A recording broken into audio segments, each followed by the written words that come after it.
pump up the jams.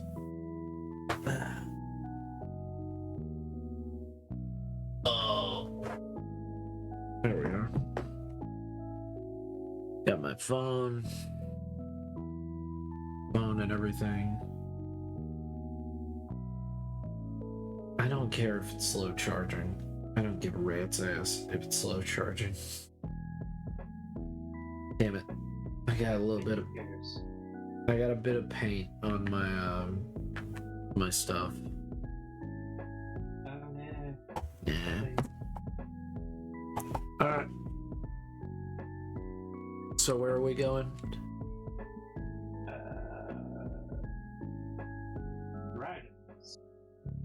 Dragons.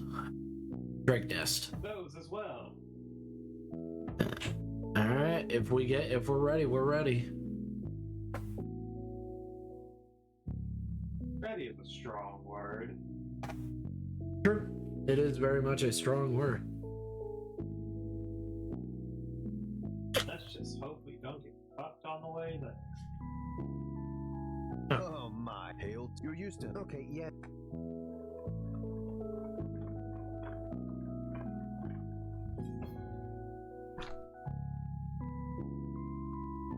Traveling off the beaten path, you are surprised to see a large group of figures on the horizon. You take out your weapons and move cautiously forward. As you get closer, it becomes clear the figures are not alive, but sculptures of some kind, made haphazardly out of branches, garbage, and scrap metal. They're filthy, or so in the middle of the field, with no other sign of life, as you can see.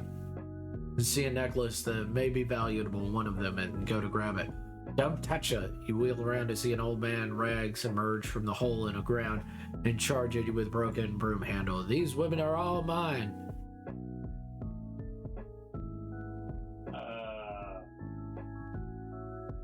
What? Yeah. What? What would the rat do? Tried to talk him down. The rat would defend itself with lethal force. But I don't know.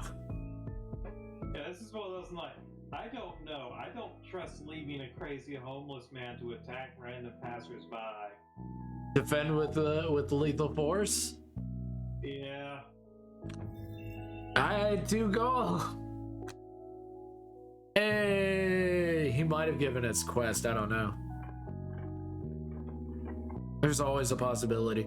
Hey, Zara. Also the possibility that could have cost us cards. Yeah. This is easily of cost us cards. Reveal a room tile by opening the door on your turn. Well, take only a long rest. Special. Use items. Yeah, I think the quartermaster can do that. Yeah. Quartermaster can do that. Oh hey, protector. Allow none of your allies to become exhausted. That's real easy. So basically, I'm playing to win. Got it. Hey Zara, hope you're doing well. Hope your night has been good. I was painting orcs.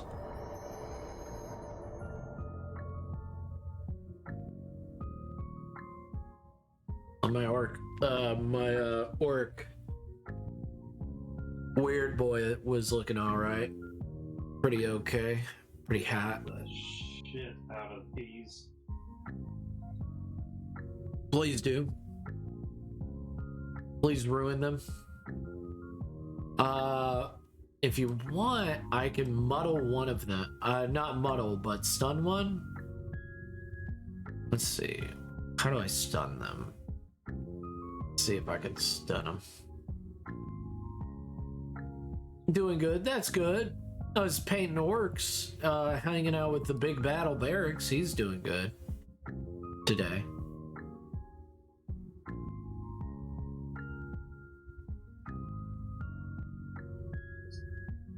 Wasting a card to get that one off. So which one are you going at first? The left or right? Let me see what kind of attack I can hit them with. Because if I can catch both those fuckers. Hello, Gordon. Hey, General. See, I turned it down. Now it's actually enjoyable. Probably was a bit loud initially. It was originally very loud. Now it's very soft. I'm gonna go for both. You're gonna go for both? Yeah. Hell yeah. Target two. Hell yeah. Alright. Hold on, wait. You're in your ranged attack, ignore. I'm gonna take that comment back. Give Oh. me a second. Okay. I'm gonna go for the door.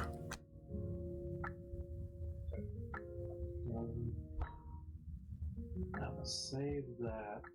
Hello, In case I General. need to. It's going good. I'm just hanging out with my good friend Abel. Bomb armed. Oh no. Bomb planted. No. Let's see. I'm still going to try that same card and see if I can pull it off. So I hope the big boy is doing okay. Hope Nix is doing all right. I already miss him.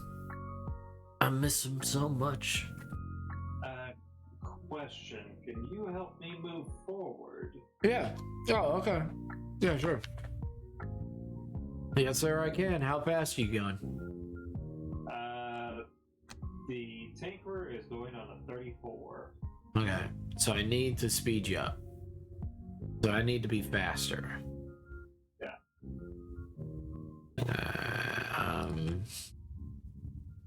What is the Brute going on?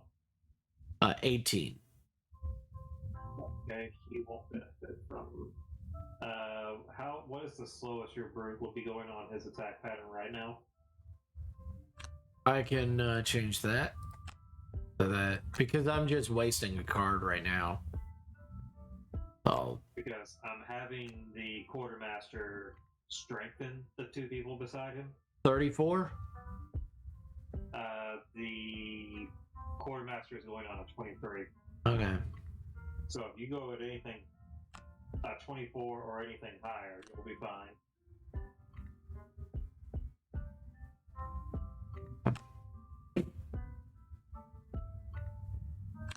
Yeah.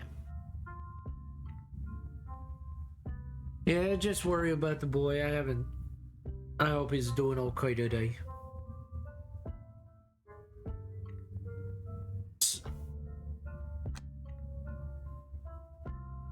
So, possession?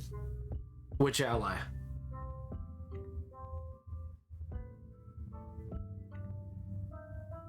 Oh.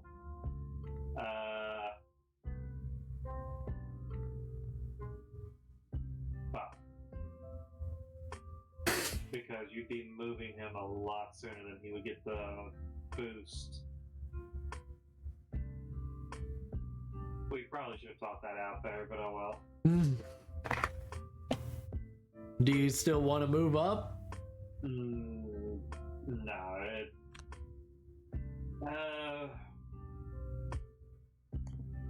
actually, hold on. It would be a move of 1. Would that even be worth it? I mean, I can move you up 1. It'll be fine. Okay. Bert? Yeah.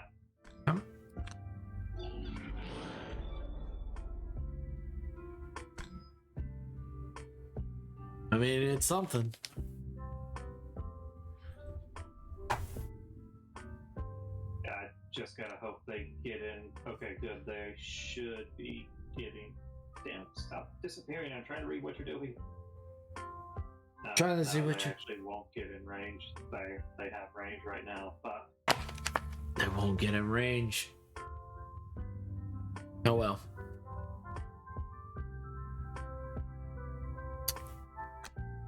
POV does any percent of art? Okay, no. Point of view does any goat does any percent of art? I'll do art after this. All right, I'm good. Good to move up. Yeah. Yeah, see if you can kill them while you're at it. Have fun. What are they doing this time? Attacking at range and attempting to wound.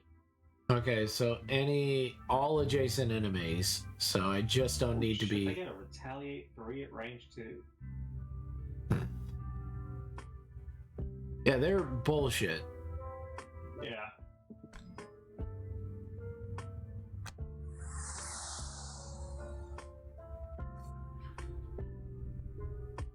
And I'm not attacking them. Fuck that. That's fair.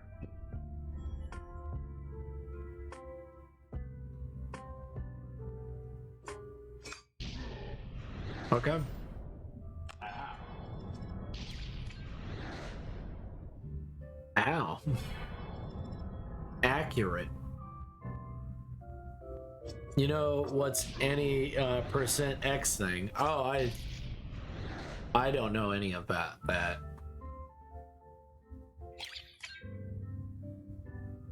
Oh yeah. Also, you're burnt. Wow. Wounded? Yeah.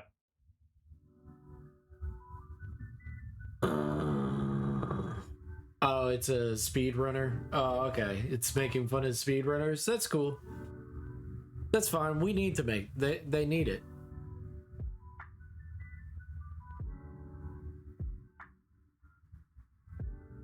All right, Heart. If you're nat and snoozing, that's okay, and you can lurk as much as you want. All right, it's okay. It's okay. It's okay. Ha ha ha.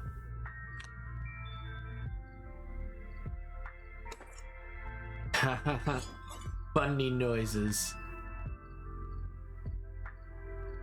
Get wrecked. Get wrecked, son. Oh, Wow. wouldn't have even needed the bow for that one. Wow. Jesus Christ. Thanks, game. Man.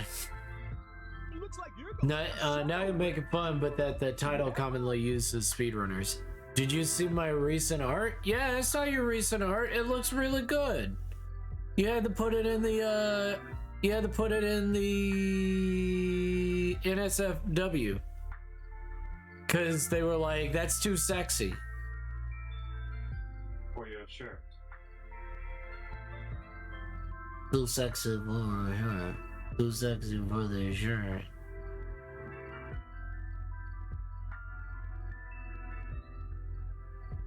So, gonna move up. I'm gonna move and I'm gonna move to the door. I'm gonna move to the door. And now, I'm gonna move to the door. Let's see. Scurry. Just getting there as quick as possible.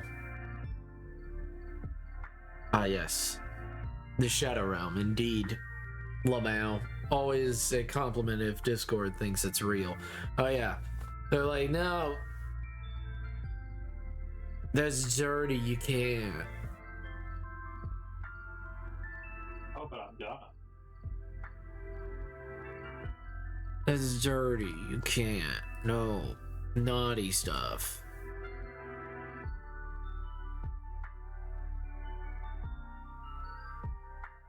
Hello, Gordon. Hello, Gordon. Yeah, well, thank you. Hello.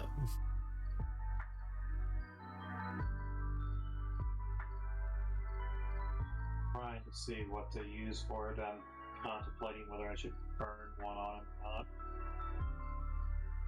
Well, we just need to get rid of it because it's going to be a pain in the ass the whole goddamn game. Yeah, I'll just focus on healing our wounds this round. Yeah. Thank you. No problem. What should I go on to heal? Oh, well. Fair enough. I got you. I'm gonna get to the door.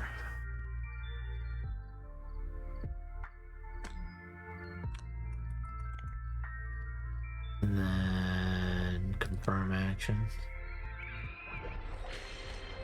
And then I'm gonna go to the door.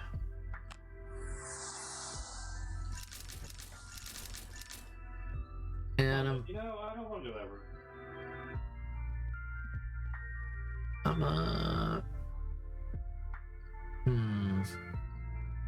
We need to kill all these drakes, right?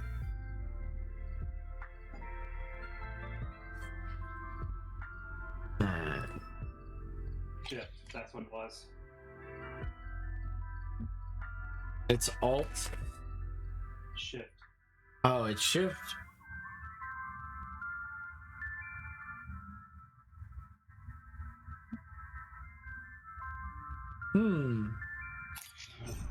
Or at least mine is. I forget.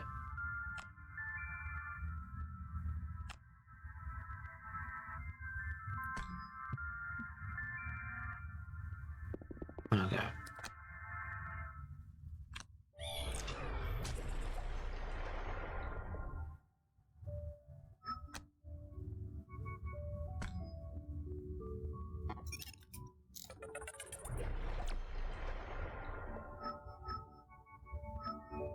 Yeah, I got it. I figured it out. Oh, is it? Ah, yes, the Shadow Realm, indeed. Lamau. Always a compliment. Yep. And hello, Gordon. Thank you so much for being amazing. I do it again. And now, you're gonna shoot that man in the face. I am absolutely prepared to do such. And get that goal.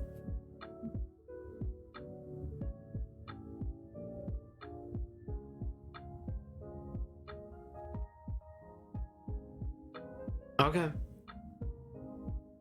Alright, there we go. Oh no. Receive 2 damage. And a muddle. Fun. Alright. Come on.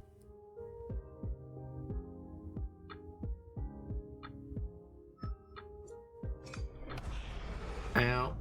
That's a lot of range.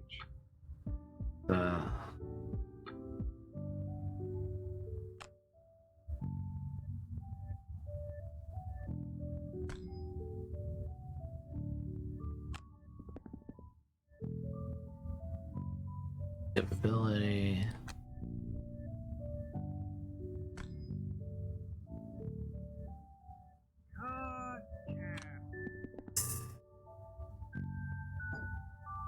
Give it that. Good news, the normal fire elementals don't have retaliate. Yeah. And good news. Fuck you! Oh man, I don't want to restart this fucking round. Fuck. I'm so sorry. Can you burn a card? Yes. I'll focus on getting you healed as soon as I can.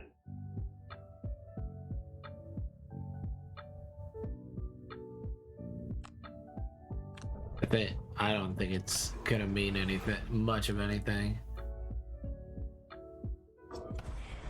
Yeah, I didn't think it was. I think we just need to restart. I moved in too quickly. Yeah. We'll restart. Okay. Alright. Receive damage. Just kill me. Go fucking do it. Finish your fucking attack.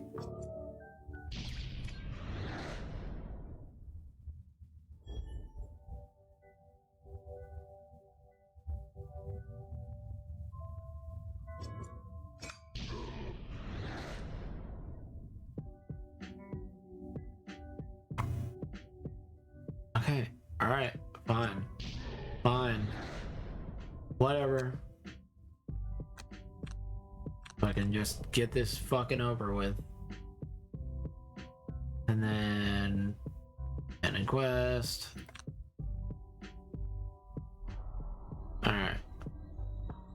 Fine.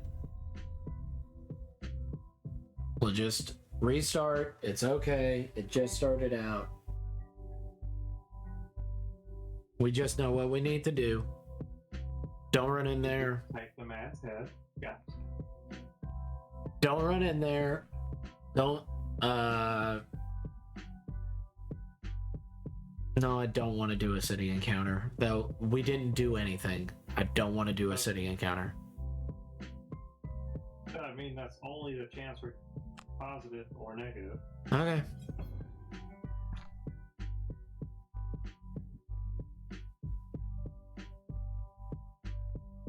And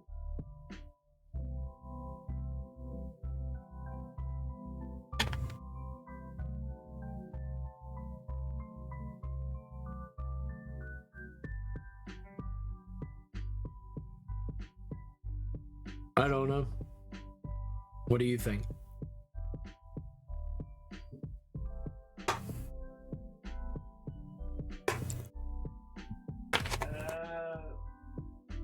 let's be Karens this time. Incredulously explain she must have the wrong people. And you won't take the job. Yeah. Alright. Alright. I think we would get a negative reputation had we attempted to go, steal from people. Yeah. Let's think.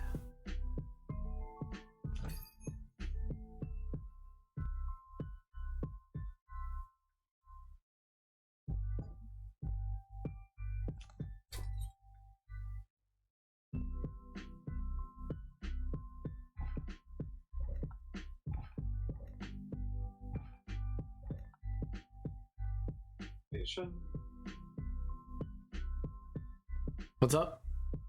I made the donation. Okay.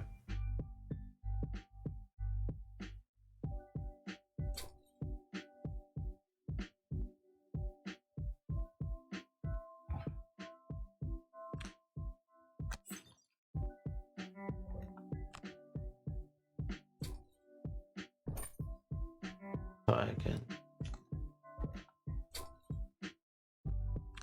buy these.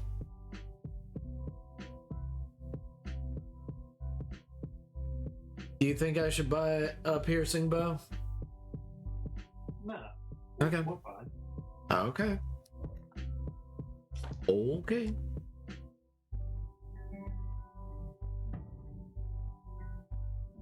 I do apologize.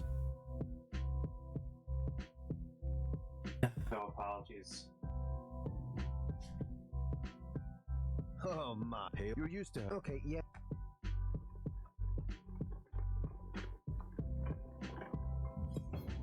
Pet the rabbit.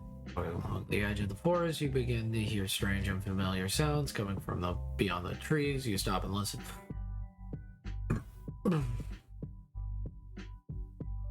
Head into the forest to investigate the chanting. Keep moving on down the road. No need to get mixed up in whatever that is.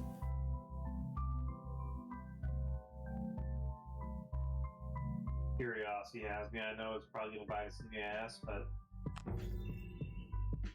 Oh, okay. Cool. well, we got XP out of it, so Yeah. We got an XP, but a perk point. The map's Yeah, not I know. great, but it does get you to the map. But a perk point. No. I'll try.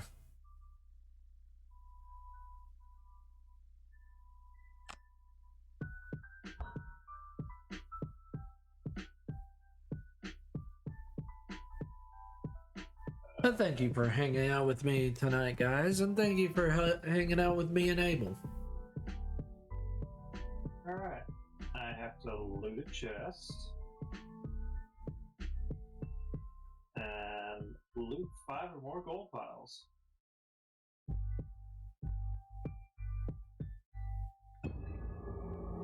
Five or more go. Goat piles.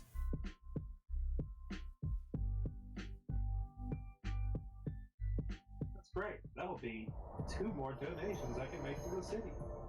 Probably. So many donations. All right. You go first. Yep, working on it.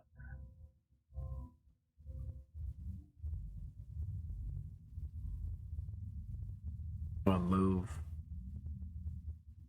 gonna move him up so that he can take the hits. Well, we also don't know what they're doing this time, so. Yeah.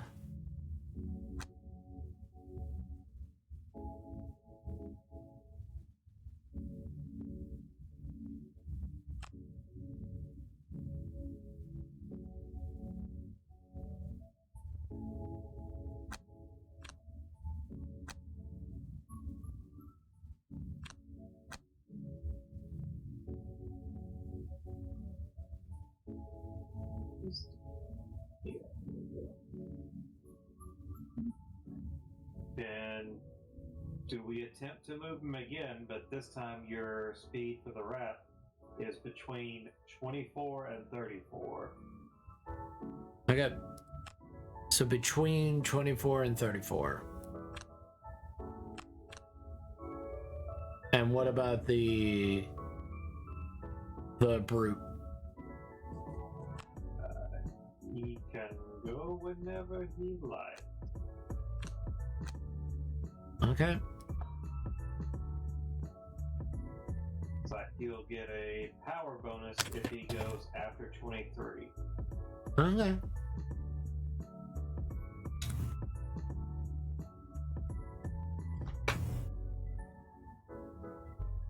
All right. Well,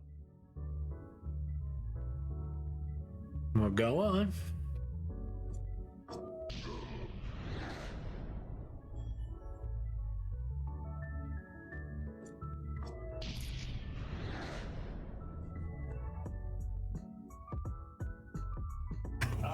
this is opening much better.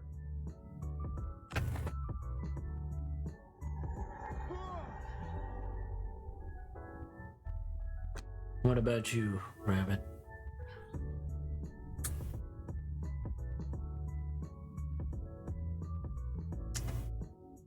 Alright.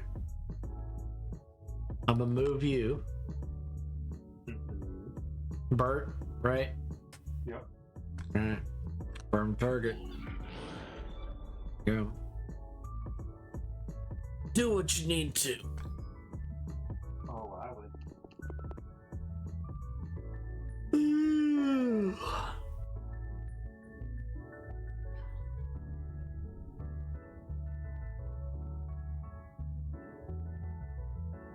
And it's on you.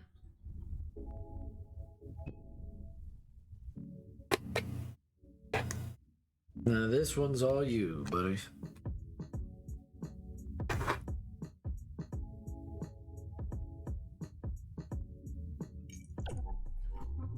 Power.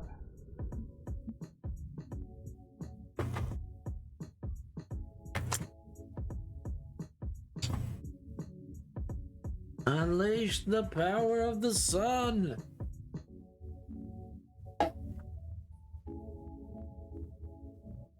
L.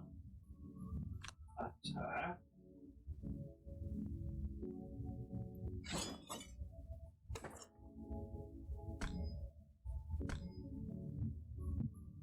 Okay.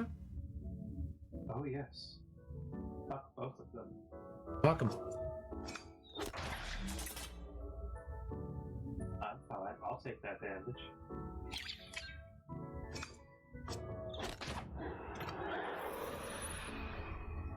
I'm fine.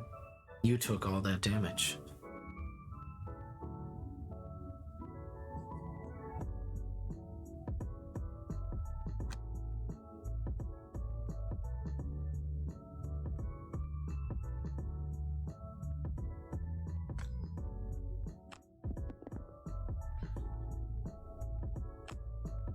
I'm gonna move right here.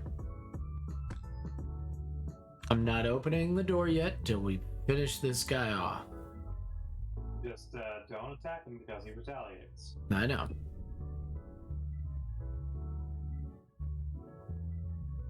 Alright. I'm gonna wait for you to finish him off. So just tell me what number to go on. Give me a second because I have to plan out the move. Big brain moves over here.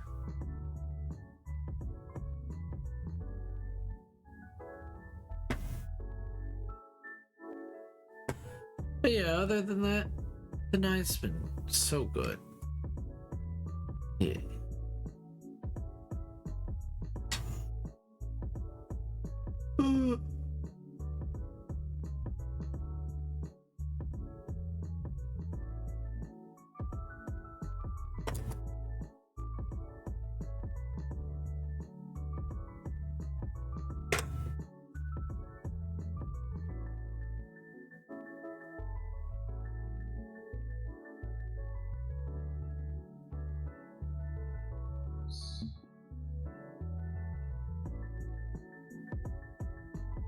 I can guarantee I'll kill him. Do you want to open the door even though I'm going to attack him late in the turn? How far are you in late in the turn? Give me a sec to see how quick I can make it.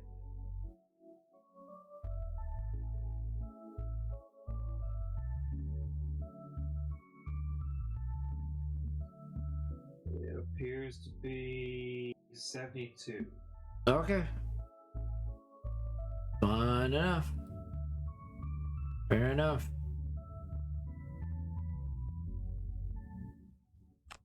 Alright, and then... Just how I gotta do it. So good. Okay. Um...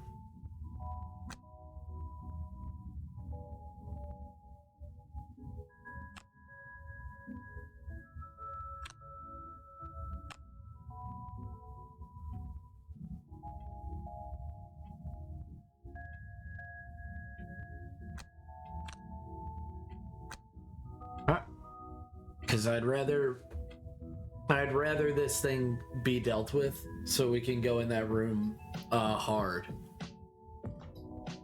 I mean, we're making a hard press for Jewel. Jesus. That's fine.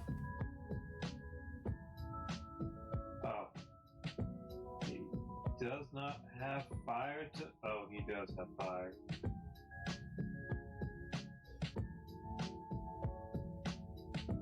Oh, fuck me.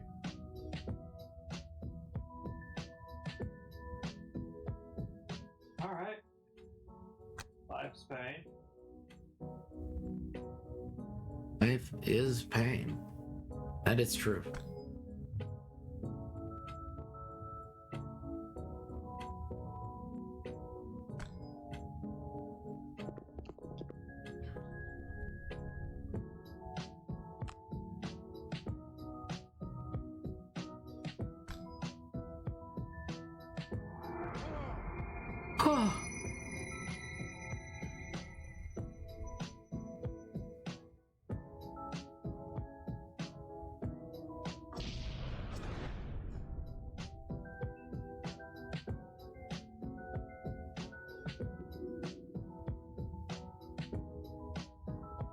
How do you choose to take damage? Reducing it as much as I can. And then just eating the damage. Ow. Cool.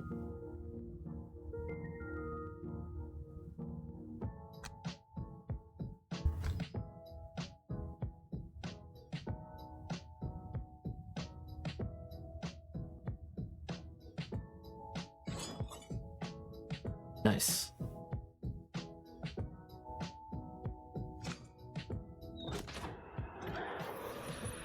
Nice.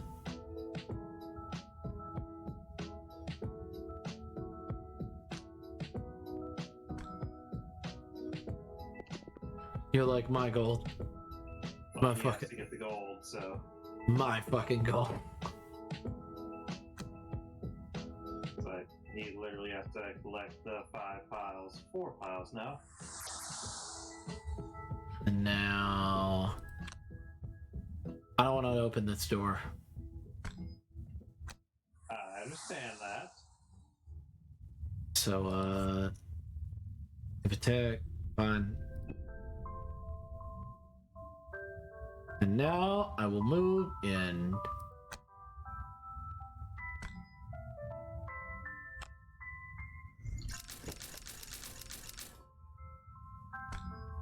And I'm going to ruin this fucking Drake's day. I can get behind that. Hey, Drake.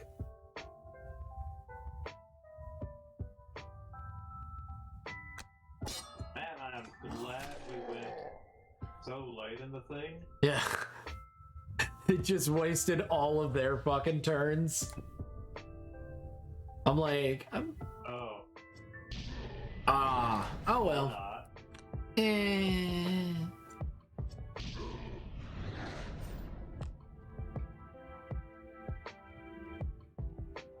They still get a turn. It's so lame. So lame. Jesus Christ. That's an attack 6.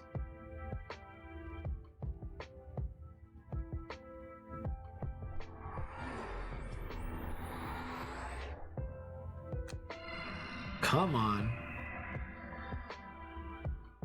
Come on, why is it taking so long for these bastards to load? I don't know. And it's only specifically the flying drakes. Jesus. Uh.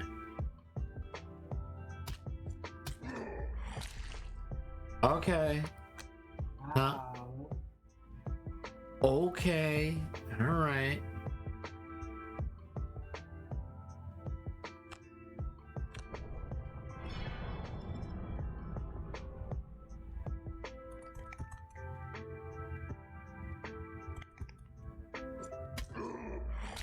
Take 3 damage. Yeah. Alright. I'm going with the healing and all that I can. Alright. Cool.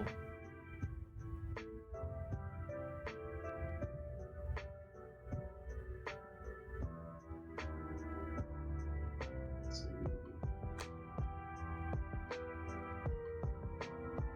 I'm just gonna prioritize getting in there as quick as I can. I'm gonna go in there as quick as I can.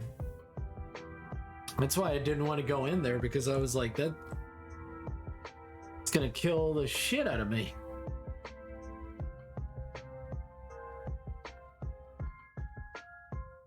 Just need to move in there. I just wish.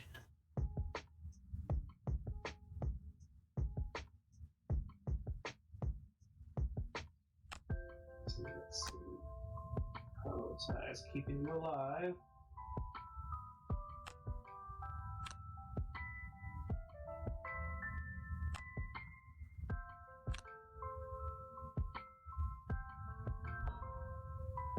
Thank you.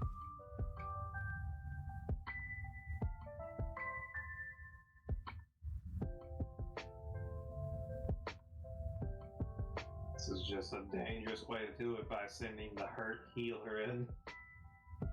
No, I completely agree. It's terrible decision. So I'm assuming you're going to use your card that makes sure that you can just take 3 hits that go no. I mean, I should. Let's see.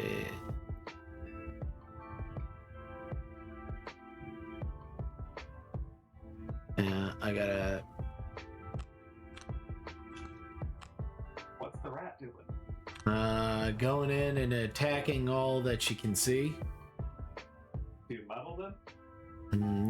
Yeah. So, Overnight and Juggernaut.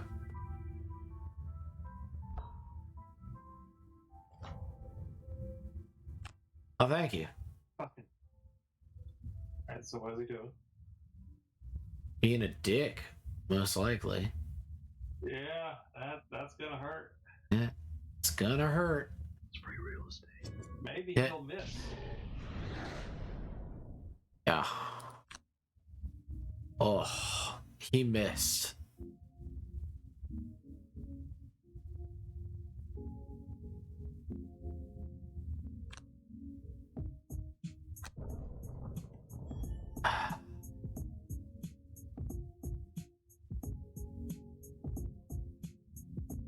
Okay.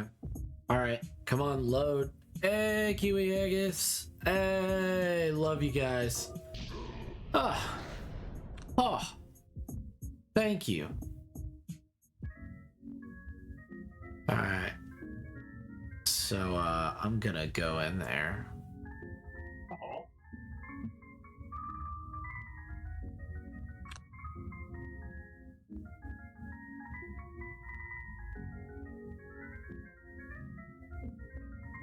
Yeah, those three in particular need to be muddled. Yeah. I thought you were gonna go in there. You said don't. I was like, okay, I won't go in there.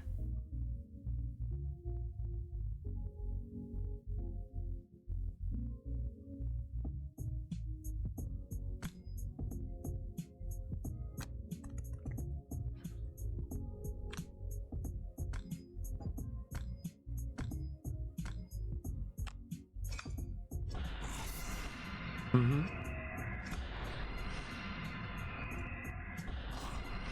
Yep. Yeah. That's such a good card. Yeah, because it's a lot of damage spread out over everyone. Yeah. Hope you're doing well, Kiwi Haggis. Thank you for coming in. Thank you for being awesome.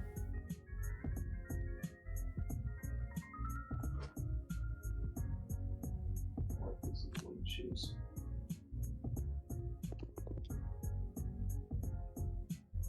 Well, thank you. Well, thank you. You look like you need a heal.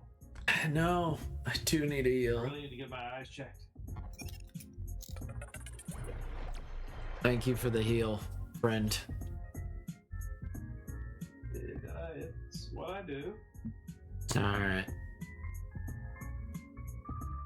So I've got a heal or on 3 sources of damage, suffer no damage. I'd go on the 3 sources of damage, suffer no damage, and retaliate. Eh, Because you're about to get attacked a lot. And retaliate. Confirm action.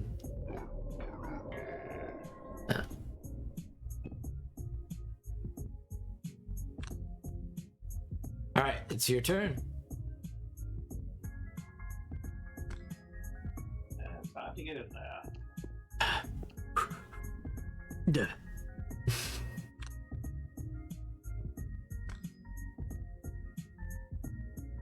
Kill it. Or at least do something to it.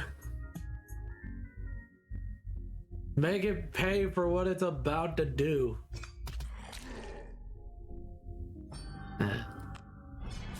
Die. Good. But he's there to, take some of the damage that you would be taking. Potentially.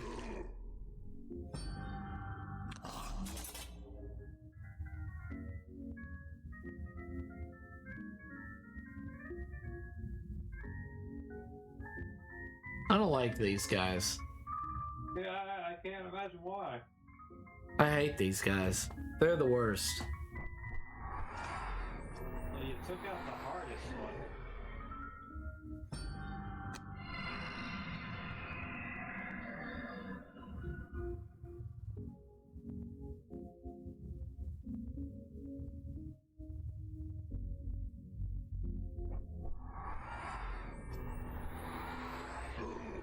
Alright. 3 damage it is.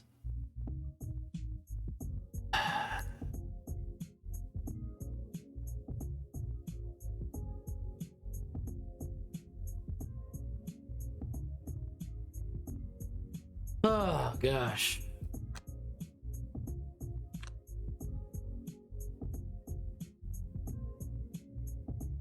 I gotta get those demons. Destroy those demons. Just fuck these demons. Ugh. These flame elementals, I mean. This might just be... This game's so hard. It's almost like it doesn't want us to play it. Understandable.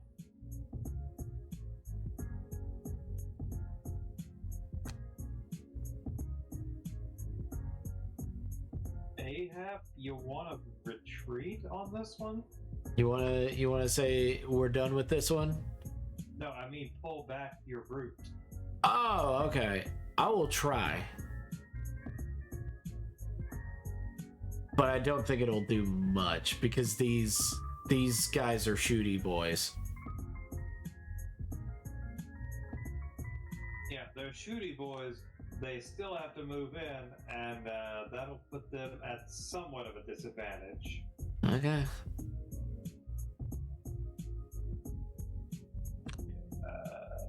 What is the rat doing?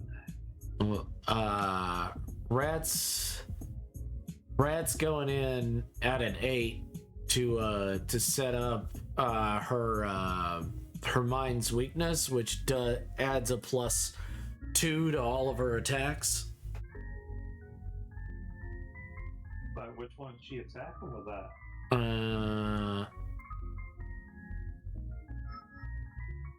That one? Okay. Because the quartermaster should be able to take out this one. I'm a spare dagger. This one.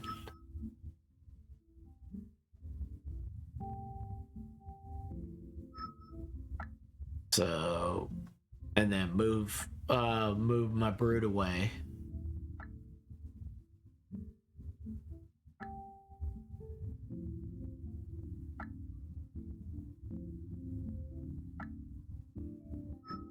Hopefully, How this goes.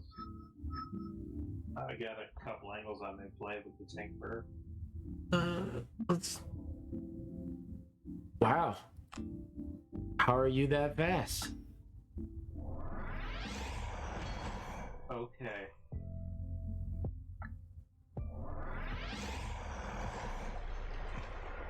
Wow. Okay. Wow. Well, they Fuck. heard how fast you were going, and they decided, yeah, we can do that. Yeah. Fuck these guys. Alright. Oh, good news. Pulling back will get you out of range of the drakes. Cool.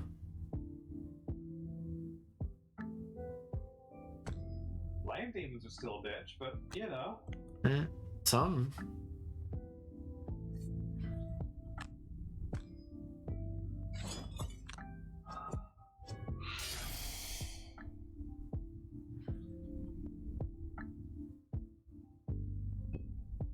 Something.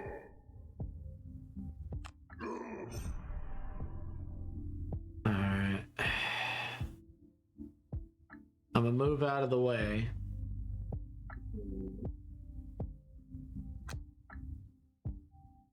But I was gonna hit one of these drakes. Do you think I should? Any of them? This one or this one? Hit whichever one you like. Alright. I like this one.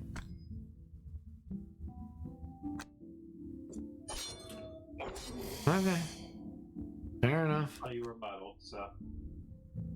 It is what it is. So I'm gonna pull back right here. Right where? Right Okay. there. Alright.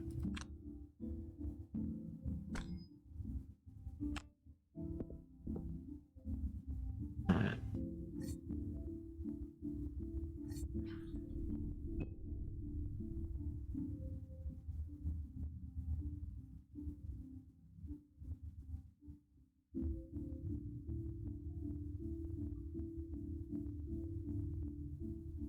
This is a hard one. Oh, we're not going to get hit. Oh, we're not gonna get hit at all? Nope, because the flame demons don't move this round. Oh, okay. Suck it. Alright, so with that being the case, I'm going to forego on healing to summon a battle bot. Okay. Battlebot it is. Because that's an extra person who can receive attacks. Spiderbot. Let's see. How is the brute on discarded cards? Not great. Not good. How many discarded cards does he have, rather? 4. Okay, not worth it. Okay. No, and he's got 3 discarded cards. Mind Thief has 1, 2, 3, 4, 5, 6, 7 discarded cards. I can't make it to the Oh, yeah. Thief. He's not adjacent. Okay. That's just how that turn is. Okay. It's just how it is. Do this. Okay. Hold on.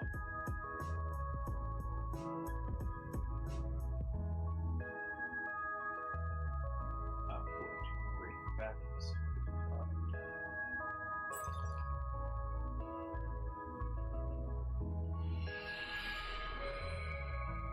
Look, there's my jail. Oh.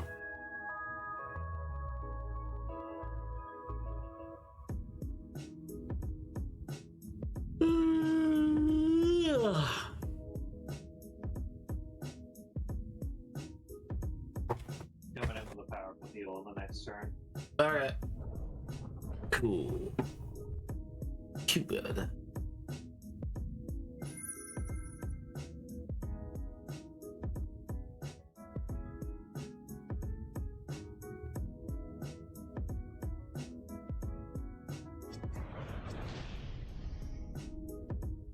Ow. Wait, how? We were out of range.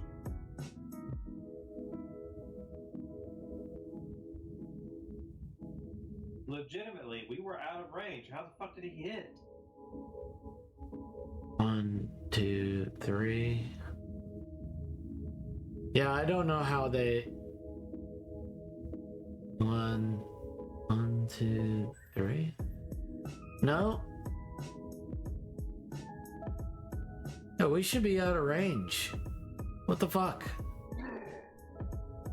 No. God damn it.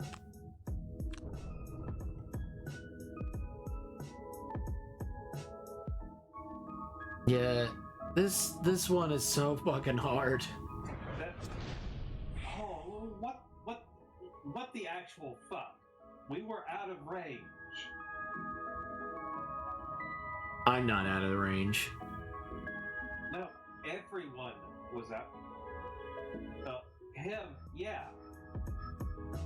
For this one, Over there hit. did it hit this one and that's why it could hit all of us? Hit which one? Oh, it's because of the fire thing, right? I don't know. No, the fire thing just gave it the ability to AoE it, which they both fucking did. Only one of them should have gotten that.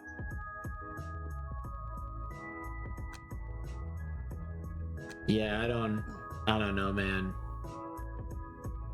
I don't know. I'm really fucking pissed.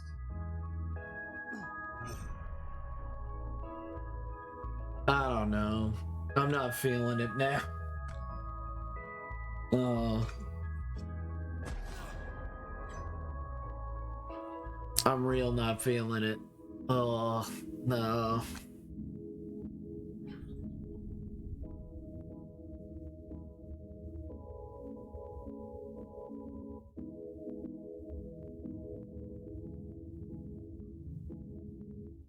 Are you going to somehow magic it? Okay, yeah, sure.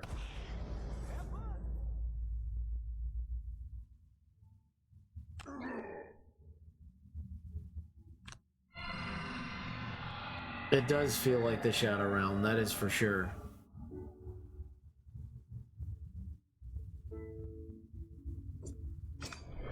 Wow. Wow. Up this stage for now. Yeah.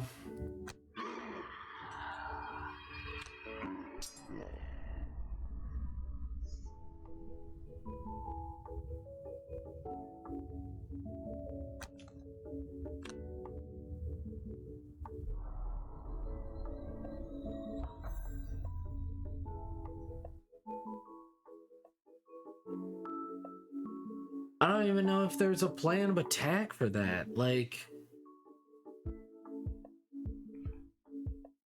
That just has me beyond pissed right now. yeah. I don't even know, man. Do we have a city encounter? Yeah, we got a city encounter, but I'm leveling up.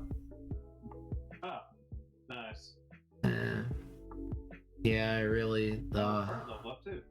Well, that's pretty cool.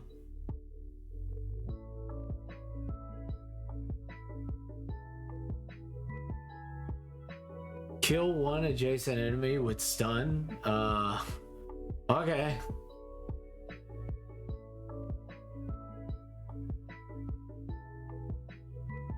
Disintegration beam. Kill all enemies in the target area whose current hit point value is equal to or less than 5. Damn.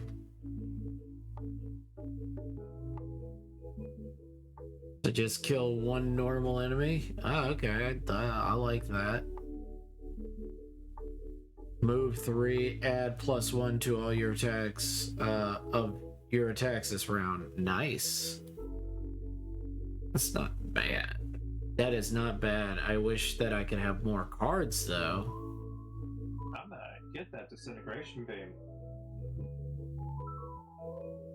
Yeah, you get that. You get that.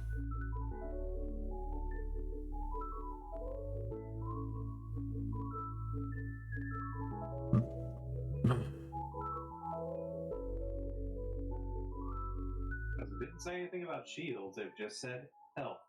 Yeah.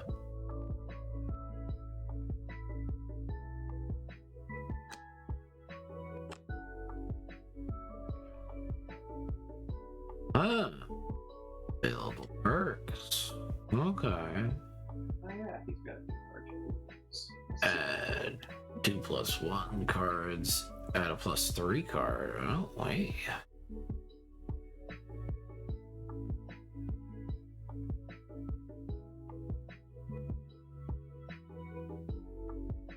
Add 1 shield, self card, add 1.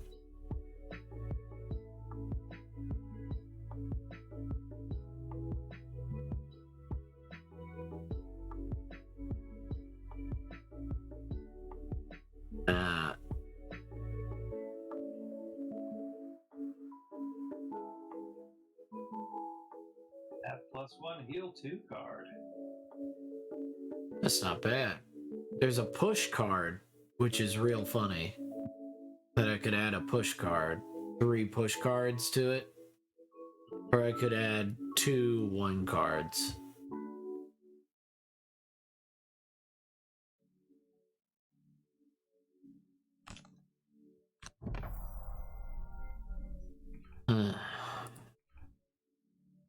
That legitimately was unfun. I didn't know this game could. Sheldon.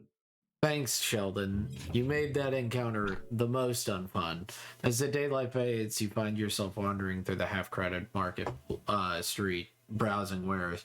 Hey, over here. You turn the direction of voice to see a filthy vermling gesturing from the dark alley. Yeah, you look, you grim-looking chaps. I have something you might be interested in. The vermling holds out a piece of metal covered in sludge. Found this in the sewer. Writing on it, I don't understand, but I know it's valuable. You can have it for 10 gold. Sure. Sure. meaningless scratches likely made by rats and bugs. Oh well, sometimes long shot doesn't pay off. Oh, fair.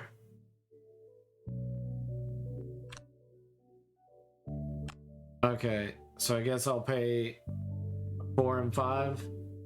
I was gonna say, you can take most of that out of me if you want. I'm the one who's pushing for it, so. Oh yeah. Don, why you gotta be this way, Don?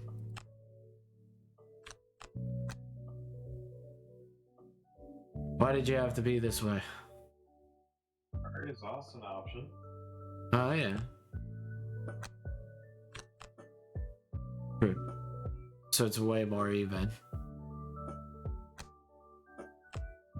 Yeah, like that. Yeah. Sure. Where'd all your gold go? Where'd all your gold go? Donations. Goddamn. Let's see. What other mission do we have? Cause all that I have right now is fucking bullshit. We can plane of elemental powers.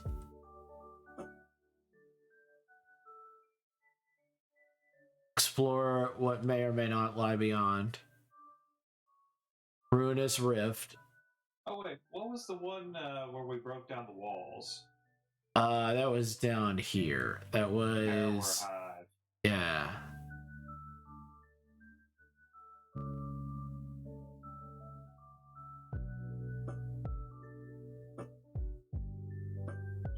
Back.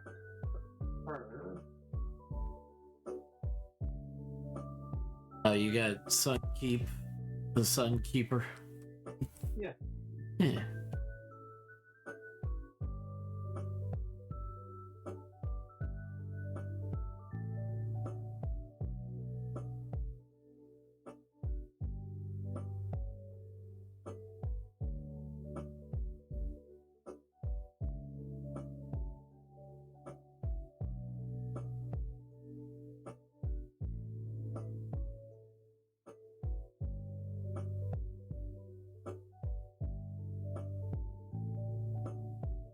Does that one sound good to you? Which one? The Harrower Hive? Yeah, sure. We can do the Harrow Hive. Because I think we could actually do this one. As long as we just don't open everything at once on us. Yeah. So we take out the snakes at the beginning. We just take that one out. So you, an old man, what trouble is? What do you? We go to the left at the beginning. Wait, let's orientate ourselves at the beginning of the game. Good. Charge into the fray or watch for a while. Wait. Charge into the fray. Hey, reputation. Take your videos offline and watch uninterrupted. Try YouTube Premium on us. A Harrower Hive. You wonder. Take a look. Okay, let's see.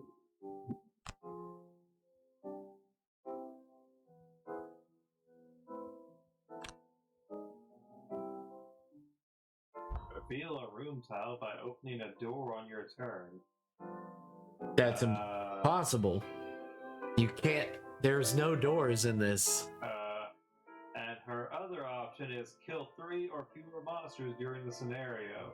Also impossible, because I'm pretty sure you're going to be doing a lot of damage. She's actually the tank, so she'll just be sitting there soaking hits and healing, I guess. Okay. Go for it then.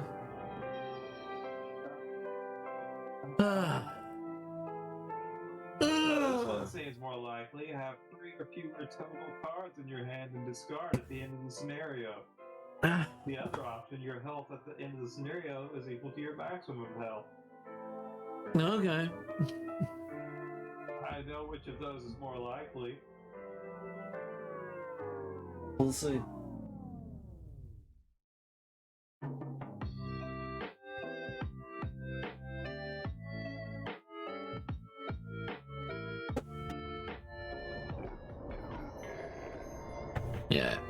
Remember, I've got to discard cards.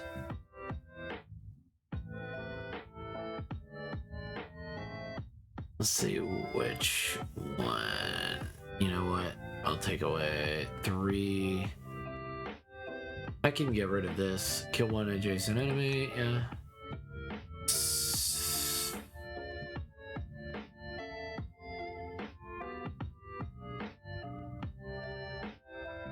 Because I need to move up and attack. And I'll get those cards back next time. Next time on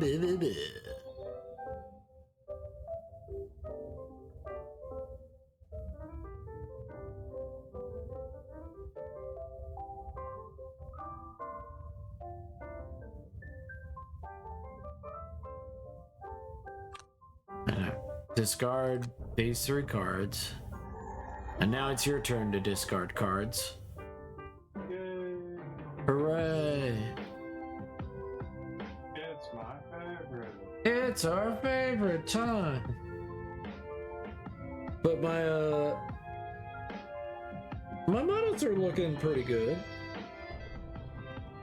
I've got a lot of models to do though. I've got all my orcs to do. Alright. Okay. So what is left and right, Abel? Well, right now everything is straight ahead. Okay, so us looking straight ahead. We are going. This is to the break. left. This is to think this we one. should break in here. This one. Okay. Yes. All right. That way we can fight them off in here and push into the room over here. Okay. So we're gonna pull them into here. We're going to try to break this wall Yeah. and go through there. Okay. You got it. Oh, shit turret over there. So I need to go slower than you, or do I need? Initially, it doesn't matter because it's just us getting to break in the wall. So let's move in. Let's move in quick so I can break that wall. Because if I can break that wall, you can do whatever you need to do. That is accurate. Because I want to go in there and guns a-blazing. So I'm gonna possess you. Either this person or this person. I'm gonna possess, and I'm gonna push you forward. That sound good? Okay, because he can attack twice with one of his things. Okay.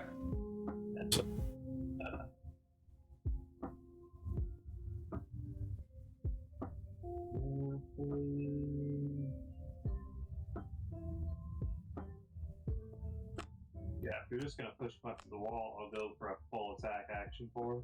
Okay. I'll take that. I'm going on a 9. 26 and a 65.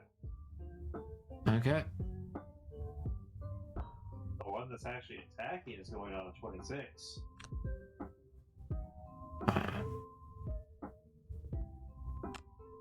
This 14.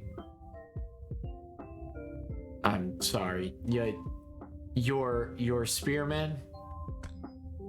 Yes. I was like 14. 14 what? His health is 14, but both of their health is 14. Yes, many of their healths are 14. Yeah. There. And that should be it. Yeah.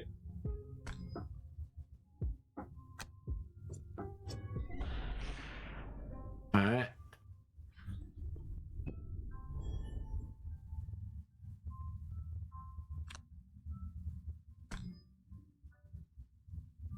Good. Yeah. There we go. There we go. And now you have movement and another attack. And another attack. See? Look, we already starting out good. One attack 0, so they're not moving. What about the D? Move 3. Jesus. Move 2, attack 1. Move 2, attack 5. Move 3, attack 5. Never worry about hidden Okay. with YouTube TV. Okay. All free. Yeah, it's The message Life's is pain. calling you to stay at a Disney resort hotel Fucking. where you're surrounded. Well, by I the need to world's get most in there magical celebration. so I can beat the Soar to ever-loving adventure shit out of with extra them. time in any of the 4 theme parks every Alright. day. where do you need to get in there to? So, let me see. Let me see. Or rather, how far in can you get? Okay, I can move 3, so... So you 1, can't get 2, in there. 3. No. Oh. And then 1, 2. I can get into here. Okay, cool. So if you move here, I can still get in there. How much damage? Oh, no. will you do The that? snake. Oh, the snake isn't moving this turn, right? No, but it will still attack if you are next to it. No. I won't be there until after your It turn. acts- Okay, cool.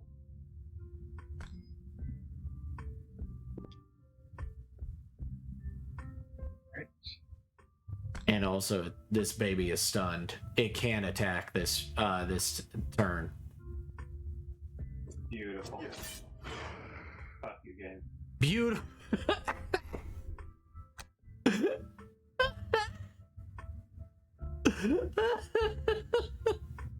I love the beautiful. Fuck you, game. I love it when a plan comes together.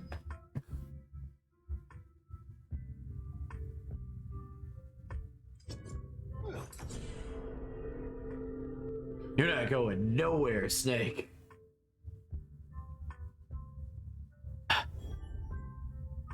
Dark element created. Oh, the demons are gonna create dark elements on their turn anyway. Yeah.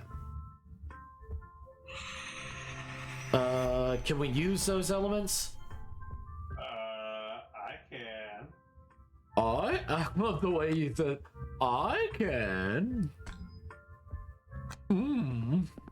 It'll be on the next go, but I can do it. And then, Also, fuck you. do you want me to get the snakes, or do you want me to get the? Focus the snake, because. Or wait. We gain advantage against the thing right now. Oh, no, we have disadvantage against it still. Yeah. I hate that thing so much. Yeah. I mean, if you want to burn some of your potential bad cards to try to take it out,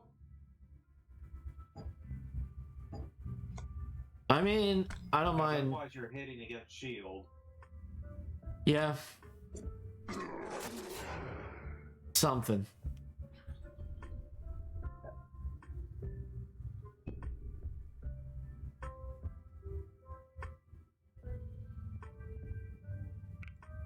You're an asshole. All right, it's your turn.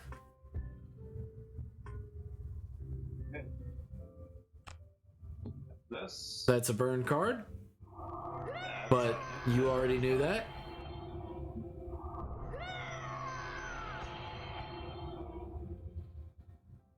Alright, what is the rat doing the next turn?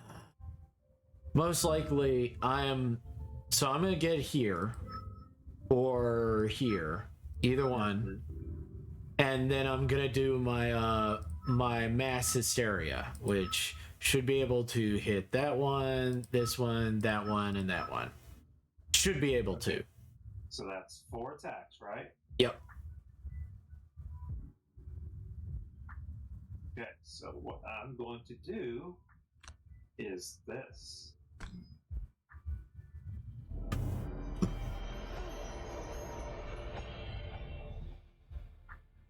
Okay. We're increasing your odds. Okay. So mass hysteria, and I need to get in there. So I need to get in there. 1, 2, 3, 4. I just need to get there. So I'm gonna get there right here.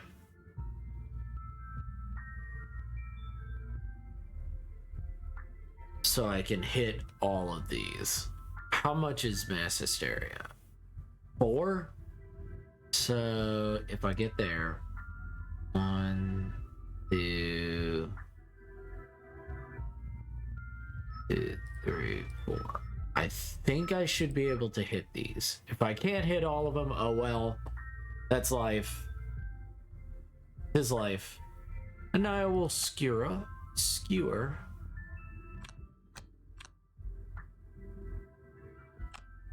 Yeah. Alright. Actually, pick the damn cards, Code. Fucking hit the right cards, god damn it. God fucking damn it.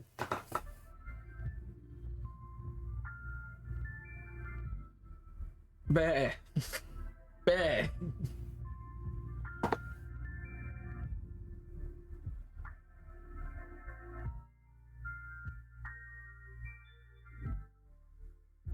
I hope everybody's having a great night, by the way. Hope everybody's having an amazing night. Hope everything is going well. So what do you think I should use? Do you think I should use Patreon or something else? Is it Bitly or what? What's the other sites? Can't think of any of the others. I don't know any that would be helpful for you on this. Like, Goat, I don't know. I have no earthly idea.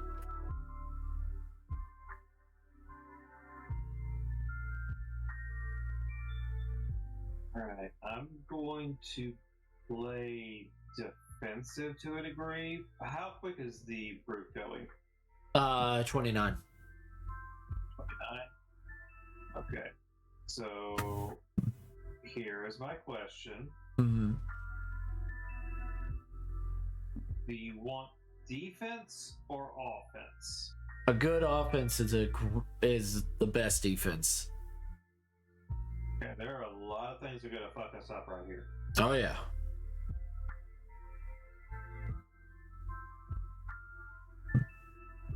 Okay, I'm going as per your request.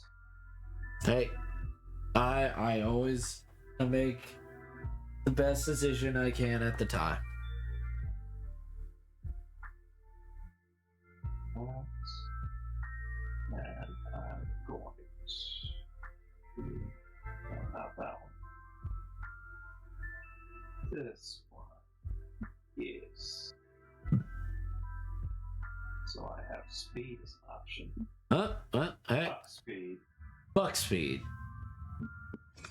Didn't matter. Wow. Huh. And it's gone.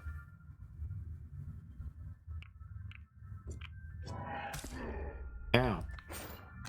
Stop it.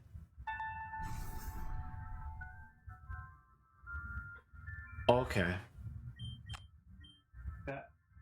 That's not how elements work. What?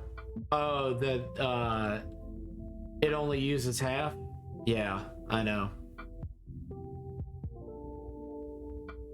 I mean, we literally get fucked because we use one and that's it.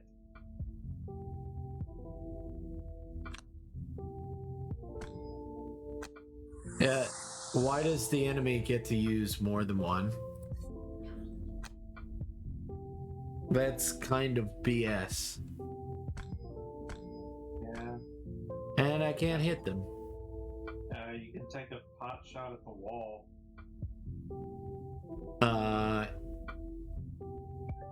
This wall?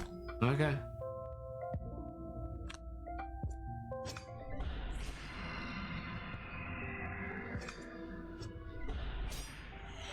Wow. Wow.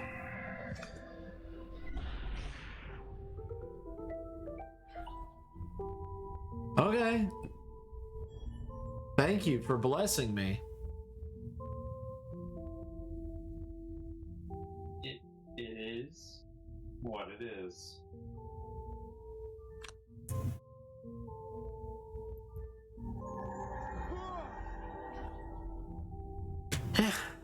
It is what it is. I'm glad I chose this one as an attack thing. Yeah.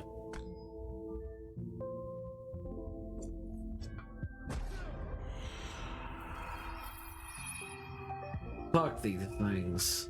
God, I forgot how fucking terrible these things were. Nights are done.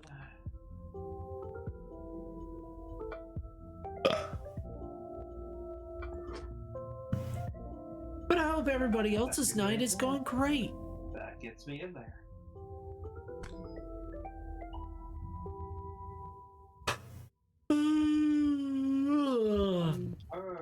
Grammarly can help you write Oh, quickly damn. and confidently, so you never have to slow Oh, down. damn, there she is. Instant correction. There's that girl. Mistake-free, while keeping it short. You remember how you discarded cards earlier?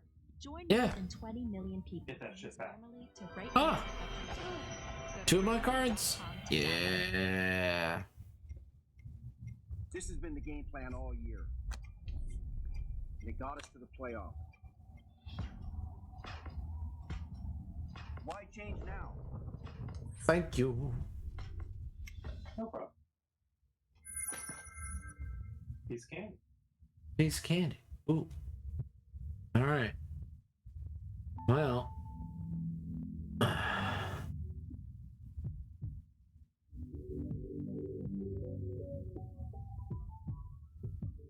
I don't know what to do.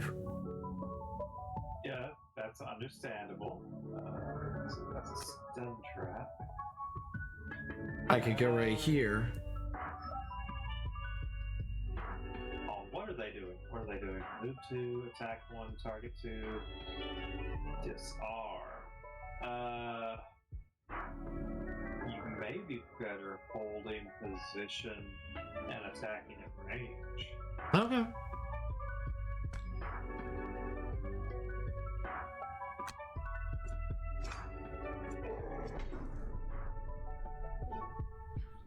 Good call.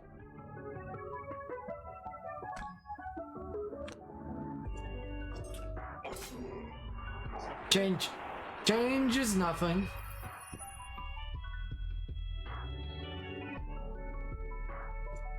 Oh. It's Damn. adorable. You act like she was going to actually be a combat person. Alright. So do these stop becoming invisible this turn? I hope so. I can only hope. Do we have to wait till they become invisible? Is- I don't know either. If we have to wait, I don't mind going lower in the turn order. Like, I've got a 54 and a 48. I can go even lower. Well, we can still fuck over the hair work. Oh yeah, we can still fuck that fucker up. Go with it. Let's see.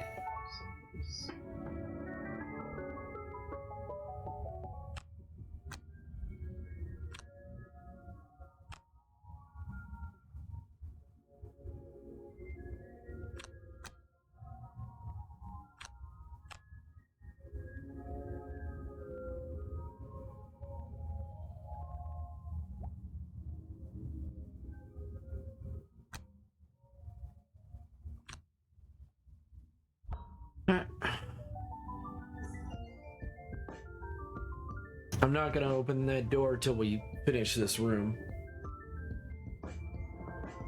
Yeah, I mean, focusing them is kind of what the goal is right here.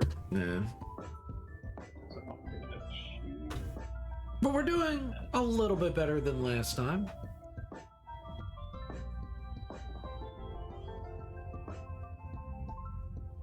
I don't know. Yeah. I think we're doing way better. Come here.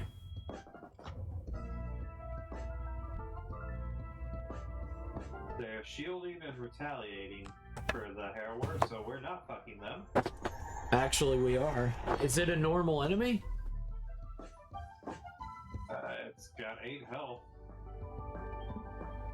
So unless you're killing it.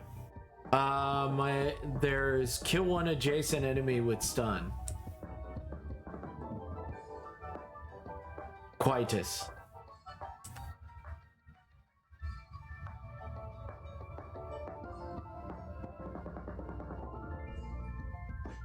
Is he stunned already? No, I was going to try to stun. Because had you told me that I had an attack on her that has a stun I could have used. I didn't know how the ability worked. I just got the card, so. Ah. Alright, well, we're gonna hold it for a turn then. Because I'm assuming that's a burn when you use it. It's not a burn. It What isn't. the fuck? Yeah. I'm like, what are you How is talking? that not a burn? What do you mean? Okay.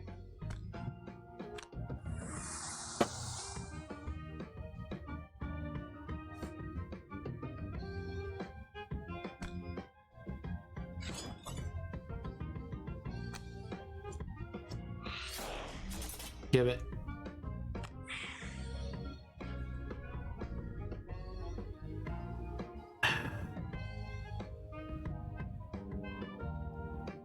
I hate these goddamn things. Yeah, I was wondering why you were attacking him. No, not those. No, I'm talking about these, the night things, because I thought it was yeah. slow enough. I thought it was slow enough because there's nothing we can do. Oh, mother, they have Pierce. Yeah. So I hate these goddamn things. Sheldon, why you do this to me?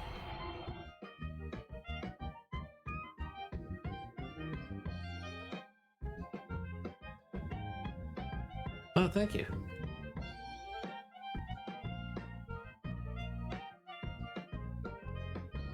That's so sweet of you.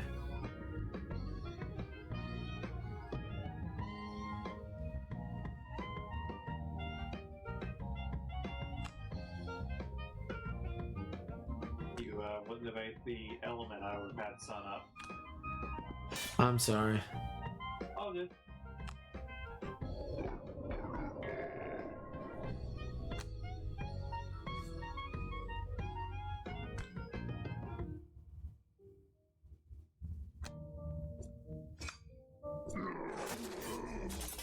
Man. Son of a bitch. Just why would you? It's still invisible? Till the end of its turn. I'm calling shenanigans. And now it's uninvisible. I will receive that damage.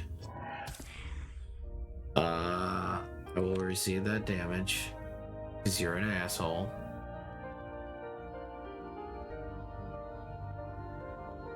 It's here. And there's no point in shielding now.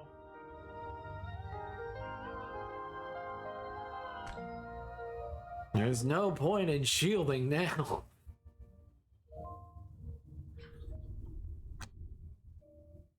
Oh, good.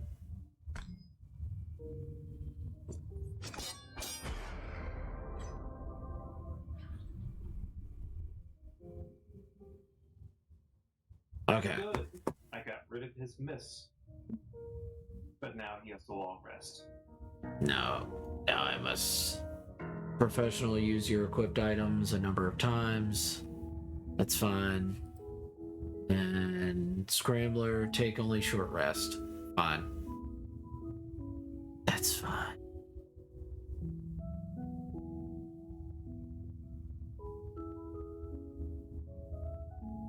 And a heal.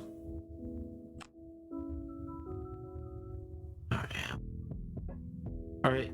Can you heal me this turn? Or do I need to heal myself? So you want to do a little bit of healy? Yes, please. I would appreciate it.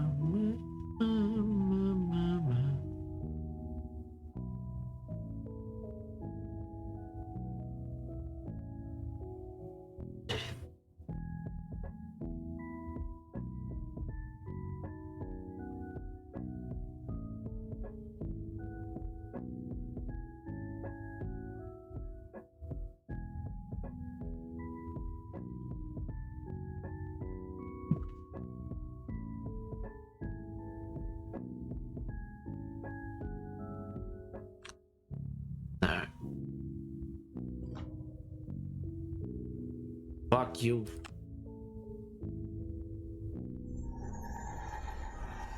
Man, this thing's annoying. Right? We just focus the demons. Fair enough. Focusing on the demons.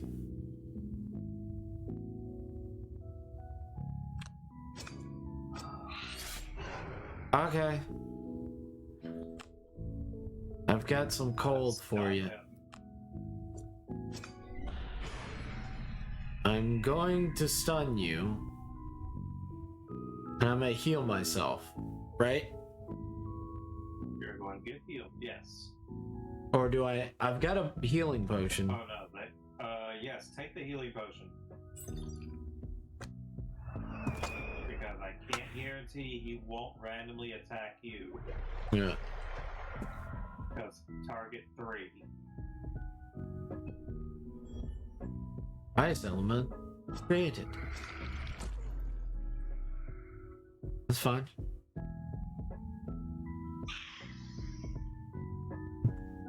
Good job, Abel. Again. And now it is my turn.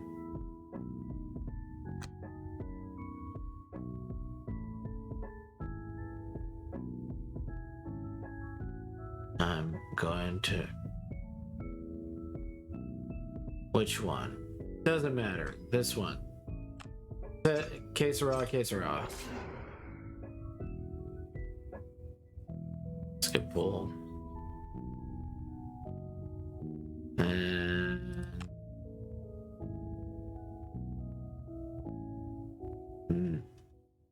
Skip movement. Inbreed's turn. It's now your turn, my good friend.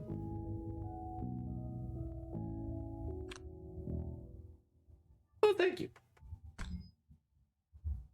Let's get some sunlight. And use it with sunlight. Let the sun shine.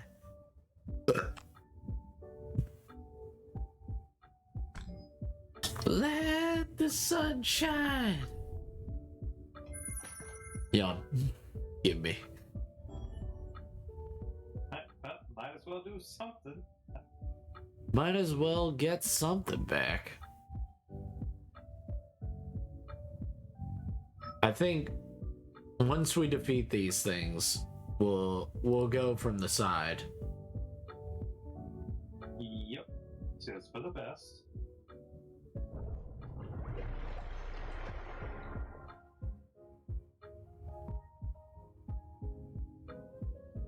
All right. Oh shit, my bad.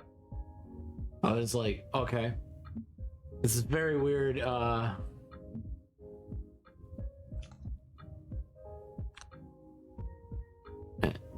sure.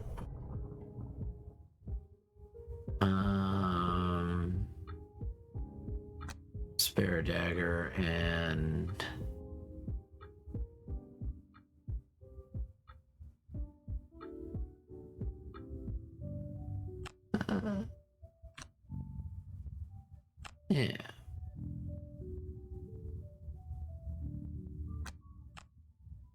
It'll be fine.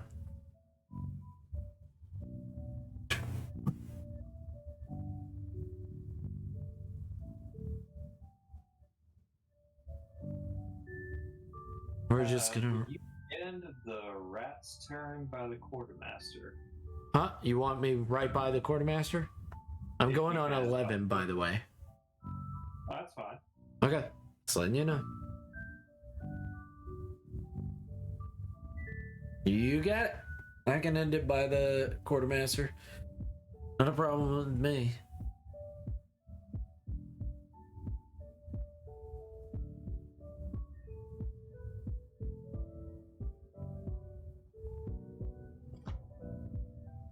Oh, okay. That's nice.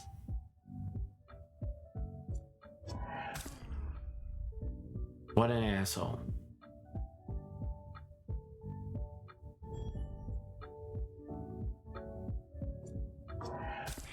Ow, what an asshole. Okay. So, okay.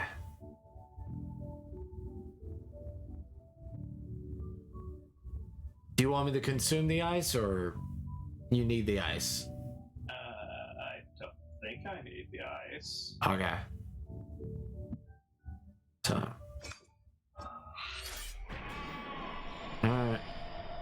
I'm gonna move over by you, right? Yeah. Right beside you? As long as you're Jason. Okay. I'll move right here.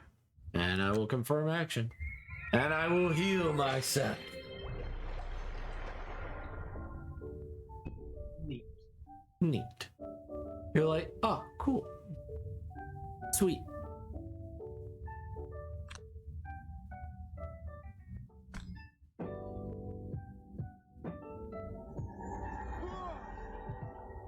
You could do better. Yeah. And even better. How many are you getting back? Did that not select you? Yeah, select it. Of your cards.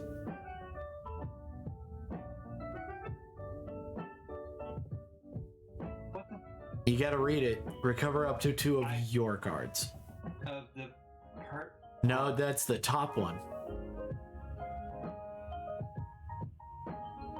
Oh. Fuck me. Alright, well, I can heal you again. Cool. Well, thank you. Why, thank you, friend. My goodness. Thank you, friend. And, you know, Let's kill him before he does things yeah. that we will regret. I said kill him. What? The fuck? Fuck you. Fuck you.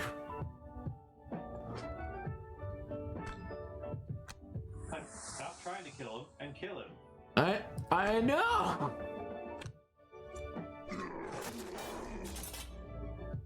God damn it. Just fucking die. There. God fucking damn it. Well, you saw that shit. Yeah, we all saw that shit.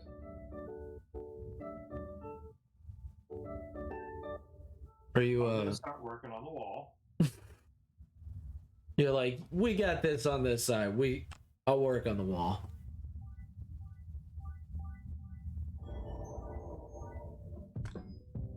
Okay. That means we got snakes on the other side. Snakes and skeletons.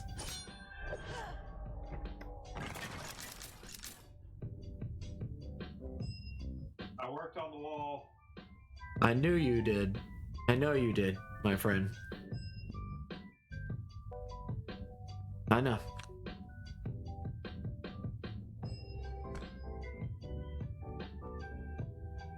Now I move to be the wall's shield.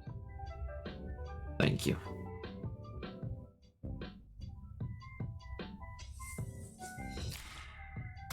Wow. Good job, game. Is what it is.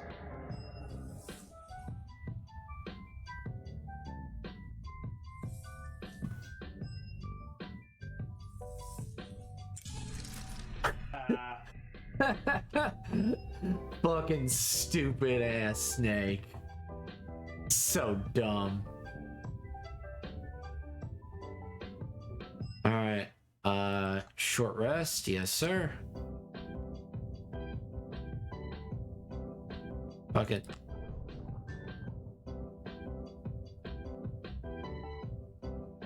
Mass hysteria, baby. And for you, I'm gonna wreck your fucking day.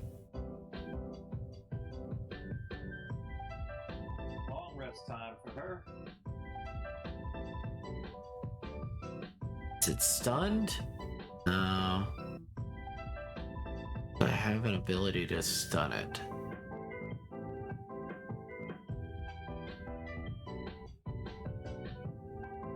Which one?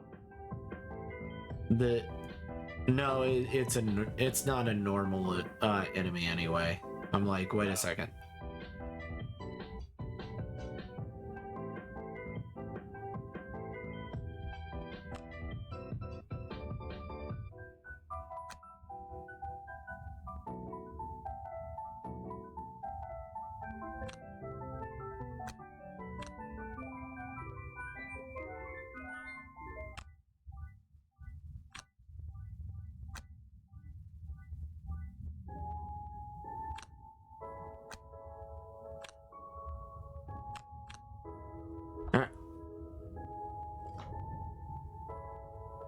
I don't care.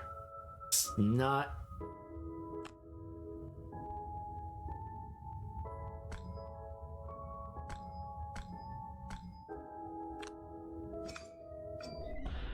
Don't care. Got rid of the shit one, so only good up. Yeah, look at that. Ah, beautiful. Fucking beautiful. And now another one needs to be stunned.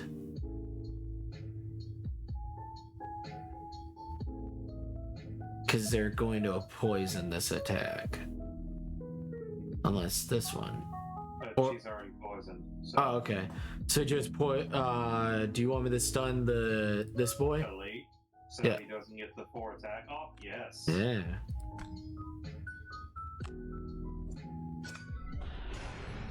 And he's stunned. You're welcome. See, look at I know what I'm doing. And I created ice. Asses. You're just wasting everyone's time, Snake. Snake. Snake. Snake. This is why your mother left.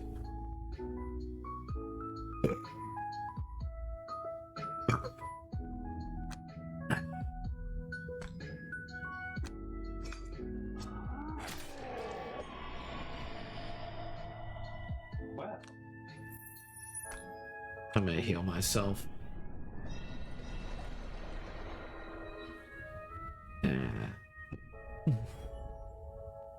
Alright. that's funny, because I'm also healing you.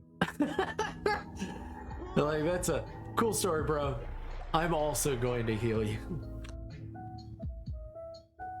And you're gonna get in to position? Alright. Fair enough. At least closer. We are doing way better on this. Well, it's because we're not attacking 2 rooms that- literally 2 groups worth at the same time. Oh, with yeah. half the amount of people. Right. That was our our worst strategy, but now we know. We also didn't know that it broke into 2 rooms like that, so. Yeah, we didn't know how the rooms split. I thought it was one big room as well. Are we going after this room next? Or this room? This one's the easier one. This one's the bigger one. Why don't we go through here? That the bigger room, but from the bottom? Okay. Yeah. I'm not bothered by Just that. Work our way right. Yeah. And then work our way through there. Go through there.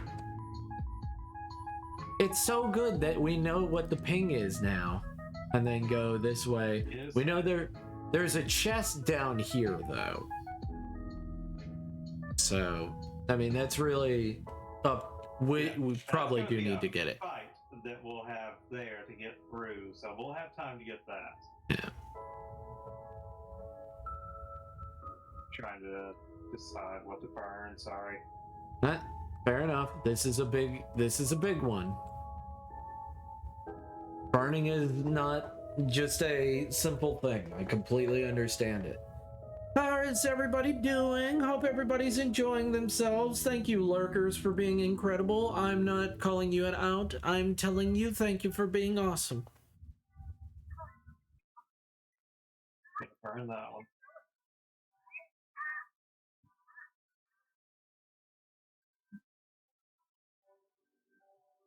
He's calling you out. Don't believe. Don't believe him. Believe him.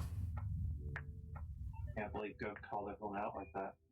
I can't believe he would do that.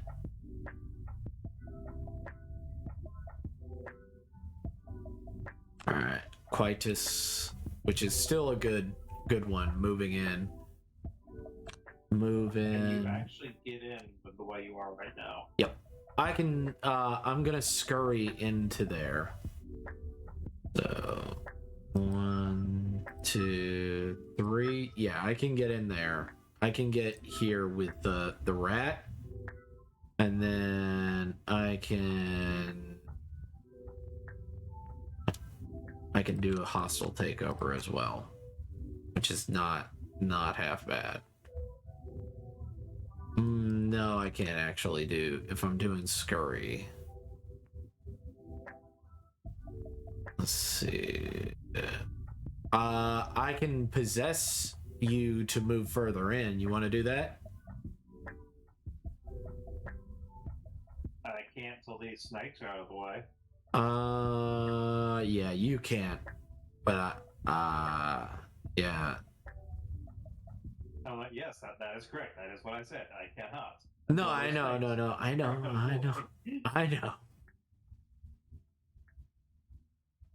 I'm trying to look at. Trying to look at all that. Force one enemy. Ooh, submissive affliction would be fine. Yeah.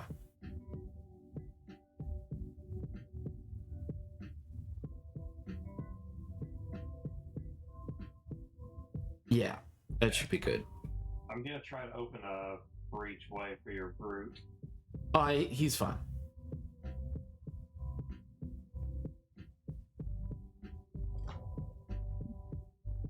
I mean, if you want. Jump.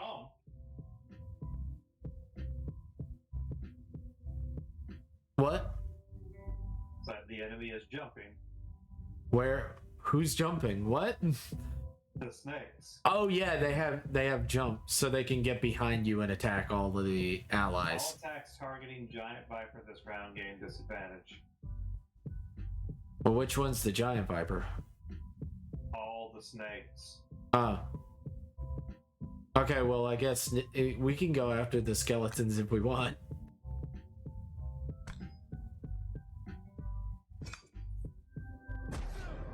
I mean, that would be great if its turn was even close.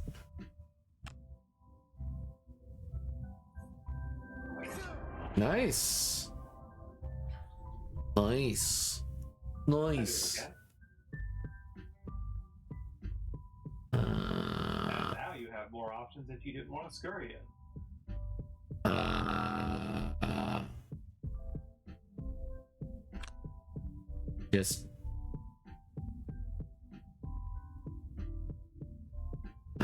Just need to.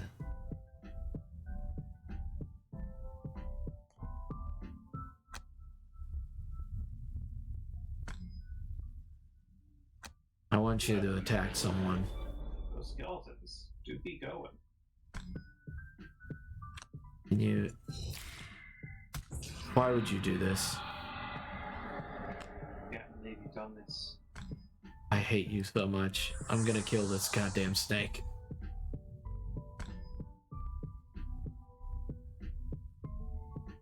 Fuck it. No, I think I can do it. Yeah, I knew I could do it. I was like, what am I doing? I know I can do this. Why am I letting rage take control? Why am I letting this control me?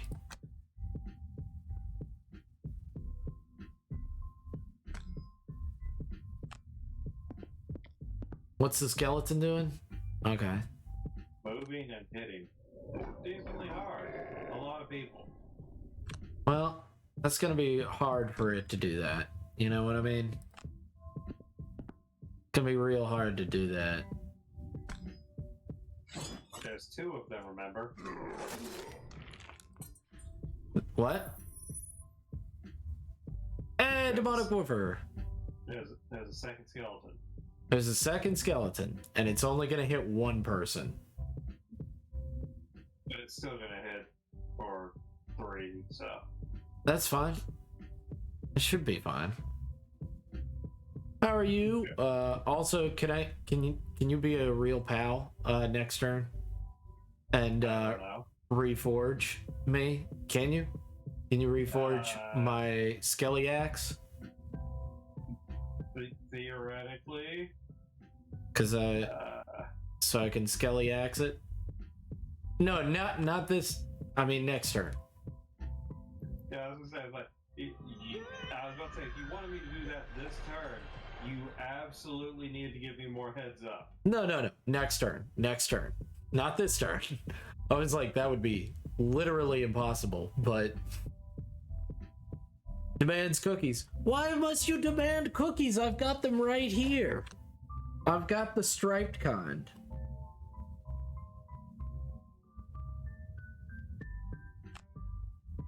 Right? I got the striped cookies.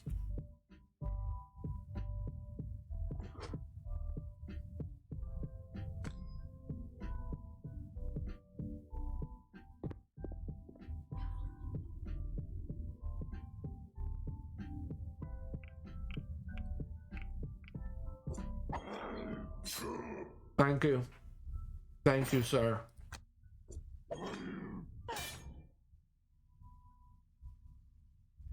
But thank you for coming in, Demonic. Hope the boyfriend is doing well.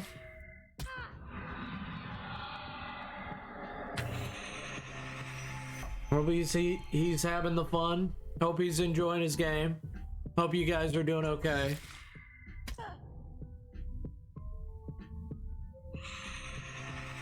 Wow.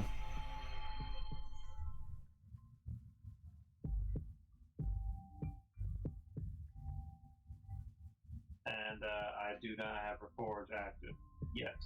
Okay. It's currently one of my discarded cards. That's okay.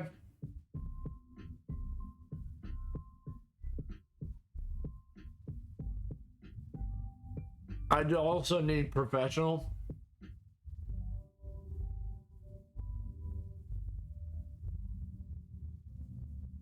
So I would like my my stuff back, but I can probably do a long rest next turn.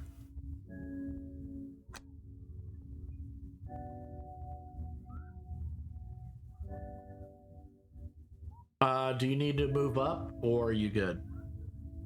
I should be good. I'm just plotting movement. Okay.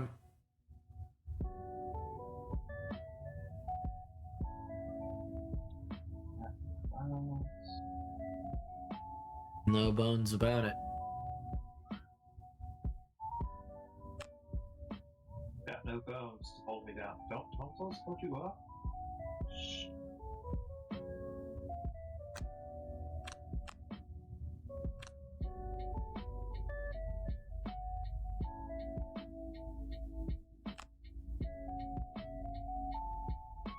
This round, yeah, just gonna wreck shit. Are you gonna attack the skeleton this turn? Yep. It needs to die.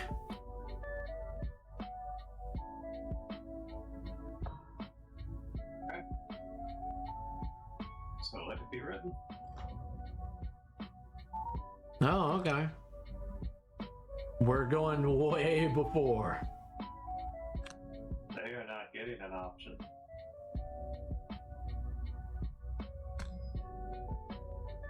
Should I? No, I guess attacking you the. want to have the rat focus the snakes. Yeah, I'll hit this snake then.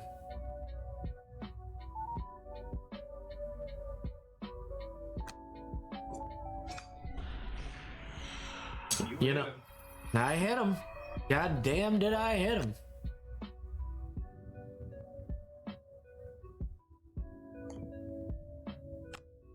I'm gonna get right over here.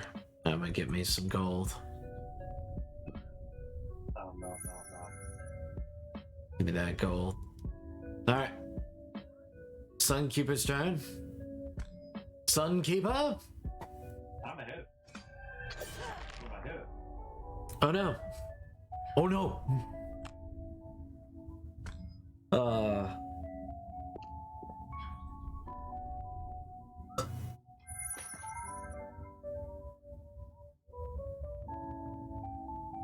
Oh, okay. Moving in to attack. Okay.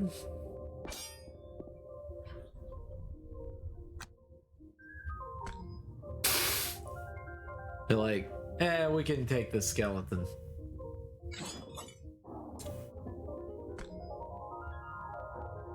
Oh, okay.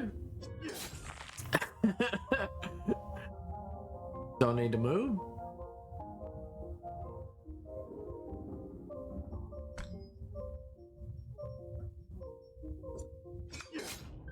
And snake gone. The biggest problem that we had last time. It's now gone.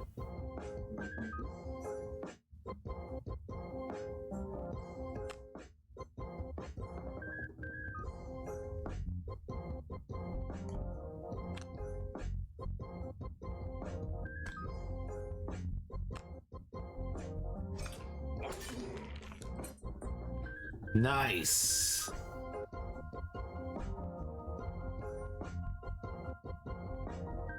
Now, do I need to move right here? I'm gonna take a long rest this upcoming turn. If you want to take a long rest, I'd say be near, just don't block. How about right here? Actually, if you're gonna take a long rest, what happens if you stun yourself? I don't think I get my long rest.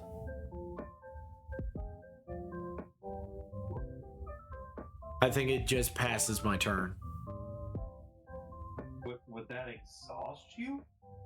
I don't know. I actually don't know. That's a good question.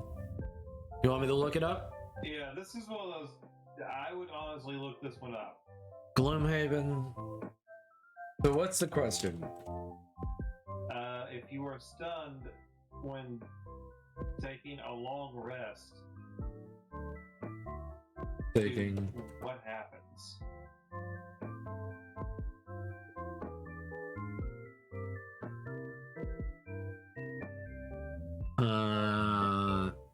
If the figure is stunned, it cannot perform any abilities or use items on its turn except to perform a long rest. Okay.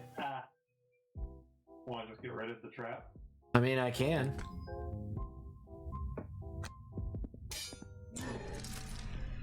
Alright. Skip ability. But that puts you right there where we're gonna bash it in, so. Yep. Oh yeah, I forgot he's on a long rest too. Alright. Long rest it is. And then her is going in. She going in. She's going in, boys. She's going in, boys. I love that the Frigid Blade also works even when it's even if you don't take long rest. I do love that about the frigid blade. It only works if ice is on the field. It's pretty cool. I like weapons like that. But you know what's gonna be behind door number 1. Okay. Yes. So I would appreciate you going and breaking down this. That's all I can do. That's fair. I'm gonna need you to open the door if you can. I'll try. Sorry, this is the turn of recouping the party.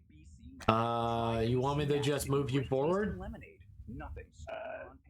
I am not prepped to try to get through the door with my cards right now. Oh, okay. Well, I can't break that door down. Can you hit it any at all?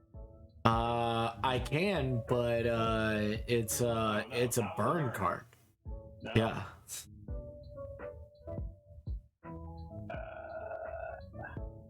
Well. Fuck. Yeah. That's where I am right now. Wait. Yeah, that's where I am.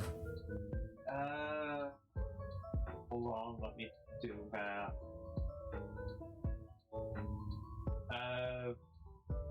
Yeah, just move her. She'll get 1 heal instead of 2 heals off. Yeah.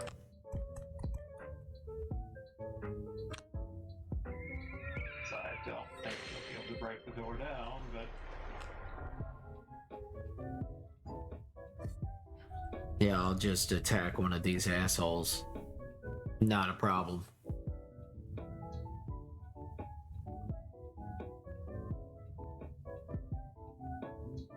you didn't move me. Oh, you didn't tell me to move. I said, if you can move me. Okay, so I'm going back to full healing, and we go through the door next turn. We go through the door next turn. Oh well.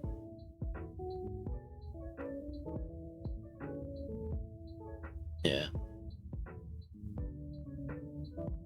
I did not hear you. It is what it is. It is c'est la vie. I should have focused both those heals on myself. But no problem. It's okay. Because I forgot she was still poisoned. Poison. Poisson. Poison.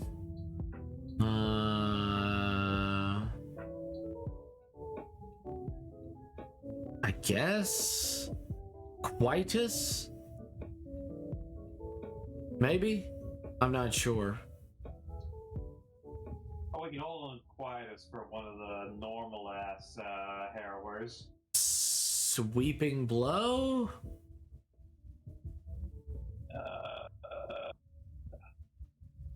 Eye for an eye, no. Spare dagger, no. I guess sweeping blow, yeah. It's the one that if it burns, I'm not gonna die. Like if it burns, since it's burned, I'm not in bad shape. Man, it's crazy because the last time we were here, Mr. Quartermaster had 2 cards left. Yeah. In this exact position.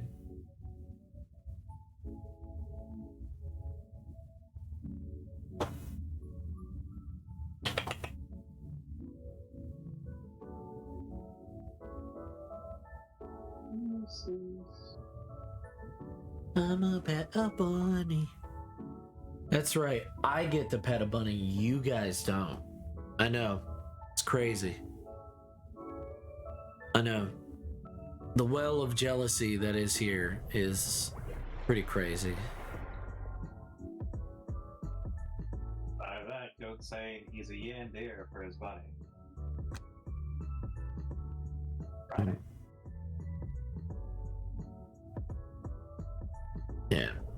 I guess I'll burn it.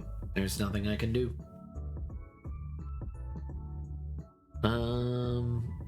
So you want me to break down this wall? One of us will. Okay, so I guess I'll break it in. If you're faster, you break it in. If I'm faster, I'll break it in. Either way, we're breaking it in. Yeah. I'm gonna go on a model. Submissive affliction. Scurry and mass hysteria. Because I know that if it's broken in, I want to get that mass hysteria off. Or do I? Charge it in with everything we got.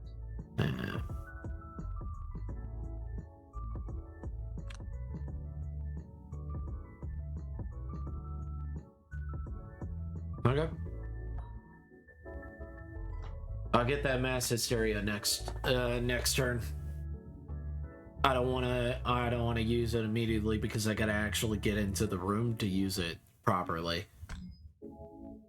That mass hysteria does wonders.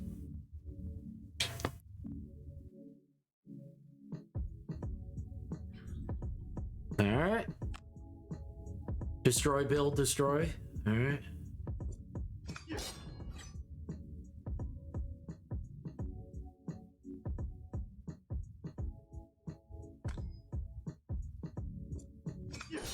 Wow. Okay. Thanks, game. Sure, game. I mean, I guess that's zeros out of the way. Well, he's stunned. Yeah. Oh, he's got retaliate. Well, I guess I can go in. Has he gone yet? No, he has not. So it's not. Wait, he does have it in effect.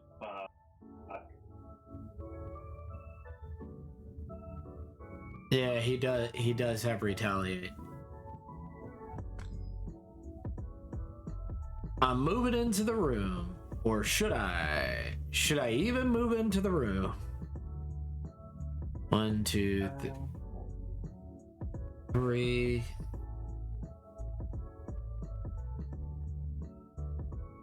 Oh wait. Hold on a second. No. I know. 3, 4.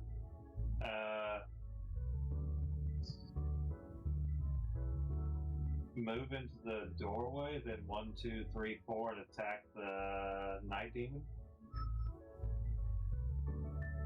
You mean right here? You mean, or right here, move here, and then 1, 2, 3, 4, and attack 3, 4, the night demon. Yeah. Just Okay. landing you right there. Okay, so move right here, and then you attack. can still get your extra attack off on the skeleton. Yeah. Which I could use the Skullbane axe, or should I wait? Go ahead, because it doesn't work on the demons. Fuck you, game. Whatever. Hey, you get a -2 out of the way right there. That's one less really bad card you gotta use on the night demon. Alright.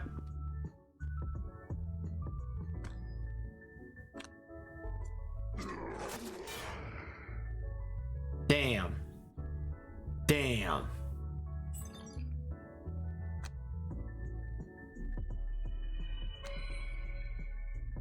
Give that back. Damn.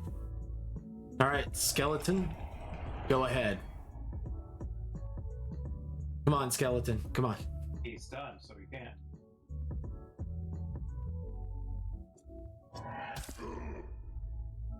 Oh man. Ow. And ow. What the fuck was that about? Asshole. All adjacent enemies and allies suffer 1 damage. What's that about, asshole? It's a secondary thing. No, I'm being being a prick. Alright, it's your turn. Your turn, lady. My lady.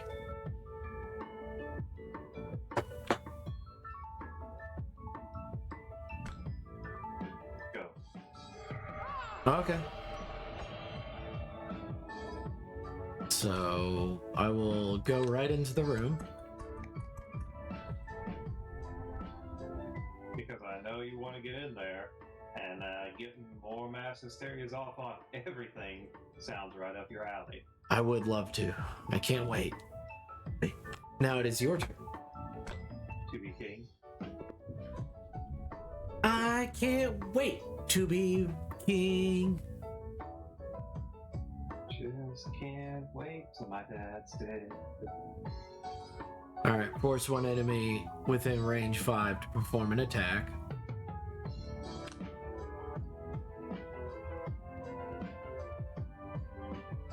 So, Awesome. Is he adjacent to? No, he's not. Damn. Just now, you're gonna really enjoy this one.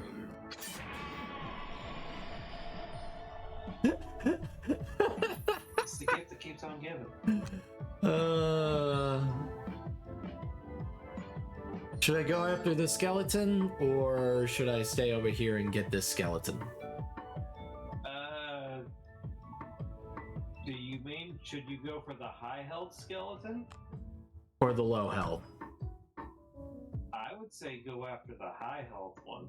Oh, okay. Alright. Well, I get a 2 attack here, and then over there I only get a 1 attack. Well, that's because he has shields. Yeah.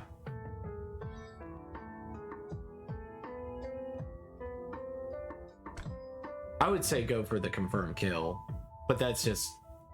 Well, there's also the chance that you pull one of your negatives. Which is fine. I would get a negative over here anyway. So, I think getting rid of this skeleton is the best course of action. Okay. Yeah, see? I would have gotten a negative if I had gone over here. You know? Do. Because I'm gonna do that for the mass hysteria. Yeah, yes. Yes, let's... Oh, yes.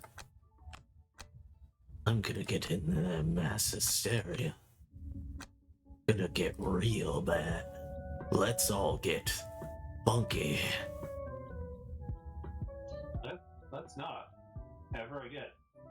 Yes. Funky. This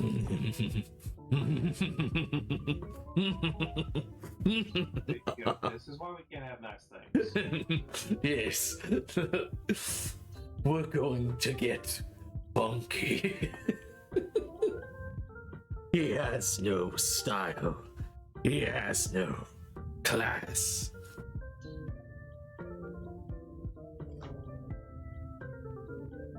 Okay. Alright. You know, that's fine. I'm not bothered by that. I'm not bothered by it. Those skeletons are healing. Okay.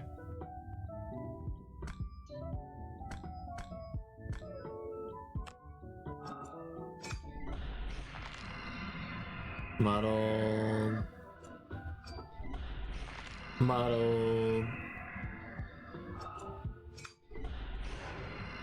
damage and damage. Fine, I don't care. I'm not bothered by that. And you stunned. Wouldn't. Yeah, I guess that'll work. Prevents the heal, so yeah. me that back. Give me back my mass hysteria.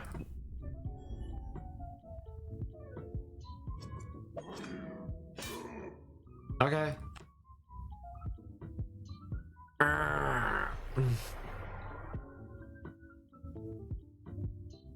Man, that sucks to be that skeleton.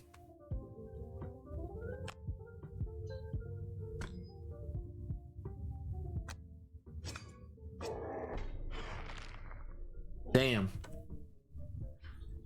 So close. Eh, Again. die. You don't get a turn. Here. You don't belong here. They didn't. Ow. Asshole. Asshole.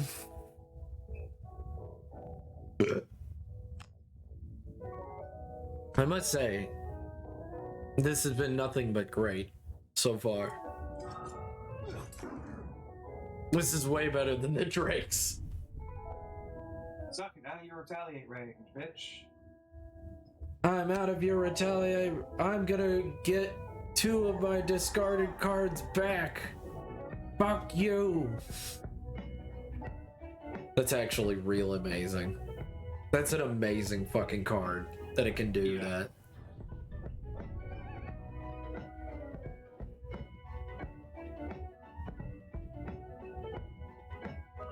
Especially because it's just a discard to do that. Yeah. Yeah, that it's not a burn is so crazy to me.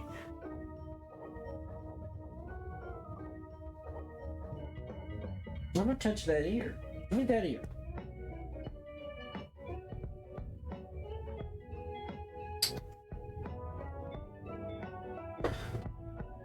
I'm gonna get up for just a split second. There you go. Paper boy.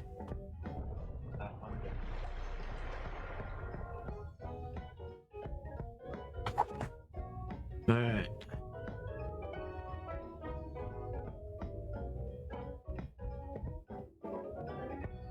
I'm gonna get out of shitville that I'm in right here.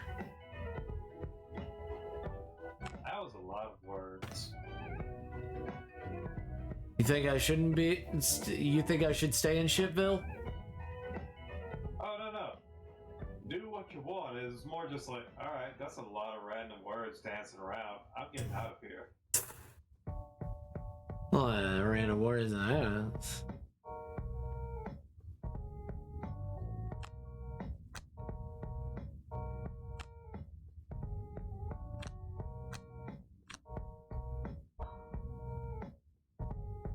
Alright.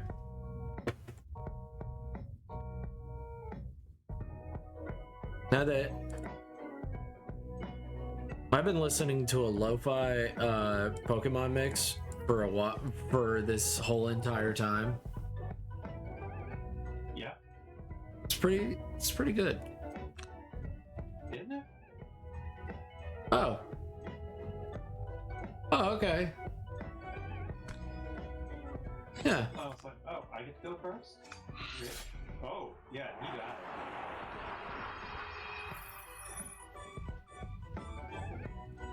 What's the skeleton doing? Oh, it's gonna attack me? I don't wanna. You mean it's gonna die? Move, attack, heal. Alright. So, can I move right here? Do you want me to move here? Where do you want me to move? Are you gonna ping? Right here? Sure. We can safely move there. Okay.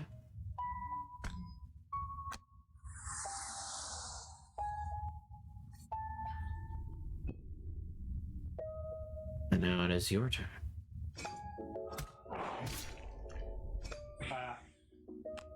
Thank you. I appreciate that. Now I'm going to hurt someone real bad. I'm thinking that heroin. Huh? Oh, you want me to go after the heroine? I can go after the heroine. Yeah. Yeah, I can hurt it real bad.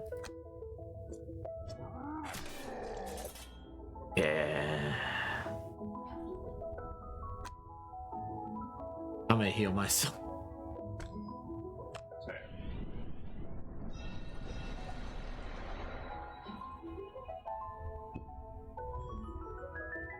All right, quartermaster.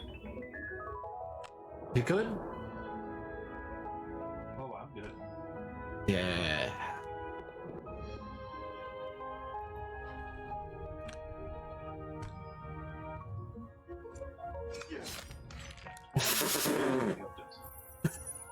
I don't know why that's so funny. I don't know why it's so funny. That was really funny. That shouldn't have been as funny as it was.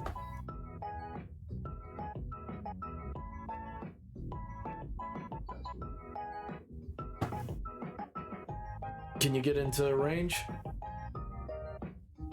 Oh, I can get in there. I was just trying to plan out my movement. Okay.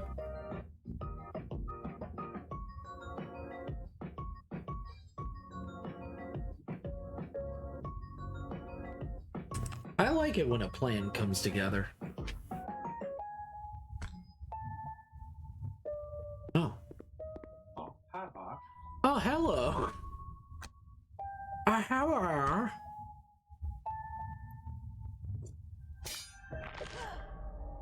Bad skeleton. So I'm not killing. I'm just hurting. Thank you. I have another.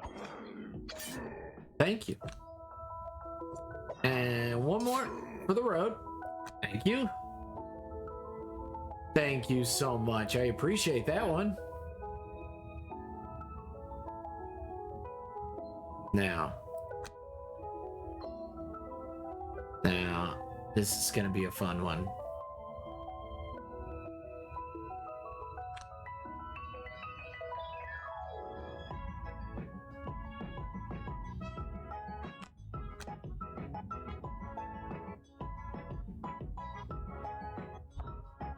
I'm gonna eat that wind. You eat that wind. I'm not telling you not to. Just, I would like to be healed. As long as the harrower doesn't go before. Okay, the skeleton took me off guard.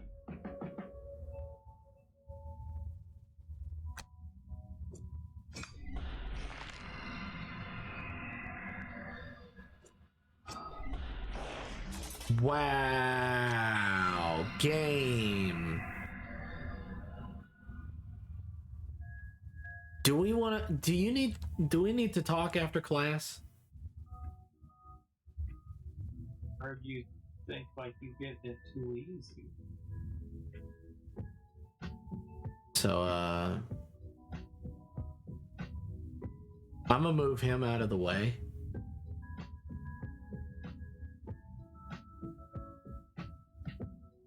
So I'm gonna move him right here. Okay. You know, so I'm gonna move you because he's gonna die if he stays there, because it's gonna get bad. It's gonna get dicey. It's fine. Yeah. Okay. Okay.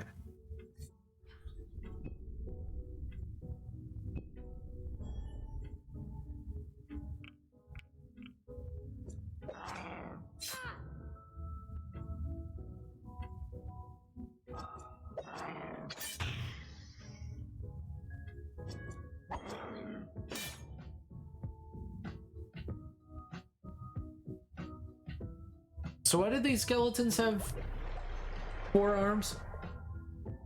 Because fuck you, that's why. Okay. Alright.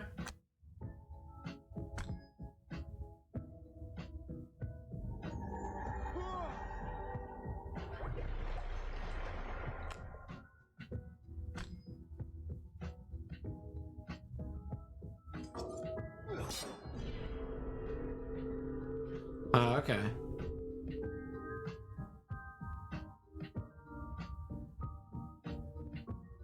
Okay. It is what it is.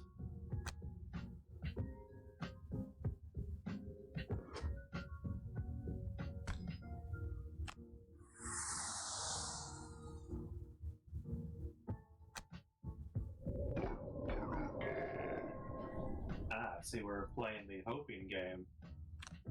Yeah, that is what we are playing. And I did it. And I rock. And another. Skip movement. And another, please.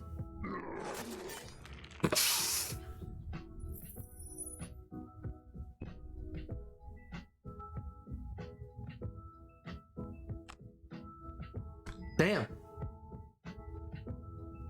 I'm darn good at some Gloomhaven.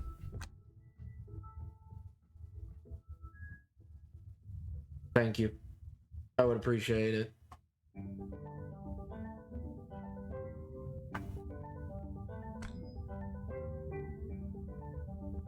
Big boy does need the healing.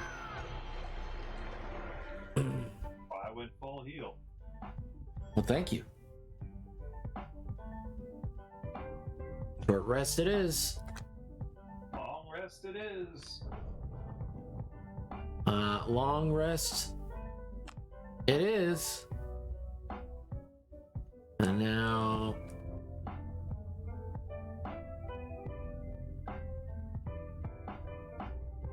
How many cars does the rat have? I have 3 burned. I have none discarded. How many does the brute have discarded? I was gonna take a long rest. Does he have the ability to act this turn? If I have one card to act, so no. Okay, never mind then. Alright. I'm petting a boy. Petting him. Petting him. So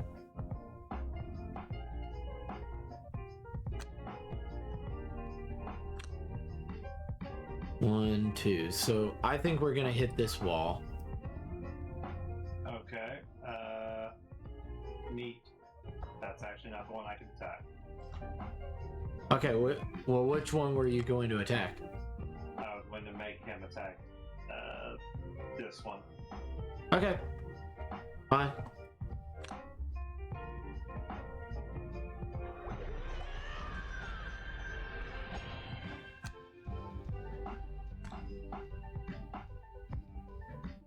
Oh, sorry, boy. Sorry, boy. I was just trying to pet you. I'm sorry. Just trying to pet you, boy. Oh, cool. Oh, Oh, cool. Neat. Cool. The skeleton will go.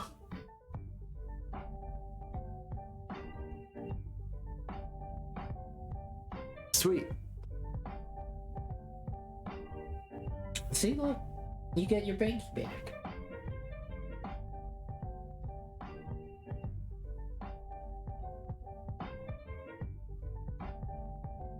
That's really cool. That's a cool move.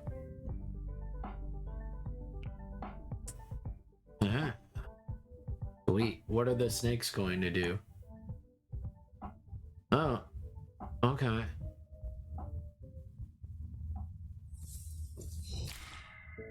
Oh, that's nice.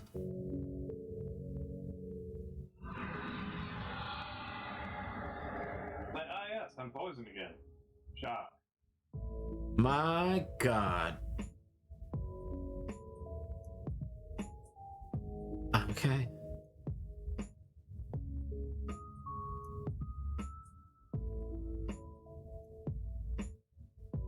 Okay, so they have gone. So getting in that room is my priority. So let me get into that room. Or unless you want to get into that room. You want to get in that room? Matches not to me. How much is the movement? 4. Can I cannot. No, I can't. I fairly can. You've got your shoes? Special shoes? She can. Is the doorway difficult terrain? No. It's getting past this snake. special shoes. Does he not have special shoes? He doesn't have shoes at all. Oh. Okay, then I guess He's got 4 lives. I will get into the room. I shall get into the room. And I will attack from behind. Or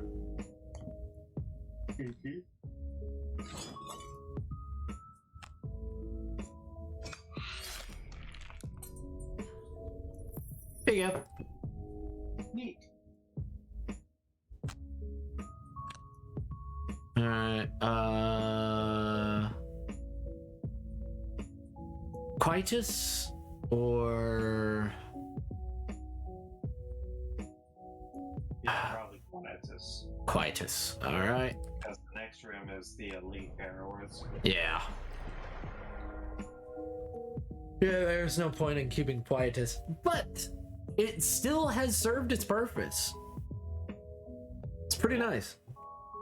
I gotta say, it's not a half bad card. Hello, boy. Hello. There is a boy under my feet, and I love him. Ah.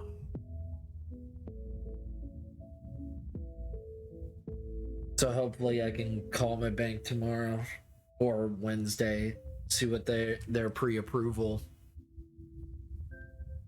on a car, see what I can afford. Yay. So that'll be fun. That'll be an exciting time. Alright. So I've got 2 discarded cards. So I'm gonna move in there. I'm gonna get past this snake. 1, 2, 3. So I'm gonna get past this snake. I'm gonna jump. Is that okay? Unless you're moving in. You gotta get past the snake first. So we will see how it plays out. Okay. Mass hysteria now? Yeah, mass hysteria now. Just get it over with. Yeah, mass hysteria now. Who call on Mass Hysteria first?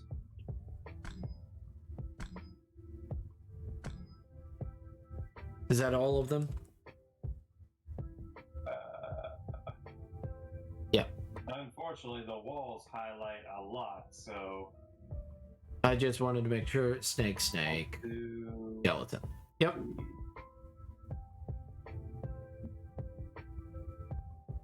I can hit one of these walls in the back.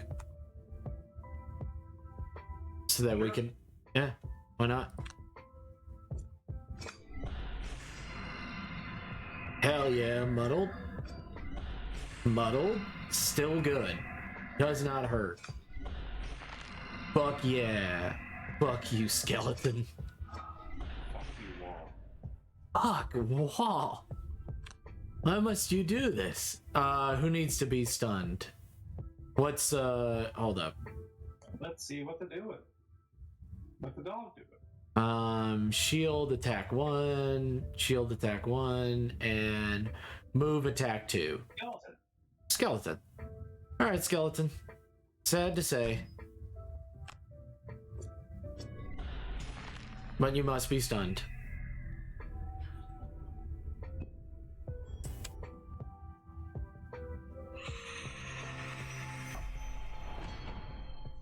Yeah. I'm so sorry, Mr. Skeleton. I know you had such a good move lined up. He's like, come on, yeah, come on. Don't do this to me. Ow, fucker. Fucking dick.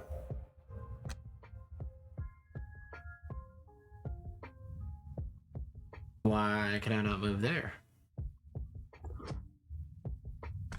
Why can I not actually move into the room? 1, 2. Can you not move to here? No, it won't let me. It won't let me.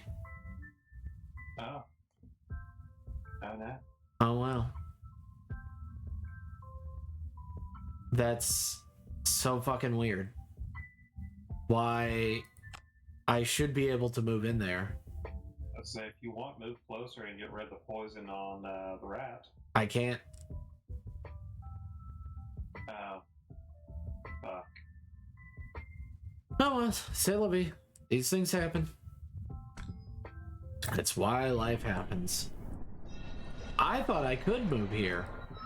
Unless this is counted as difficult terrain. That's why I asked earlier.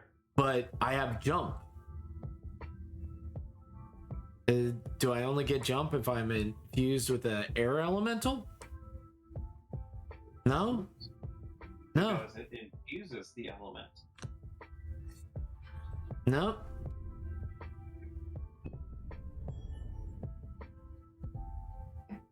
Well, living bones. Living bones.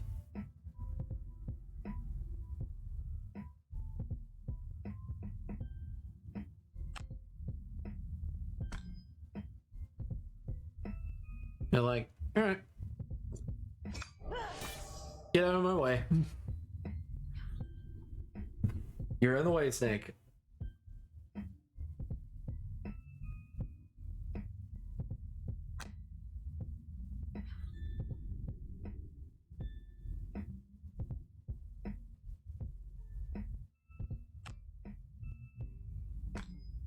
Oh, hi, Snake. Mr. Snake, how many licks does it take to just fucking die?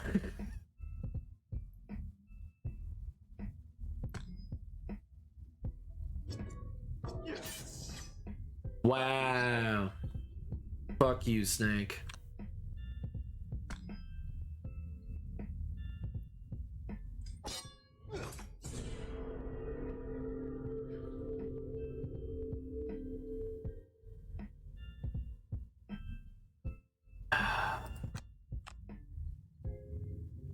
Just get out of my fucking way. Stupid fucking snake.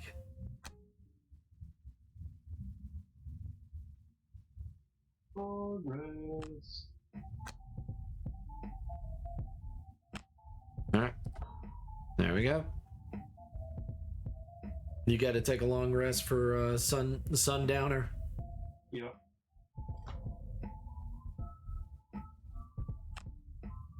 Hey, cool. Cool beans. It's my turn. And, fuck you. What is this snake doing? Oh, okay. I think it's dying. Maybe. What are you doing? You're attacking. Well, you know. Fun. Get that poison off me. At the very least. Could you kill this goddamn snake? I'll kill the snake. No. Please heal me. That would be very sweet. Thank you. Yeah, I was about to say, I was going to heal you, but... Okay. I was like, wait a second. No, don't listen to me. I'm being stupid. Yes, get back your cards. Get back your cards. You have so little of them, so you need all the cards you can.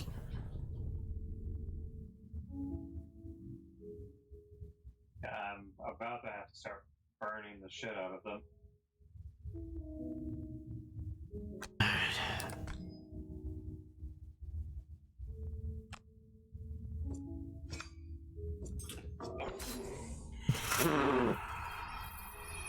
What the fuck? This snake? It wants it.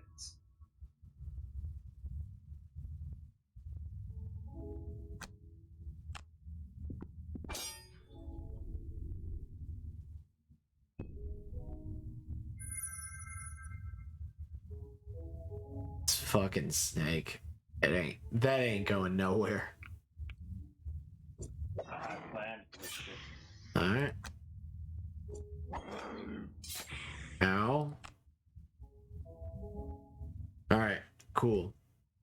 And now to save the lady. The lady, the lady, the lady of the lake. I don't know. I haven't thought of using the lady of the lake though. You know what I mean? How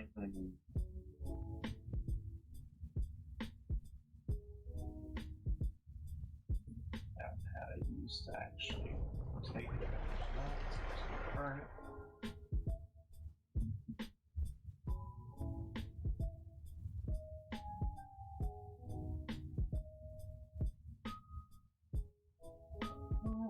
So let's kill our way into the room now. Yeah. I'm gonna take a short rest. Whatever.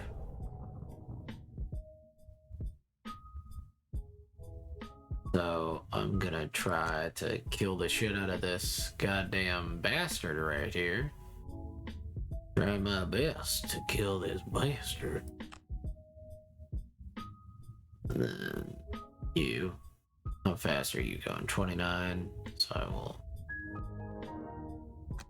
Hey, Floof. How are you, Floof?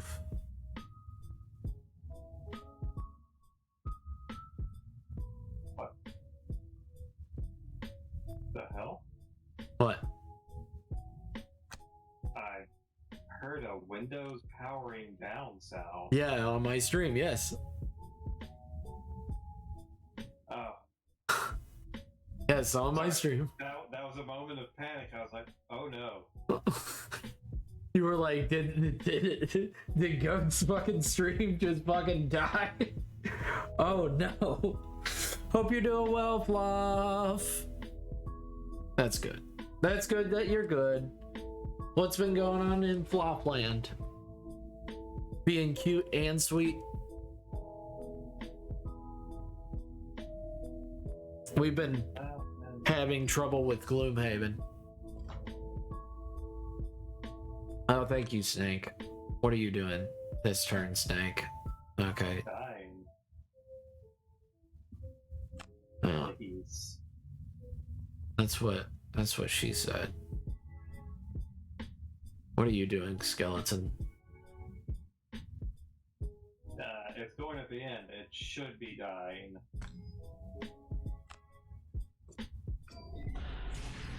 That's okay. It's stunned. Flag. And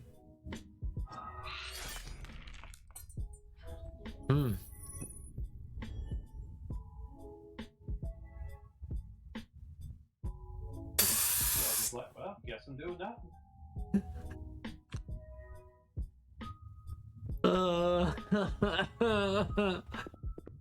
Oh, god damn it. That's so fucking funny.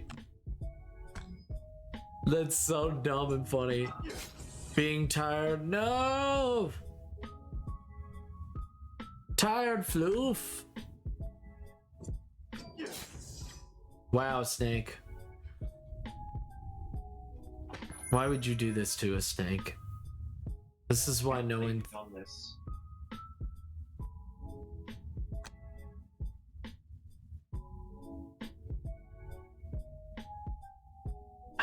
I want to get over here and attack it, but I can't fucking attack it.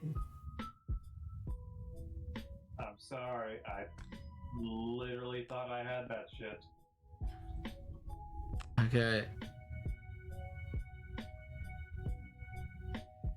Did you burn a card to do that? No. Oh. Gonna get by here.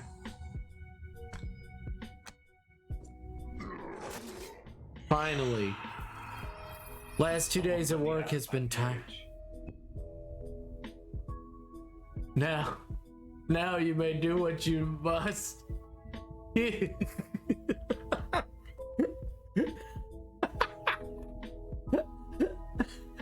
Oh, we got 2 more fuckers in the next room though. Got 2 more fucks.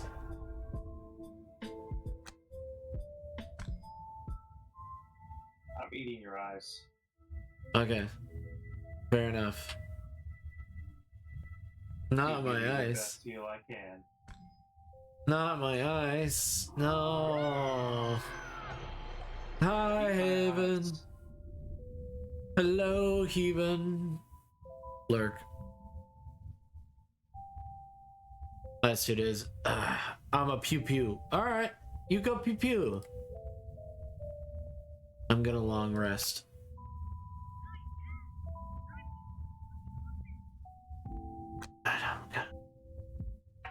I don't have a lot left in me, in my rat. I got a lot burned. Wait, how many discarded do you have on your rat? 2. 2? Yeah. Are you resting long with your rat? Oh. Are you long resting with your rat this turn? No, it's I can only take short rests during this scenario. Scrambler. Are you taking a short rest this round? No. Okay, that's what I needed to know. Okay. Thank you. Thank you. I'm taking a long rest though with my bird though. That's fine. Okay. Good. Thank you. Alright, well you go pew pew then, Floof. Go pew pew. And if he even is here, I'm fine with that. Where are you moving your rat? Let's see. So her speed is 4. 1, 2, 3, and 4 is where I need to go. You want me to go slower than you? You can't go to the wall. I will go slower than you. Oh, So no, I was going to say you can't go in the wall, so you got to go to one of those. yeah, that's where I was thinking. Right there. Okay, that's fine. Like right here. Where I'm thinking. But just have her go faster than a 29 is all I ask. Okay, so I'm going faster. So I have a 79. Can you go quicker with her? Okay. I get an 11? That's fine. It's just so long as you go before she goes. Okay. Fair enough.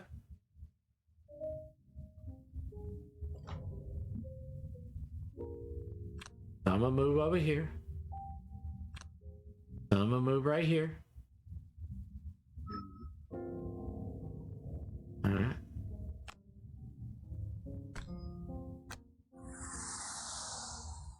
Targeting this wall. Yes. Yes. You move it.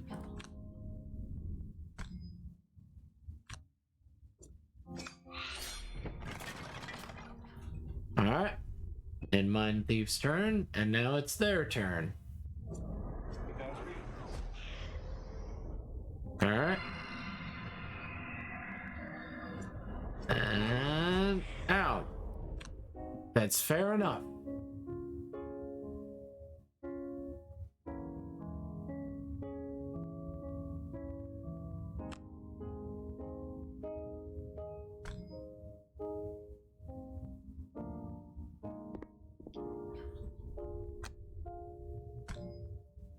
Well, thank you. Man, the Spearman! The Spearman! Quartermaster, the Spearman Taylor. He's getting Tim the Toolman vibe. Or not Tim the Toolman, his friend. From that. Huh? Al Borland? Yeah. Is it Al? That is his friend, yes. Yeah. The one that helps him out, and then he fucks up every single show. Yes. How many can I take? Oh. 3. Oh. 1.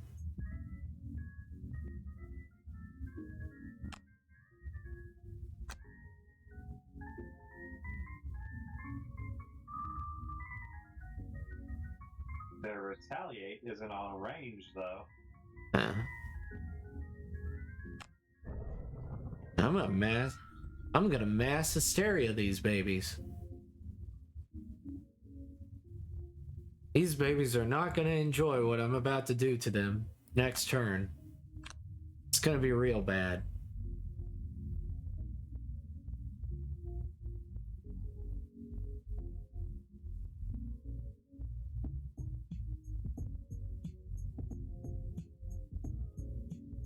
Should I go in with the Juggernaut? Yes. We need to get the fuck in there. No, I mean, like, get in there. Oh, the card. Oh. Yeah. Do I need Juggernaut? If I don't need it, I can get in there 1, 2, 3, and then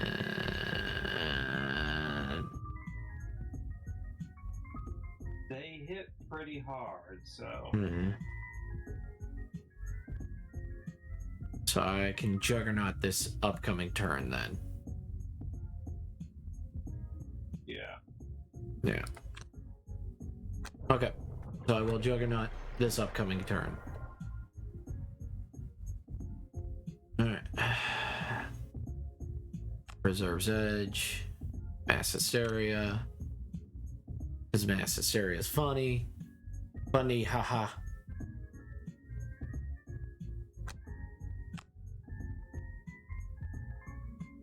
Yes.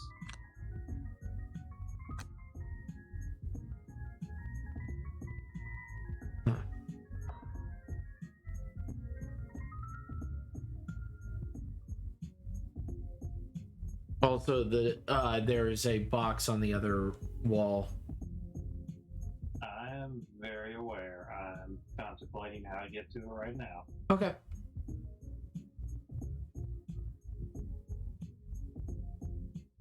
But in all honesty, this has been a good one. Yeah. Hey, that's not too bad. Man, imagine if it was actually dark on the field.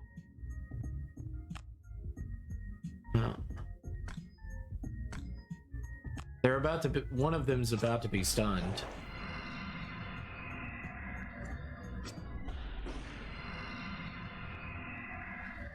Doesn't matter which.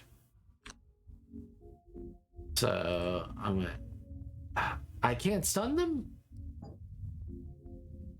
Oh shit. I'm not close enough they're to. out of range. Holy shit. Should I move in to their range? No. No. No. That's dumb. Yeah, I was gonna say that's what we call the dumb. I was like, should I run into their no.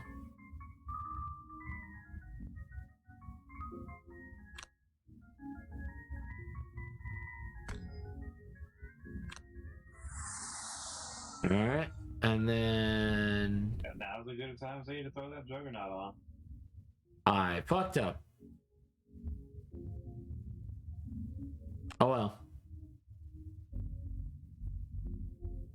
Now's as good a time as any to do something. Well, going in to fucking die. Okay. Why didn't you say anything? I didn't know what you were doing because your plan went to shit halfway through. Wait, my plan went to shit? Yes, because I thought you were jumping forward and then juggernauting. Yeah. Well, I made a mistake. I'm sorry. And then you charged in. I was like, oh, okay.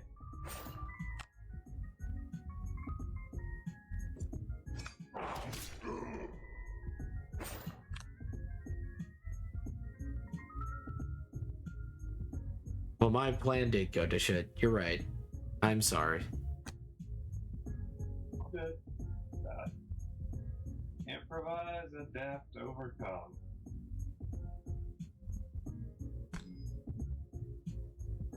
We're the weak link.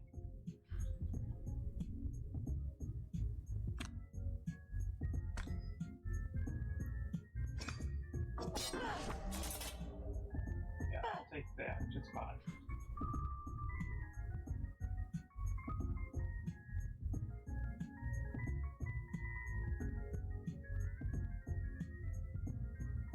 Fair enough. Okay, I'll look it up. Not that.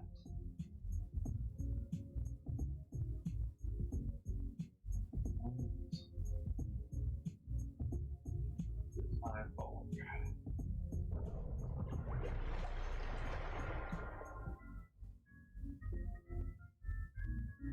Alright.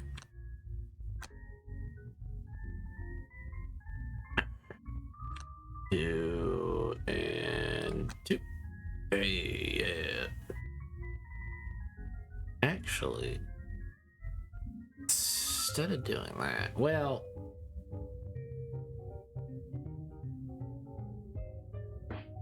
yeah, no, that actually works just fine.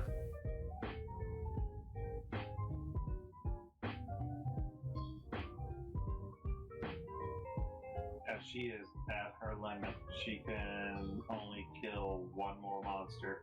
So, There. holy shit, the walls counted as monsters.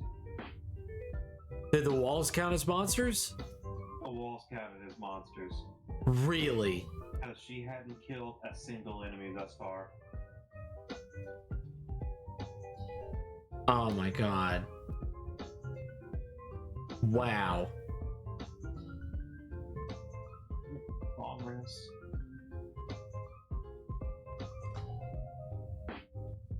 Okay, what are you doing?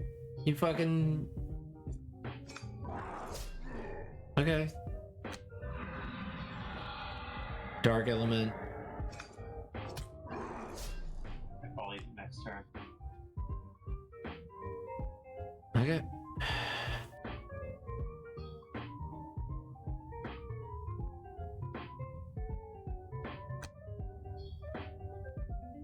Do you need to move up? Hold up.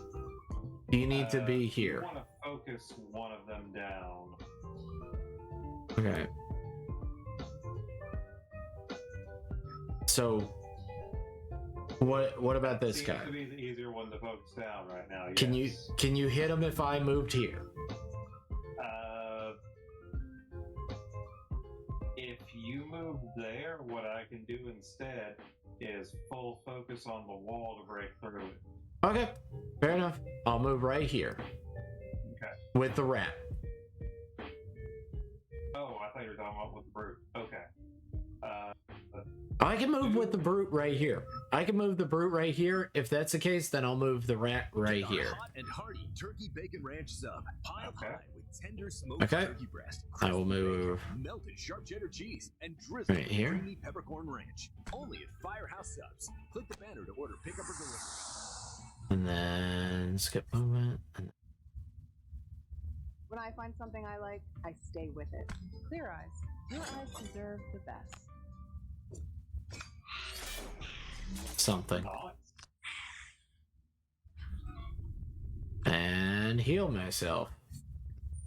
Good call. Let me see what's playing right now. Okay. I was wondering what the hell was playing in the background. Alright, Sounds like an ad. it's your turn.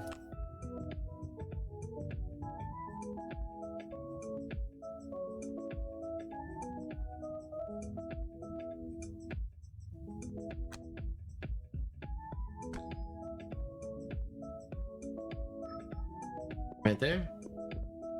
Hey. Is that the Bidoof walk? Huh?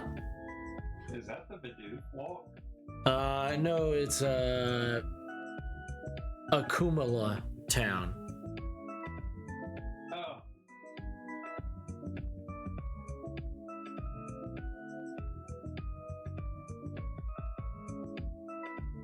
Oh yeah. That looks good. That looks good. Nice. Alright.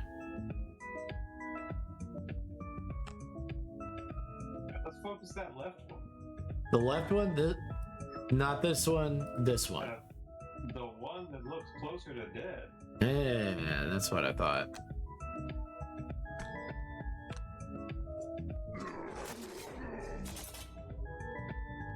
Give damage. Don't move. But moving's not an issue, no. Okay. Don't need to move, right? Correct.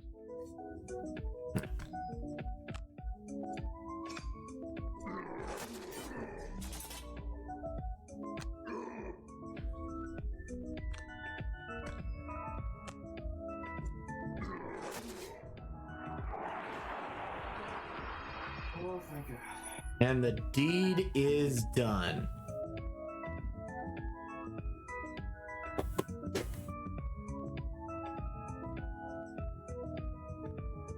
Oh, we got one more villain to defeat.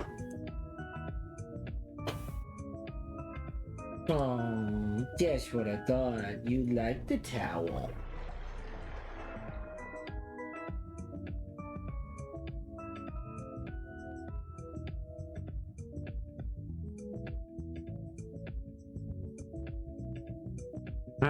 Short rest again? Fair enough. That's all I got. And mass hysteria. And then, okay. And there we go.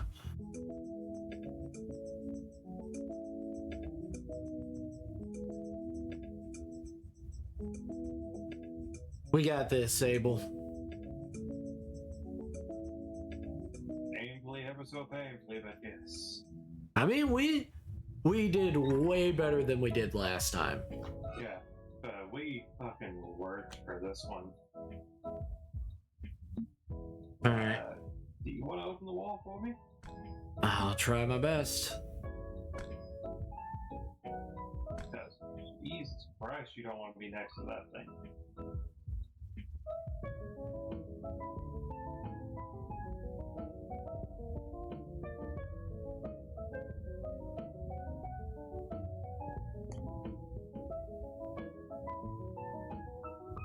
Moving a heal and just a base attack? Or Huh? move and heal and just a base attack? Or, oh, I forget, you do bonus damage with your mass hysteria, don't you? Yep.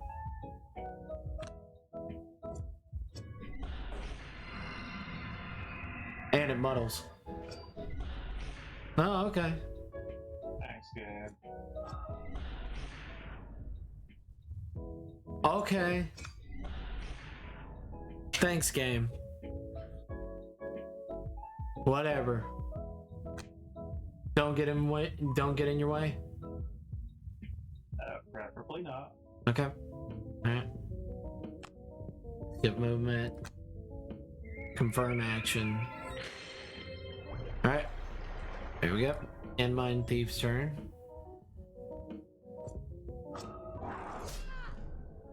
Damn.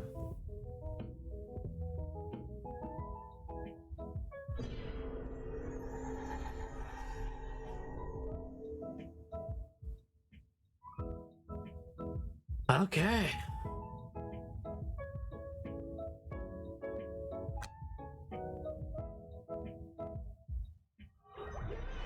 Hey.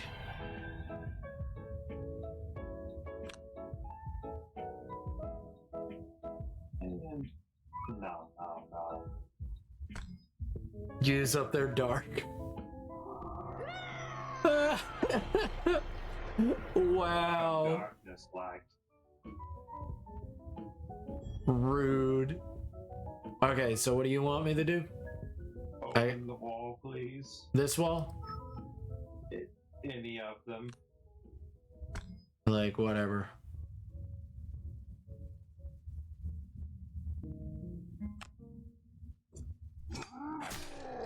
I was expecting a crit miss, I'm not gonna lie.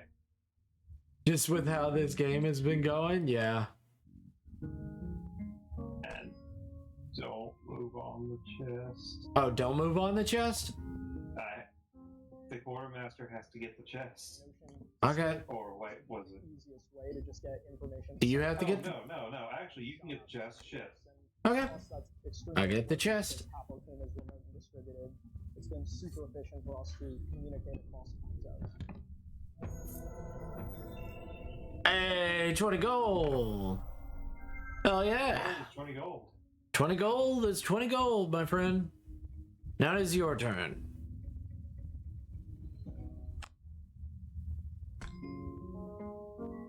Yeah, ruin that guy's day. Yeah, what a dick.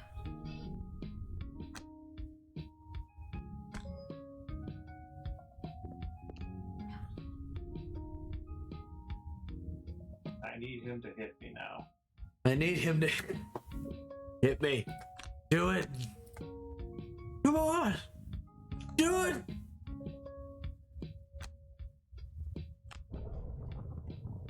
Alright. 1, 2. Can I see him?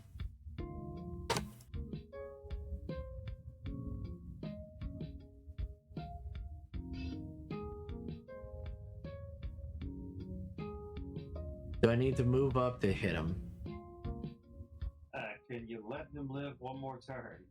So Uh, I can ensure that I get my perk with the keeper. okay. So one more turn. Fair enough. I don't mind walking over and getting some money.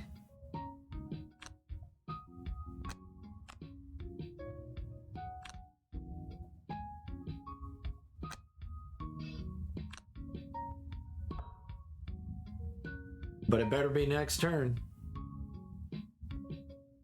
I'm like, that's so much with my ramp. One way or another, he'll either hit and burn it, which if he hits and burns him here, Yeah, get him. available card. Don't even need to do it now. You can kill him. Fucking kill him. Fucking kill him? Okay. Okay. You got it.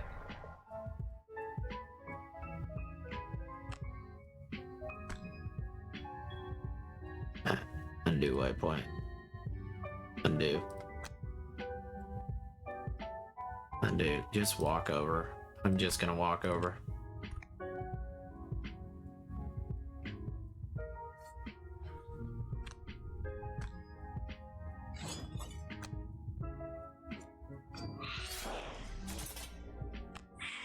Wow.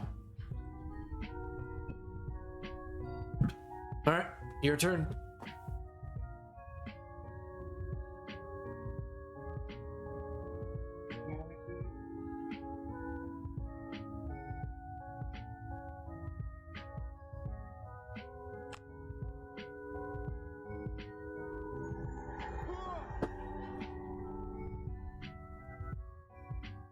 That affect you? What? No, it did not. Damn. I was hoping you were in range.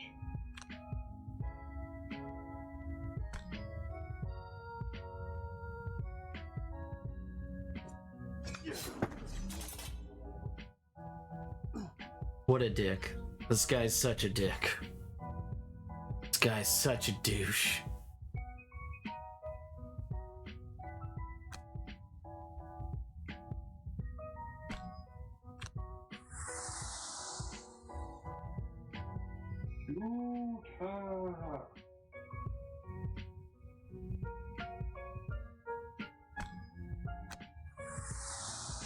Alright.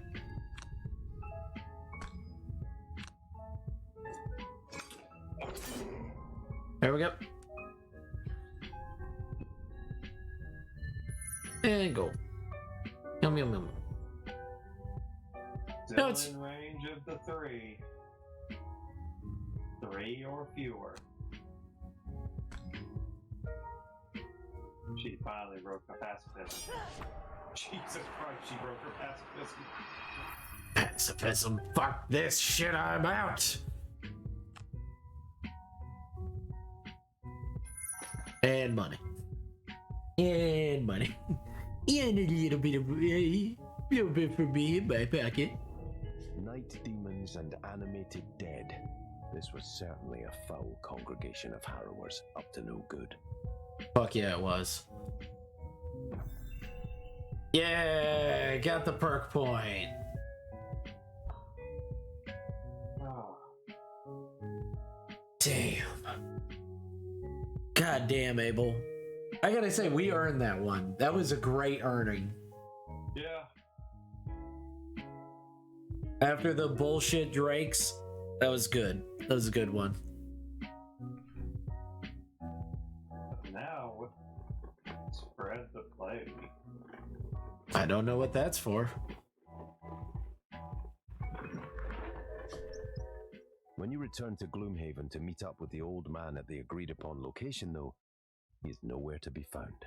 Asking around at the Sleeping Lion, no one even seems to remember him ever being there. After a few hours of searching, you begin to question whether you dreamed the whole thing. The Harrowers were real. That's for certain. Perhaps the bastard just didn't want to pay you for the completed job and ran off. All that work for nothing. He had better not show his face around here again.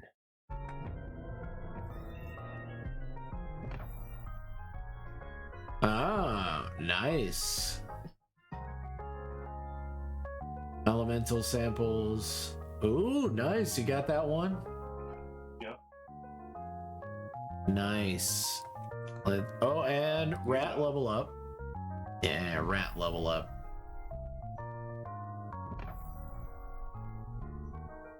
Alright. And imagine if I was playing with level 6 people. Oh, I can create dark on the field. Neat. And huh? What? Is it neat? I don't like that. You don't like that? You don't want that? No. Dark tends to fuck us.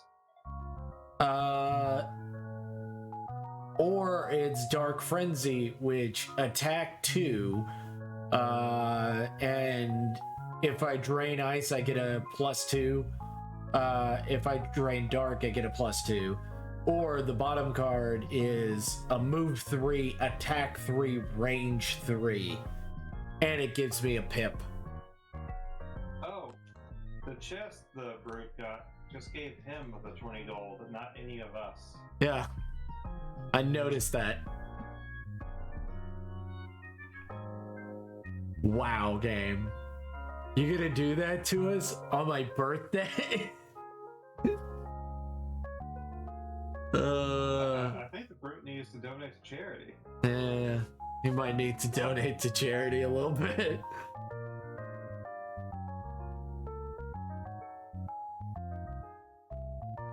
I'll add more muddle cards.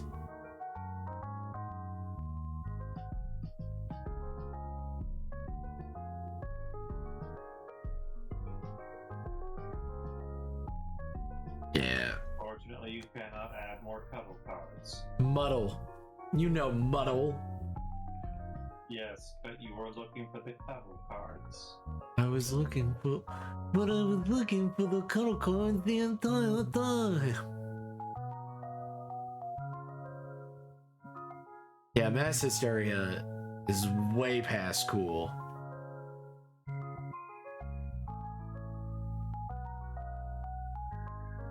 Which one was it? It's Possession? Possession is still good. Because it moves you around. It's Scurry that needs to be upgraded. Oh, Because is it's that Dark Frenzy what you got? Dark Frenzy, yeah. Oh, so it eats the ice and the dark. It's not it creates, it eats. Yeah, no, the other card I could have gotten would have created Dark. Okay. But I was like, I'll pick the Dark Frenzy instead.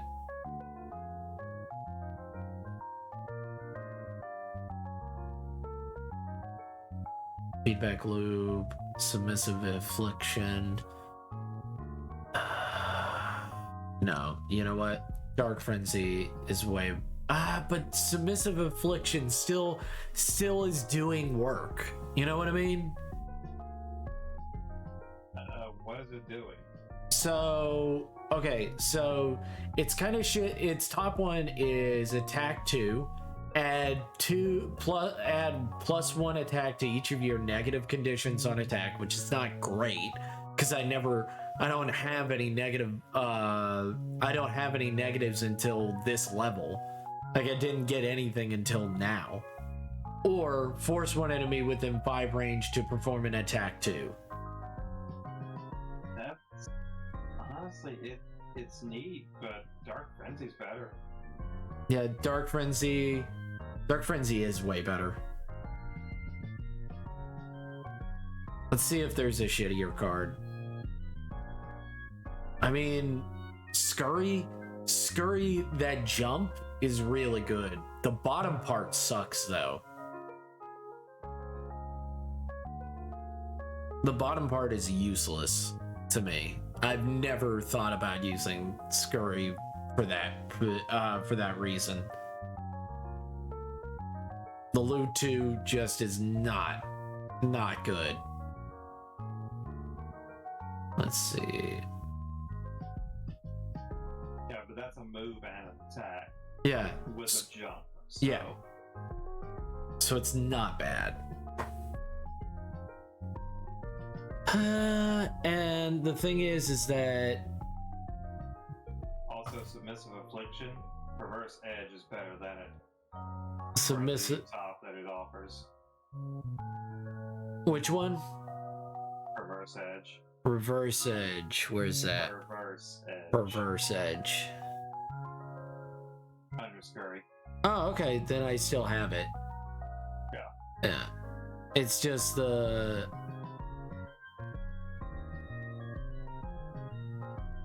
That's a if we need to super kill something card. Yeah. Otherwise, it's a maintain a stun. True. Create ice and give yourself XP.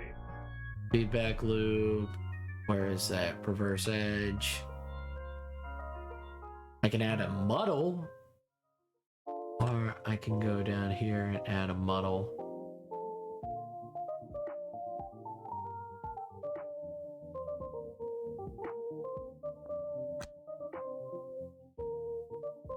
Plus range. Or I can go here and then add a muddle to that. No, I don't. I'm never going to use it like that, so... Cancel. Let's see. Feedback loop. What is feedback? Ugh. You can add another jump to the 4. That's hilarious.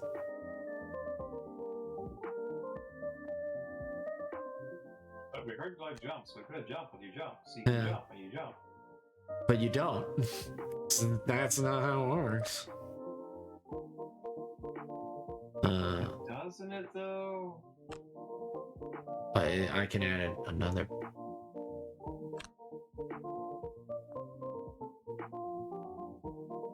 Oh, that's interesting. That's pretty cool. Oh, it can add a bless to that? That's actually pretty radical. I never have enough money for any of this. It's so sad. It's so sad. Man, imagine having money. Yeah. Retires Road. Mass hysteria. What is mass hysteria that I can do? Plus target? Oh, that would be cool. That'd be so cool.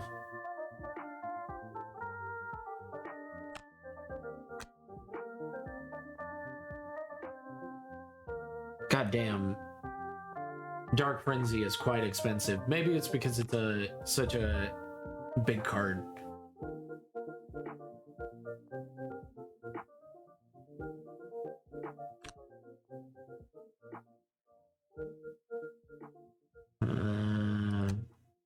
Scurry. Can I add anything to Scurry? I can't add anything to Scurry because it's too expensive. I might be able to sell. No. Why not look at gear? That is true. I don't really need anything for them because I'm about to... Let's see. I think I have a good enough amount of stuff. Second Skin is doing good. Like donating also works. Yeah, true. Donating would work. But I'm thinking about upgrading my character. Slowly but surely.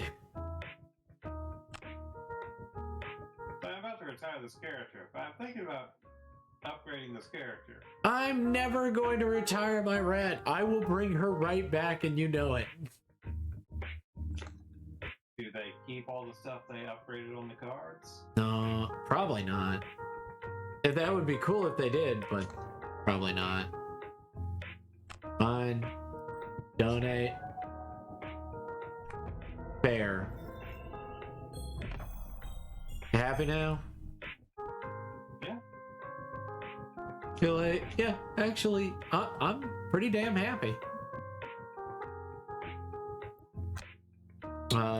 And boy needs to donate. There we go. All right. What you looking at for? Oh, you looking at Spellweaver and Scoundrel?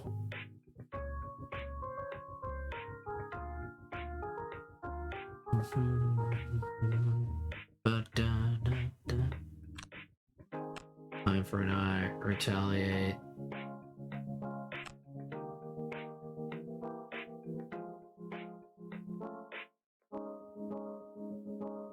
Oh, I can give it a bless. Let's heal.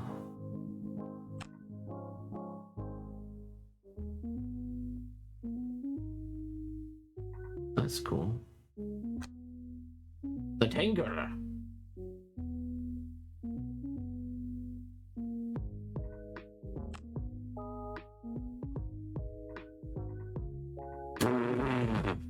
Yes.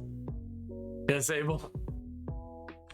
Are you getting tired or? I don't even know what time it is right now. It's 12:47.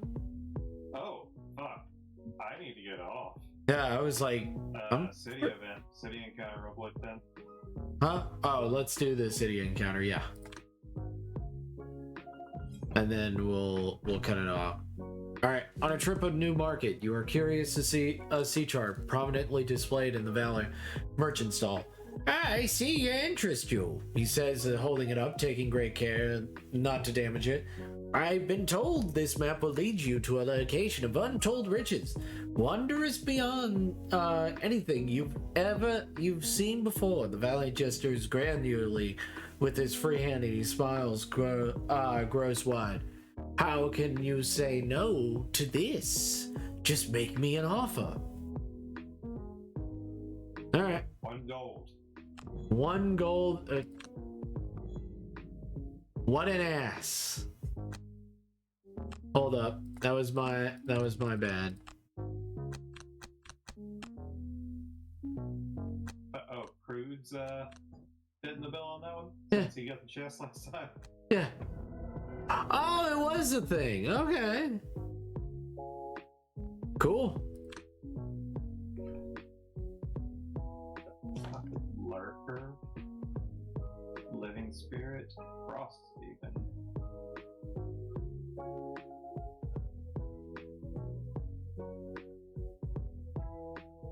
Damn.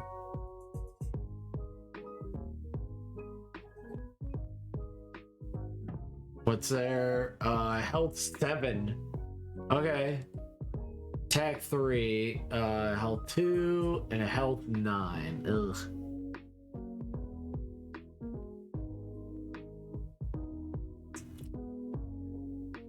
Just looking at these monsters. Don't worry about it.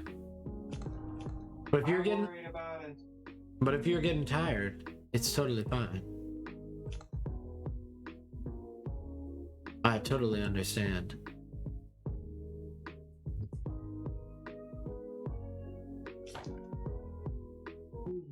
Yeah, the Frost Demons and the Living Spirits are going as before. We've not seen a Lurker before. Yeah, we've never seen a lurker.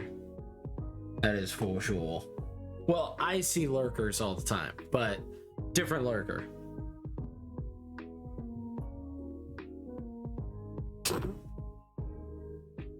Well, if that's the case, I think I know where we're going next time. alright. Well, if that's the case, I will switch to art. I will switch to art. And you have an amazing night, my friend. You mean sleep? Yes. Yes. sleep. An amazing night.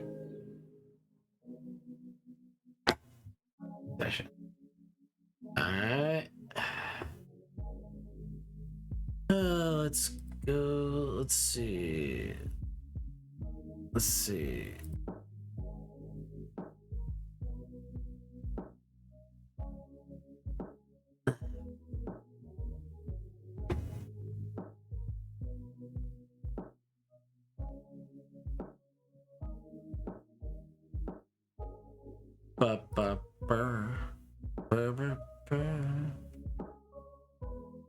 Alright. Like that. Man, I'm so big in this. I'm very big. Well, alright, Abel.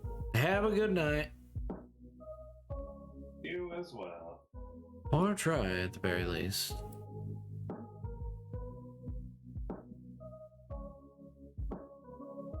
I'm actually going to leave the call this time Yes. Good idea. instead of waking up the next day and seeing I'm still in the fucking call. That would be a good idea. Later. Later.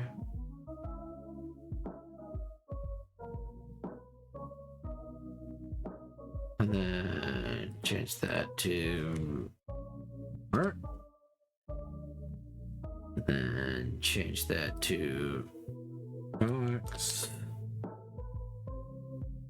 And graphic design. Done. There we go. Alright. Let's hit that. And then let's. Did I? Yeah, I updated it. Alright.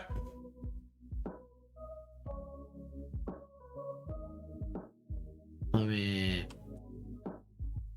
Exit game. Yes. Alright.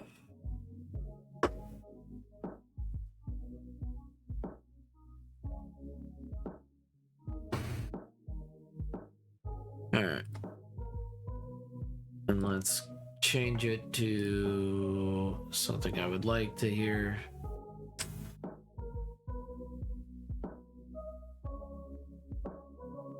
Well, I wanted to listen to this. Someone's Zelda Theory video, which I don't know.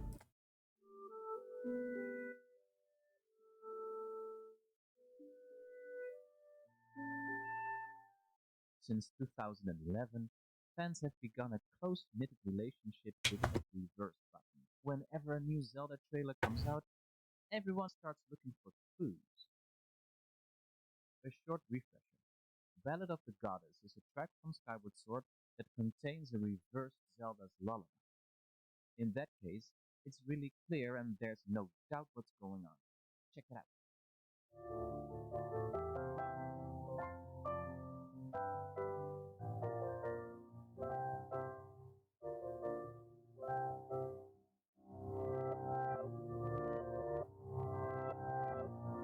Here we go.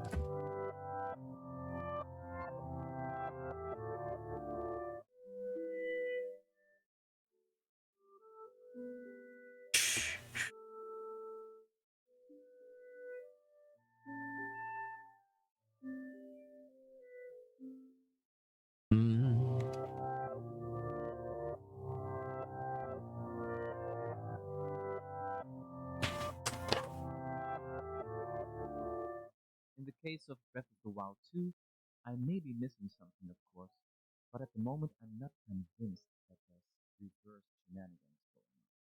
However, recently I got an email from Jordan Bruton.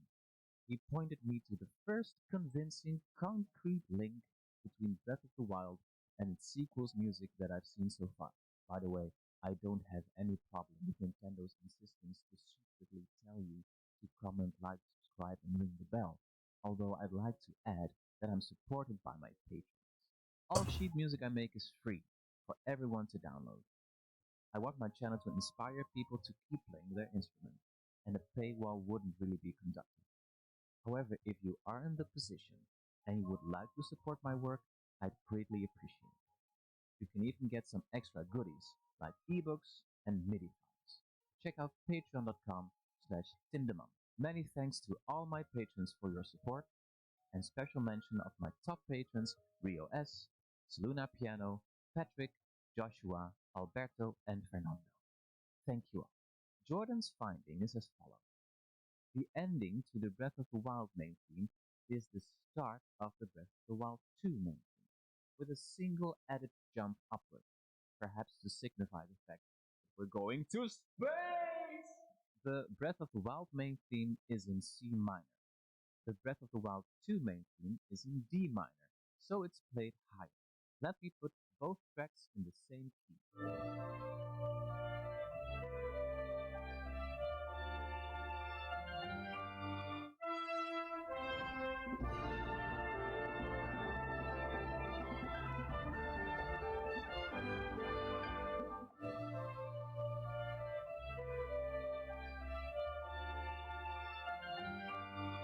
That's clear as day, right?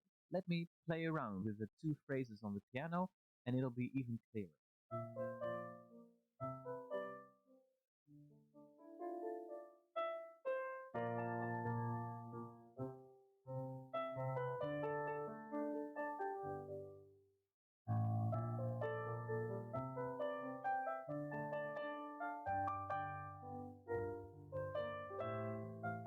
Bum, bum, bum, bum.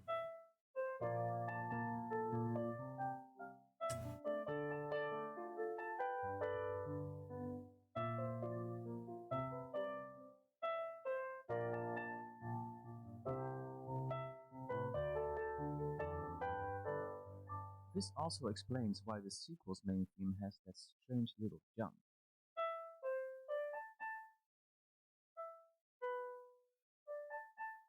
First I thought it was to announce the coming G major chord, and I guess it does, but it seems to be the other way around.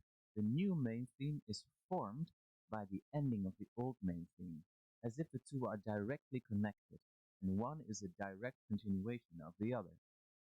Isn't that romantic? After I heard of Jordan's discovery, I discovered something similar that makes this even wilder. The start of the Breath of the Wild main theme has that prominent 5-1-8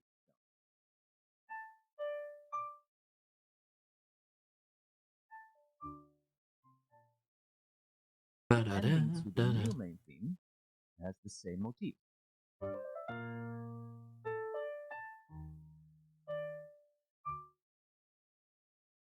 Coincidence? You know what this means? That the ending of Breath of the Wild's music is the start of Breath of the Wild 2's music, and that the end of the Breath of the Wild 2 main theme is the beginning of the Breath of the Wild main theme. Here, let me play the two connected like this.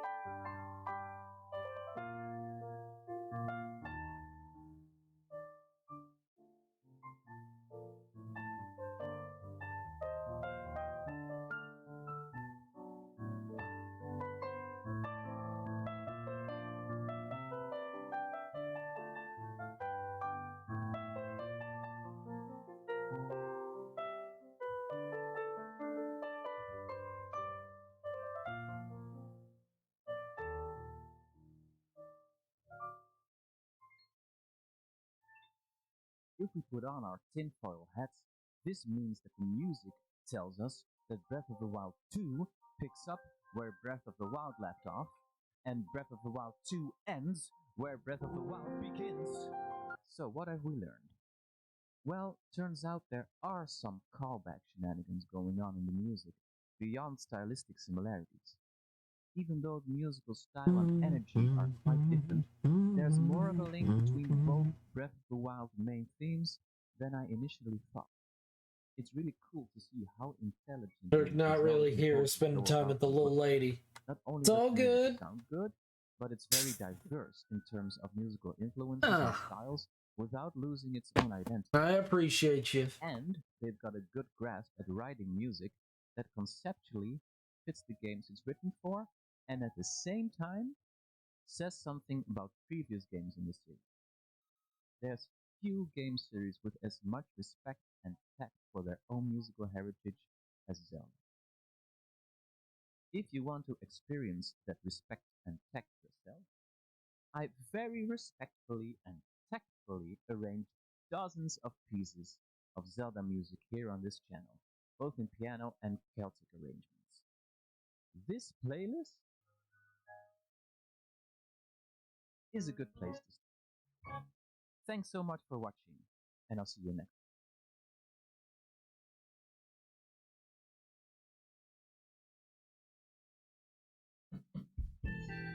Come on now.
Chad is lurking. It's so cute. I know. MP and HP are restored. You are still hungry. God damn it, Chrono Trigger. Fucking so depressing. Here's the future. Fucking, it's awful. Yeah, I'm fine with them being lurkers. I like the lurkers.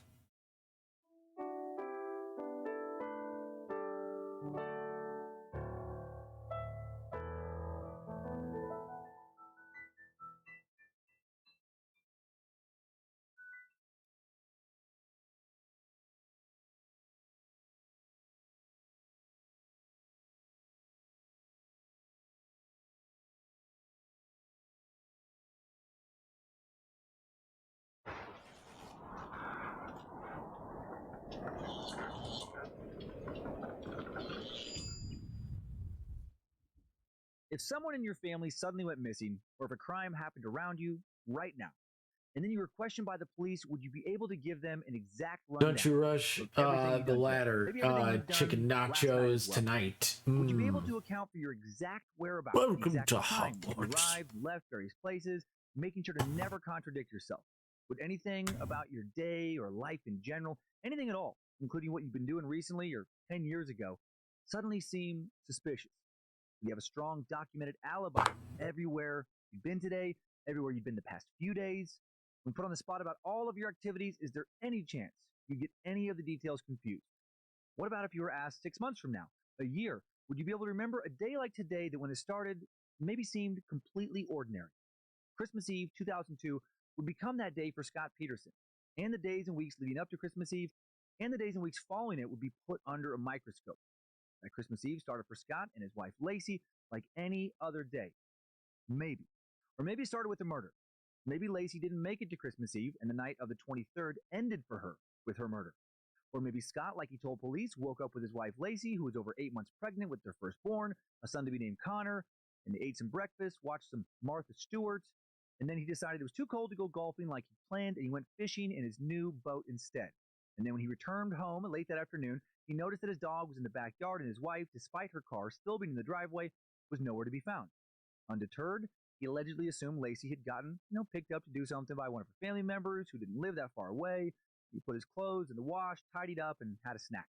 Then, confused as to why his Lacey's stepdad, Ron, called his house and left a voicemail asking he and Lacey to grab something on their way to her house, or his house, he assumed Lacey was probably at her mom's and stepdad's. He phoned Ron back and said that Lacey wasn't home. And then Lacey's stepdad would soon call the police and report her missing. And that would set off a huge and highly publicized chain of events, starting with a search for Lacey, tearful press conferences, area visuals filled with hundreds of search volunteers, a national media firestorm where Scott would immediately be demonized, his every move and emotion scrutinized, and then later another so-called trial of the century following Scott's arrest for the murder of Lacey was covered by America's now entrenched and sensationalized 24-hour news cycle, where talking head after talking head, tabloid after tabloid, conclusively. Okay, I gotta stand up for this. In the court of public opinion, and then it ended with cheers of joy outside the courtroom and in front of TVs across America, celebrating Scott's eventual real conviction for Lacey's murder in 2004. For a long time, it seemed that almost everyone believed that sometime between the night of the 23rd and the morning of the 24th, Scott, for sure, without a doubt, that Curious barely turned away a few blades, that's for sure. Boat, took her to the Berkeley Marina, motored out into the San Francisco Bay, dumped her body into the water, concrete blocks Scott supposedly made in his work warehouse weighing her down, and went back home pretending to be a concerned husband. The national media, and especially Nancy Grace. So I'm trying to stand like she is. I mean, it stopped a few of the blades. Regarding Scott Peterson and how he had to have done it. It was laughable to think otherwise. You were a fool to think otherwise. The police seem to have, from the very beginning, focused their investigation only on Scott. It was proven by the defense team in court that other credible leads were never followed up on. Early on, again, it seems the police found out that Scott was having an affair, and at that point, they knew he did it.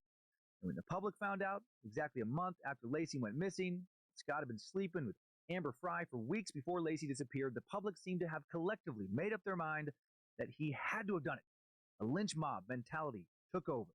Scott, with his pregnant, young, beautiful wife at home, was hooking up with a hot single masseuse. Nude pics of Amber were quickly leaked to the tabloids, and this made him look like a few of the blades. A real hateable dude, a guy who couldn't wait to get rid of his young wife and unborn child so he could pursue the life of a handsome, hedonistic bachelor. And then there was Scott's face. He appeared in the days, weeks, and months following Lacey's disappearance to be pretty consistently punchable. His emotional displays on camera or consistent lack of emotion made him appear to many as a sociopath, a heartless narcissist who just wanted to do whatever he wanted to do. And if a petite, adorable pregnant wife were to ever get in the way, well, he'd just have to kill her, not care about killing her, and move on with his selfish life. And then Scott changed his appearance shortly before his arrest and seemed to be in the process of fleeing the country. He was arrested for Lacey's murder. That didn't look good. That seemed to fit the narrative of what a douche. So he did it right. I sure thought so at the time. I remember judging Scott real quick. So many of the times thought it was an open and shut case. And then he was convicted.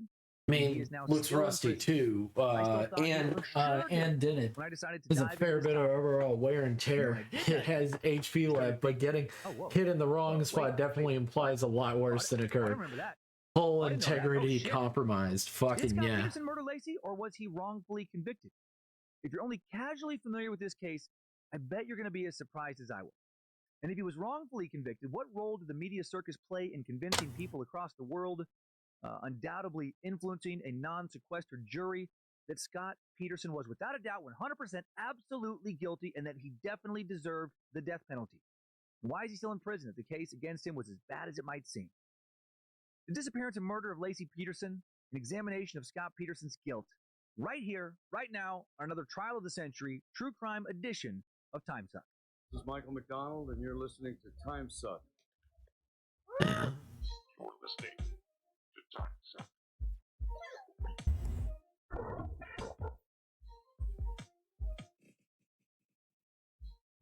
Happy Monday, Meat Sacks. Happy belated Martin Luther King Day as well. Thanks for stopping by for this weekly gathering of the Cult of the Curious. Dan Cummins, the Suck Master, Bagpipe Tuner, Lucifina's sunscreen applicator. Some good padded armor is every bit as good as plate in some cases. Yeah, but when you're poor, you're poor. When you is poor, you poor, my friend. Symphony of Insanity stand-up dates continue for the spring of 2022 next month. It's something you configure as a setting. I just need permission to exit it and chat. Raleigh, Salt Lake City, Davenport, and Chicago all coming up. Might add a date or two, actually. Dates and ticket links up at dancummins.tv. I don't know, boy. The Appalachian Mountains has some unique cryptids, as you know. And I looked it up. Cryptid tea. Flatwoods Monster, Devil Dogs. I looked it up, and the right weather conditions wouldn't be too bad with splendid padded. Regulation Cryptid tea, tie-dye tea in the Bad Magic store now. Yeah, I don't know what to tell you, man. I looked it up. I don't fucking know, man. I don't know how to give you I've gotten a lot of permissions through Stream Elements. Kind of harping on defense. Because all Stream Elements is doing is like giving me like hey, welcome in and stuff like that. Like that's all Stream Elements is doing. Defense attorneys in seemingly open and shut murder cases. Not above eating some crow this week. Defense attorneys they had their hands full representing Scott Peterson, and his trial reminded me of just how important representing a client who looks guilty as shit can be. And they might not actually be guilty. Let's head back into the world of true crime for one of the most surprisingly ambiguous murder cases, at least to me and some fellow true crime deep divers that we've covered yet. Going to start by talking about the role of circumstantial evidence versus direct evidence in this case. Then we're going to get into confirmation bias, its role in this case, how Scott seemed guilty, looked guilty, therefore he must be guilty, and any evidence to the contrary should just be ignored. I'll talk about the big media circus around this case, how it might have doomed Scott from the start. Then there'll be a big timeline, starting with Scott Peterson's birth, leading up to the present, and then after the timeline, I will dig into why I have some and she also has garbage armor as a whole. Case, or at least about the prosecution proving his guilt. Where's that? Begin. Let's keep working. This one got me this week. This one truly sucked me in more than topics normally do. Do you know that the police never found one single bit of hard forensic evidence linking Scott to the murder of his pregnant wife or the disposal of her body? Seriously. Not a drop of blood. Not a single eyewitness. Not a murder weapon. Also, he made no admission of guilt to any friends, any family, even to the woman he'd started sleeping with a few weeks before Lacey disappeared. And she asked numerous times when she started working with detectives.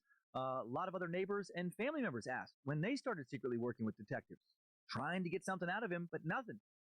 The state's case against Scott Peterson was built entirely on circumstantial evidence. In fact, the Peterson case is often cited by legal experts and professors as a very rare example of a murder conviction secured with only circumstantial evidence. So what is circumstantial evidence? According to Britannica, circumstantial evidence is the kind of evidence not drawn from direct observation. Basically, instead of a witness saying something like they saw a person fire a gun at someone else and saw the victim die, circumstantial evidence in this example will be the witness saying they heard a shot, arrived a couple of moments later to see the accused standing over the corpse with a murder weapon in their hand. That evidence is circumstantial. Because in the second scene, the accused might have been shooting at the escaping killer, or they might have merely been a bystander who picked up the weapon after the killer dropped it and ran away. Circumstantial evidence is much more ambiguous than direct evidence. And the circumstantial evidence that pointed to Scott Peterson's guilt wasn't nearly as powerful, in my opinion, as the evidence in the example I just laid out. Direct evidence is evidence that directly links a person to a crime, right, without any need of inference. Here's several additional examples of direct evidence. Security camera footage showing a person breaking into a store and stealing items. An audio recording of a person admitting to committing the crime. Ballistics tests showing a bullet was fired from a specific firearm belonging to a person. Eyewitness testimony that a person saw the defendant commit a crime. The defendant's fingerprints on a murder weapon or the weapon used to commit the murder. Computer records showing a person. I made you a tutorial. Command. Do I look like being witnessed dropping fresh fecal matter onto a victim's chest? I made you a tutorial. Okay, well, what's the tutorial? Okay. Very unnatural Let's thing. see. To her head, excuse me, Okay. in a fit of rage. So, Why do you make me so angry? A witness user management. training fellow masturbate his limp penis over the body of someone they just saw him murder. What is big deal? User management. Don't worry about those last three if you're new here. Okay. But those other ones, obviously real examples of direct evidence. Here are some examples, for contrast, of circumstantial evidence. Eyewitness testimony that a person was seen fleeing from the scene of the crime. Not committing it, but fleeing. A person's fingerprints found at the scene of the crime alongside other people's fingerprints. An audio recording of the defendant saying his or her intent to commit a crime before the alleged crime actually occurs. Harassing emails or text messages the defendant sent to a person who was later assaulted. A person's browser history showing how it's muted. Information about the tools used to commit the crime of which he or she is accused. A person being a dad, which studies I've made up and then referenced have proven time and time again that most dads are murderers and should be arrested, whether there's any direct evidence or not that they did any particular crime.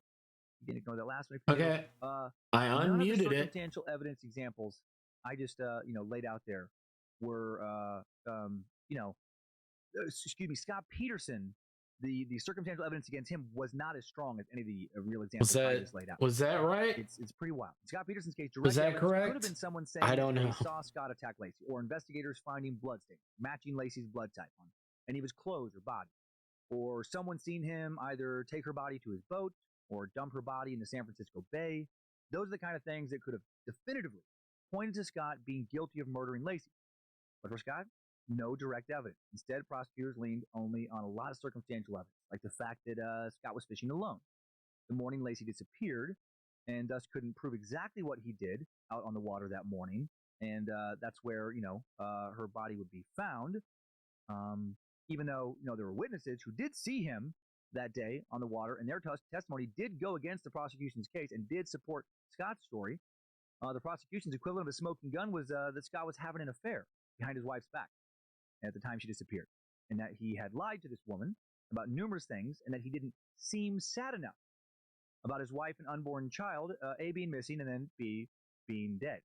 And then this was all combined with the fact that, again, where he went fishing is where her body would be found. The body of his unborn son, Connor, would be found. But there's a lot of problems, big problems with this, as we'll see today. And that's pretty much it. That was basically the entire case against Scott. He was cheating on his pregnant wife. He didn't seem sad enough about her death. He went fishing in the San Francisco Bay the morning she disappeared, which is where her remains would later be found, although not in the same part of the bay. Pretty big body of water. Typically, in a murder case, unless you have eyewitnesses or even better, security camera footage of someone killing the victim, for example, the victim's DNA on the murder suspect, and or the murder suspect's DNA on the victim. The big three investigators look for to nail a suspect to a crime are murder weapon, body, and motive. The investigators and the public following the case struggled to pin Scott to the crime based on these three criminal aspects. No murder weapon ever found that could be definitively proven as having been used to kill Lacey. By the time Lacey and Connor's bodies were found, too degraded for medical examiners to determine any exact cause of death. And as far as motive goes, prosecutors would say that Scott didn't want to be with Lacey anymore and was facing money troubles, which a divorce and child support, payments certainly wouldn't help. But they didn't seem to be facing any unusual money trouble for a couple in their 20s. He just turned 30, expecting their first child. And even if they had, why turn to murder in that scenario? To me, that's not a real strong motive. Was Scott that kind of person? A lot of couples have money problems. A lot of people have affairs. Very few spouses ever turn to murder to solve these problems. In 2021, Fidelity Investments did their 7th couples and money study, analyzing retirement and financial expectations, communication, and preparedness amongst 1,713 couples, ages 25 years and older, in a married or long-term committed relationship, and 44% of respondents said that they argue about money with their spouse. 1 in 5 said that money was their biggest relationship challenge. Just one study I know, but many others echo its findings. Looking at numerous studies online, I can confidently say that sex and money, top 2 sources for romantic relationship problems. Speaking of sex, what about infidelity? On a recent study of 1,700 adults in long-term relationships conducted by Relish, a relationship coaching company, 16% experienced physical infidelity. Other studies I found seem to consistently fall in the 15 to 30% range. Cheating is very common. No surprises there. Murder, though, not very common. The odds of being murdered in America in any given year, according to CDC stats, 1 in 18,929. Higher than I thought, but still really low compared to, say, heart disease, which is 1 in 517. And the odds, if you don't live in a particularly violent neighborhood, are obviously going to be, lower than 1 in 18,929. Murders account for less than 1% of all U.S. deaths. But most solved murders are committed by someone the victim knew, as opposed to a stranger. And if you're a woman, it's more likely that a lover or former lover killed you than anyone else. The CDC analyzed the murders of women in 18 states from 2003 to 2014, finding a total of just over 10,000 deaths. Of those, 55% were intimate partner violence related, meaning they occurred at the hands of a former or current partner, or the partner's family or friends. Women are most likely to be killed by, a romantic partner, former romantic partner, somebody who knows one of these, romantic partners, and they are to be killed by a complete stranger. That's pretty scary, right? Women in general should statistically be more worried about the people in their houses, that they know, than about some stranger in a dark alley. Although maybe don't sleep on that motherfucker in the alley either. These stats shed some light on why Modesto, California investigators made Scott the primary suspect in Lacey's murder. Statistically, he was in the group most likely to have done it. And since there was no evidence that Lacey was having an affair or had ever had trouble with an ex-boyfriend, since it had been years since she'd ever dated anyone else, he was statistically most likely the person who killed Lacey. Combine these stats with a guy who had just begun to have an affair a few weeks earlier with a guy who went on a fishing trip on Christmas Eve in the same body of water where his wife and unborn child's remains would be found later. And yeah, I get it. Doesn't look good. Strong suspect, as he should have been. Then combine all that with Scott not having the emotional reaction most people seem to expect from someone whose pregnant wife is missing, and he looks really fucking guilty. When I talked to Lindsay about all this, she joked about how I better make sure that nothing ever happens to her because of how I look. And I know how I look. A while back on a father-daughter date, Monroe and I sometimes go on, she made some joke about how if I wasn't her dad, she didn't know me, she'd think I was a scary dude. I look like a scary dude. Not the first time I've heard that. I've had friends, women and men, joke about how they would not like to see me in a dark alley. And I'm a good sport. I know it's true. Also, I know in the court of public opinion, if I got accused of something like Scott, oh my God, I'd be fucked. If something happened to Lindsay, the Nancy Grace types of the world, could and probably would have a fucking field day with me.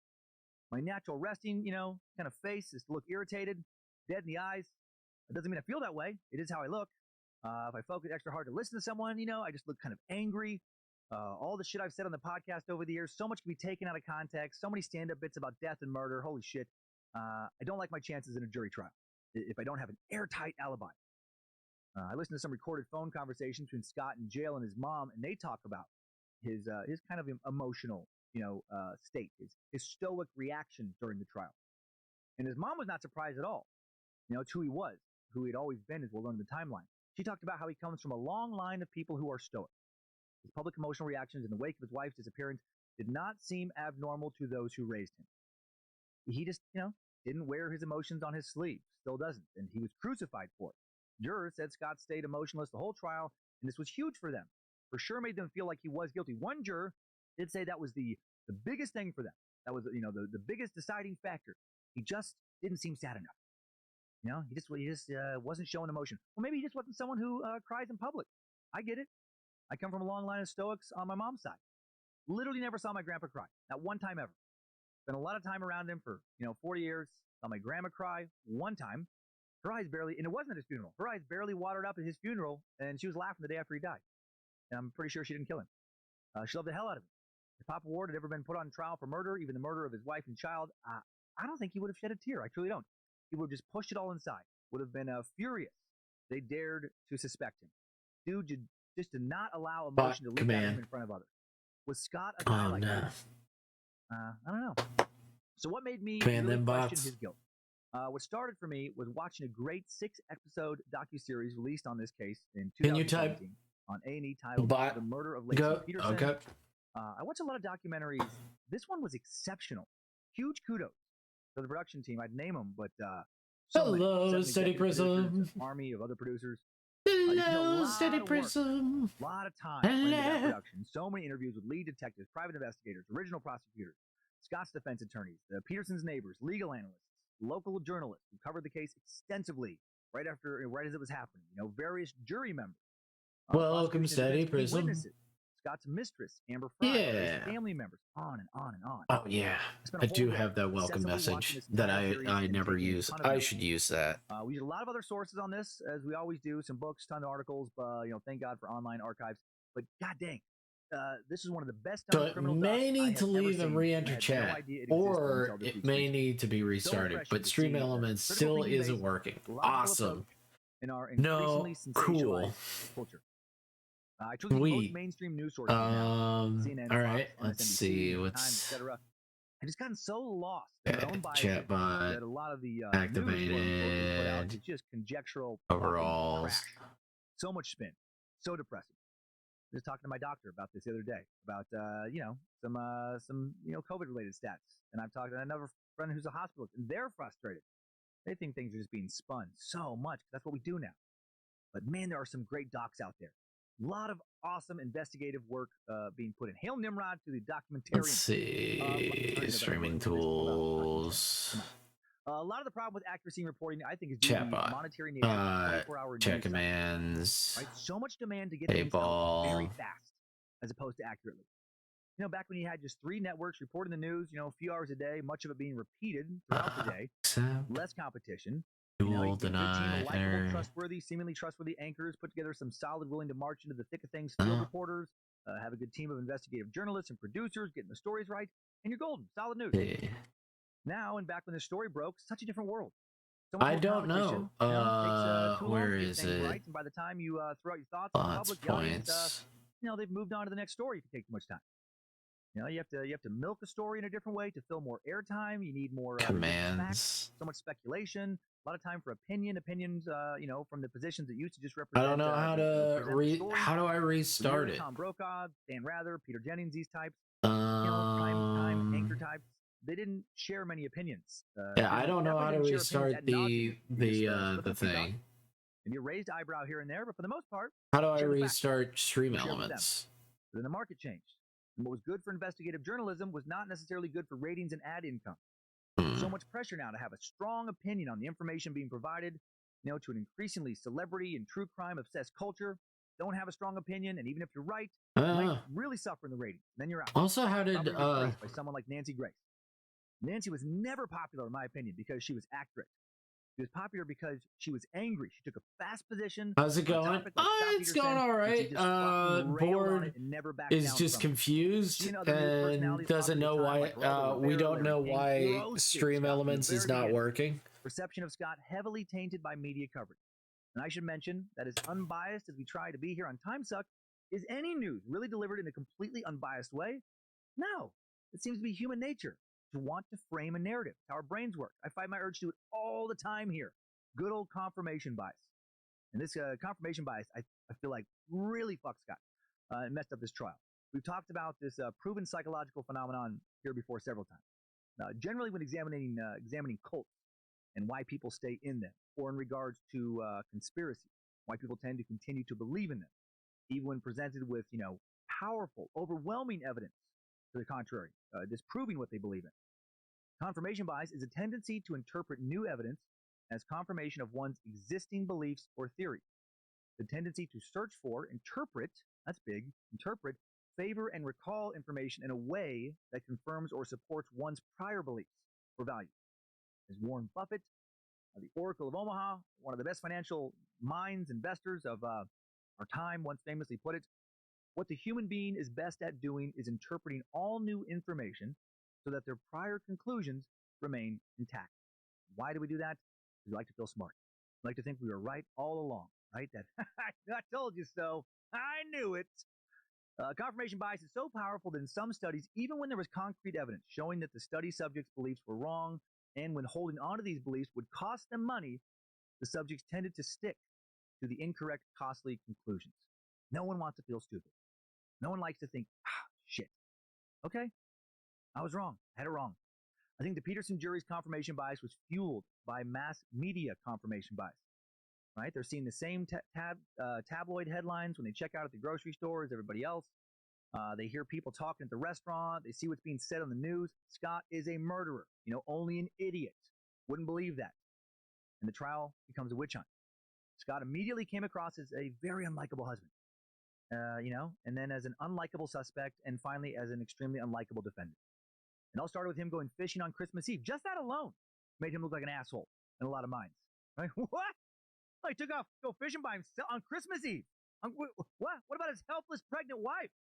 Over 8 months pregnant, and he leaves her alone, walk the dog, probably do a bunch of holiday cooking, wrap his presents, all while he goes fishing? What a dick. That's how it started. Part channel? That's what it's called. Lacey disappeared. Scott just never looked Part channel. Really okay. The only image of him I could find crying was during a New Year's Eve vigil to search for her a week after she disappeared. One tear on his cheek. Part channel. He didn't speak at that vigil. And this didn't sit well. Join channel. So many people interviewed about this, right? His reaction. Sexually join channel. Guilty, many. Then there was a time he dared to smile at the vigil. This New Year's Eve, he helped a very young niece of his Part place a channel. candle at a memorial of sorts for Lacey. They shared some private moment. Little kid said something to him. Join channel. Maybe she said something tonally off for the occasion, unintentionally funny for the situation, as little kids It often is do. join the Scott channel. briefly smiles, and they get a picture of that exact moment. Man. Photographer took a photo. That moment, photo of Scott smiling at the vigil to look for his missing pregnant wife. That put together with mine his works. face looks very smug, right? This picture gets plastered across tabloid covers. Command. With no context. Shown next to headlines like, "Did Scott Peterson kill his wife?" And it gets talked about in all the Nancy Grace type shows. Failed to join bot. And now, in addition to why was he fishing alone on Christmas, there's a bunch of, why is he more upset? What's going on with this guy? Then a month after Lacey disappeared, oh shit, his affair with Amber Fry came to light. Important to note that before this came out, he was already public enemy number one in a lot of people's minds. Now, they fucking hate him so much more, right? I knew it. I told you so. Then it came to light that Scott lied to Amber in numerous conversations. The Modesto detective, had encouraged Amber to record. He told her that he was single, that he'd lost his wife after he said he was single. That he was. This is his first holiday without her. So many more lies. Flirting in the days after Lacey disappears. That doesn't look good. Some of this information is leaked to the press. Some of Amber and Scott's private conversations will be leaked to the public. Very damning. Now everyone knows he's capable of holding on to some really big secrets. He's capable of living a pretty big lie to get what he wants. He's coming across like a huge piece of shit. And I'm not saying he wasn't. But being a piece of shit, being a bad husband, that doesn't just automatically make you a murderer. A few months later, just days after Lacey and Connor's remains are found, when Scott is arrested, he's arrested only a few miles from the Mexican border with thousands of dollars in cash, camping gear, multiple cell phones, new bleached hairdo, another I knew it! One of those moments. He was guilty as shit. It was like a guilty man about to flee to another country. That was definitely how the narrative was framed in the media circuit. Scott will claim he was just trying to escape the constant scrutiny of the press, down there playing golf with his dad and some other family. Critics point out, he could have accomplished staying out of the, press's eye by staying at home, closing the curtains, waiting for investigators to do their jobs. Was that really an option for him? Reporters started camping out in front of his house day after day, sometimes every day, for weeks following Lacey's disappearance. So it's unmuted and failed to join. Yes. Constantly, week after week, leading right into Scott's trial. Did you ban stream elements? By early 2004, Scott was far and away Is that what's the most happening? hated man in Modesto. There was so much coverage. But that seems By the time of the impossible. trial in 2004, he probably couldn't have found What's an unbiased jury happening? literally anywhere in the country. I don't know what's happening. For 2 years, big network morning shows like the Today Show with Matt Lauer, Katie Couric, the all news cable channels, especially Nancy Grace. Admittedly, I don't know. Less of a fan now. Okay, a parted channel. I'm a big fan of Nancy Grace. So many newspapers, especially those in California and the New York tabloids, they all went crazy over the Peterson case. Greta Van Susteren, I always have trouble with her last name, on Fox, Larry King on CNN, Dan Abrams on MSNBC. I feel like they didn't talk about anything else for months and months. The case made the cover of People magazine, numerous times, became a staple of talk radio, constantly talked about on the front pages of grocery store tabloids. Actor Dean Cain, fucking Superman. He played Scott in a made-for-TV movie, Perfect Husband, the Lacey Peterson story, a movie that framed Scott as a definite murderer. And that movie debuted on the USA Network February 13th, 2004, several months before Scott's murder trial began. Everyone thought this motherfucker was guilty before, his trial ever started, even Superman. On Fox, Geraldo Rivera, before Scott's trial began, called Peterson a rat. Try typing command. Okay. Nancy Grace was saying all kinds of shit to make Scott look worse than he already looked. Told CNN's Larry King during the trial that Peterson tied his wife's feet to a concrete block, tossed her in the San Francisco Bay. She spoke in definitive, clear sentences about the sequence of events as if she were there, as if the police told her all this happened. She talked about, concrete blocks that there was zero proof of ever being created. She talked about tossing a body off a boat. There was zero proof that it had ever been, tossed off of the boat or even in the boat. Nancy just pulling shit out of her ass, speculating, but presenting speculation as indisputable. You're a fucking idiot if you don't believe this fact. Just 2 weeks after Lacey had gone missing, Nancy Grace, other national media personalities, openly speculated that Scott probably killed Kristen Smart, a woman who'd gone missing from, the college she went to while they were both students there. Kristen Smart disappeared from the campus of California Polytechnic State University in San Luis Obispo, May 25th, 1996, in SLO, California there. She was at a friend's birthday party. Approximately 2 a.m., she was found passed out on a neighbor's lawn. 2 students helped her walk to her dorm room. Third student, Paul Flores, joined the group because his dorm was close to Smart's dorm. Paul told the other 2 students he'd get Kristen home safely, and she was never seen again. What was Scott's connection to all this? He also went to Cal Poly. That's literally it. The only connection. He was already dating Lacey at that point. No record he ever knew Kristen. No record he ever saw her, that they literally ever spoke one time, even knew who the fuck she was. Okay. He went missing. Now his wife was missing. He didn't seem sad enough. He was a student at the same school with around 15,000 students at that time. So, he killed them both. Investigators in SLO actually thought Paul Flores did it. Still seem to think that. They've never been able to get enough evidence to charge him. He was actually arrested last April. His house searched, no charges filed, but detectives claimed to find items of interest. After SLO investigators quickly ruled Scott out as a suspect back in early 2003, well, now it's like a page 9 retraction. Nobody pays attention to he had nothing to do with that. All they remember is the headline of, he did it! He killed him There both! we go. I updated that. Scott's face on their covers, before this retraction came with Lacey's So it photo, at least registers Kristen's photo. you command. There were some covers with the photo of other random missing area women. Never around, probably had alibis for, and just headlines like did Lacey Peterson's husband kill before? Is he a serial killer? Okay. Long before he was ever charged, the American sensationalist news machinery was preparing for Scott Peterson's upcoming trial to be another very profitable trial of the century, the likes of which we'd see later with Casey Anthony, Jody Arias. Now go to user management. Reality TV flooded the market before there were so many podcasts like this one pumping out true crime tales. The gears of crimes and trials as reality TV machinery were well greased by the time this crime and trial occurred. Followed several notable trials that have revolutionized the news commentary industry. Almost 15 years before, August 20th, 1989, brothers. Now where do I go to do that? Lyle and Eric Menendez shot to Gosh wealthy parents' darn, death. I don't know where to Another go interesting for case to look that. into here for sure. Over several years, 3 trials, countless hours of media footage, the brothers were found guilty. Court TV, a new network in the early 90s, proved the network dedicating itself to turning court cases into virtual sporting events to not only survive, but thrive. Each broadcast of the trial followed by extensive coverage before, and after every newscaster drawing their own conclusions as to what actually happened. Then there was Pamela Smart. Pamela Smart, married 22-year-old teacher, carried on an affair with a local teenager named Billy Flynn. May 1st, 1990, Smart comes home to find her husband Gregory shot to death. It's all good. It's reading me now. The Gotcha. prosecution arguing Good. that she had coerced Flynn and 3 of his friends to break into the home and kill her husband. The jury found all 5 conspirators guilty in Greg's death. There was another friend there. Smart was sentenced to life in prison. The 4 boys received lesser sentences. Yeah, sorry, misspoke. It's four, not 3. They're out now. Smart's still in prison. Interestingly, she has said she wished she would have been given the death penalty rather than to grow old and die in prison. Media was all over her sexualized case, broadcasting the trials live, often over previously scheduled programming. Then there was the Bobbitt case. Oh my God, still makes me wince a bit. Makes me feel a little queasy. Think about that one too hard.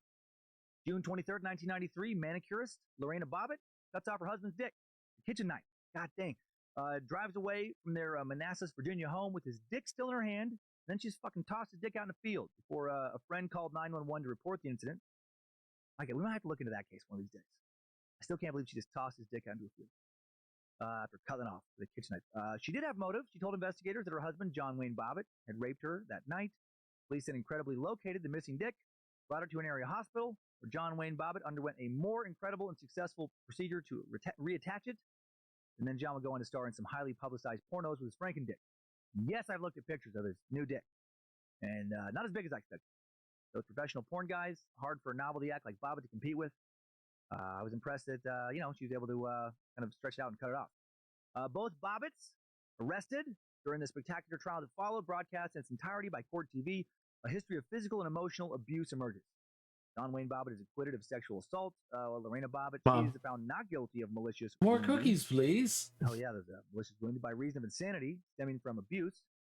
Then there was, of course, the O.J. Simpson trial. No, former no, don't add more commands. Cole Brown Simpson and Ronald Goldman. Don't add double commands for both bots. That's so weird. Become big business. CNN. Poor dude. You know what? Whatever. Fuck it. MSNBC. Whatever. Just about to launch. The 24-hour news cycle made such a spectacle of the OJ trial, broadcasting every detail from an obsessed country. Couldn't get enough. Very real specifics of the case treated like plot points from a TV show. The white Bronco, the leather glove, Cato Kalin, the DNA evidence. As Mark Crispin Miller, professor of media culture and communications at NYU, told the Washington Post, the Simpson trial served as a harbinger of an entirely different media landscape, an event that preoccupies everyone full-time for months on end. From the white Bronco chase, the Simpsons' shocking acquittal on October 3rd, 1995, the country was watching the future of media play out before their eyes. Not only were these trials broadcast in new and much more immediate ways, but the vast majority of them had, to do with interpersonal romantic relationships. In many of these cases, OJ, Pamela Smart, the perpetrator, someone who is married or romantically linked with their victim, and a common language among viewers began to develop. Talk about the perpetrator's behavior. Did they seem remorseful enough? What signs about their courtroom behavior indicated their guilt? It was so fun to be given so many voyeuristic details into these people's lives, so much to gossip about. The gossip everyone did. All the things we say now about whether or not someone looks guilty, or if they're grieving in the right way. How much of our fixation on all that has been directly influenced by all the coverage those trials received? I grew up with all that shit. I grew up watching a lot of it. Would I have ever wanted to host a podcast largely focused on true crime details if I hadn't? Would you want to listen to these details if you hadn't been influenced by this in some direct or indirect way? I don't know. I do know that back in the 90s and early 2000s, a lot of true crime focus was on the romantic relationships of the victims and the perpetrators. And news broadcasters and commentators dissected those relationships at length in order to figure out what really happened. All while racking up millions and millions of viewer ratings and all that money. This was the environment which the Scott Peterson trial would take place. Now that the stage has been set, let's dig into today's timeline, look at this crazy case, Then I might afterwards, have I'll enabled present some both of alternate mine. possibilities regarding what may have happened They to both Lacey, exist on both, that and have nothing to do you with don't Scott. have it enabled on But Stream first, Element. That'd be a awkward. word from today's sponsors. Today's Time Suck is brought to you by Dad Watch, a 501(c) nonprofit dedicated to solving dad-related Can't believe crime. you've done this. Dad Watch stands for Dads Are Disappearing Where All the Corpses Hide. I'm Dan Cummins, a different Dan Cummins, the Dad Watch founder, not the stupid, overly opinionated podcast. I saw that it could be enabled on both, and I made sure that it wasn't. Missing in 2002. Unless you you make it exist. Each and every year. So far, it's fine. And so many dads conveniently cannot remember exactly what they were doing when these yes. people went missing. Coincidence? We here at Dad Watch don't think so. The shitty podcast version of me is going to try and convince you that Scott doesn't look that guilty based on the evidence. What he won't do is remind you that Scott was about to become a dad. And if there's one thing we know for certain here at Dad Watch, it's that dads kill. Is there any direct evidence Scott killed Lacey or his unborn son, Connor? No, who cares? Was Connor about to make Scott a dad? Yes, that's what matters. Would that put Scott on more people's radar for other people he probably or definitely killed? Yes, case closed. If he didn't want to be convicted of murder, he should have never had sex without birth control. What if Scott really didn't do it? So fucking what? He would have just killed someone else when he became a dad. Justice was still served. We here at Dad Watch just want to keep trying to do what's right. And what's right is keeping Scott behind bars and putting your dad behind bars where he belongs as well. Time Suck is also, okay, that was an interesting sponsor for today. Time Suck also brought to you by Whipple! Scott would never have been sent to prison if he would have just drank some Whipple! This joke has finally truly crossed the line edition. Need some help disposing of your, God, oh shit, that's bad. That doesn't, need to really focus and figure out a solid alibi when you just fucking, for fuck's sake. Fuck you! Fuck your family! No! Shit! That sounds bad. Really bad in the context of today's story. Just drink Whipple! I don't know. JK. Time Suck was not brought to you by Whipple today. That's really the wrong spot for a fuck your family at. Like the worst spot.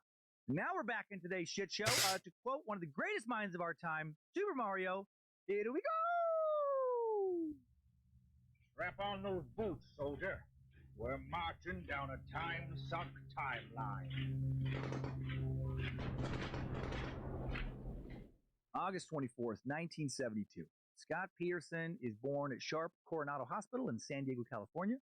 To Lee Arthur Peterson, who worked for a trucking company when he was born, and Jackie Helen Latham owned a boutique in La Jolla called The Put On. Sadly, the murder of her daughter-in-law, Lacey, not the only family homicide Jackie dealt with in her life. Her dad also was murdered. December 21st, 1945, Jackie Peterson's father, 36-year-old John Latham, was killed With every upgrade and every minute spent into this channel, your goal draws that much closer. She was just True. 2.5 years old, the third of 4 children. According to Your goal will draw. Union, Latham was attacked as he left his shop after 9 p.m. His skull smashed in by someone wielding a rusty pipe. Former employee whom Latham had recently fired, 26-year-old Robert Sewell, later convicted of the crime, sentenced to life in prison. Then more tragedy followed. Jackie Peterson's widowed mom had trouble caring for her kids. When Jackie was 5, she was sent to a Catholic home for children she described as an orphanage. Her mom came to visit her there, and when she could, but then died when she was 18. Never got to go, have a childhood with her family the same way again. Jackie's teen years sounded as if they were pretty rough. She never went into great detail about them before dying of cancer in 2013. Kind of wanting to use them, she was afraid her story but still trying to save them up for theme month later. Drawing, idling, chatting, coding, Jackie had her first spending time with the lady. She was young and struggling, and she'd given them up for adoption. So Scott was I hope you enjoy your time with your lady. Lee Peterson had 3 kids from his first marriage: Susan 12, Mark 10, Joe 9. He lived with their mom in San Diego during the week, spent most weekends with their dad. Jackie's son from a previous relationship, Scott Peterson's half-bro John, was 6 when Scott was born, and they would share a bedroom in the family's 2-bedroom apartment in La Jolla for a time. Petersons would lovingly describe their brood as like the Brady Bunch.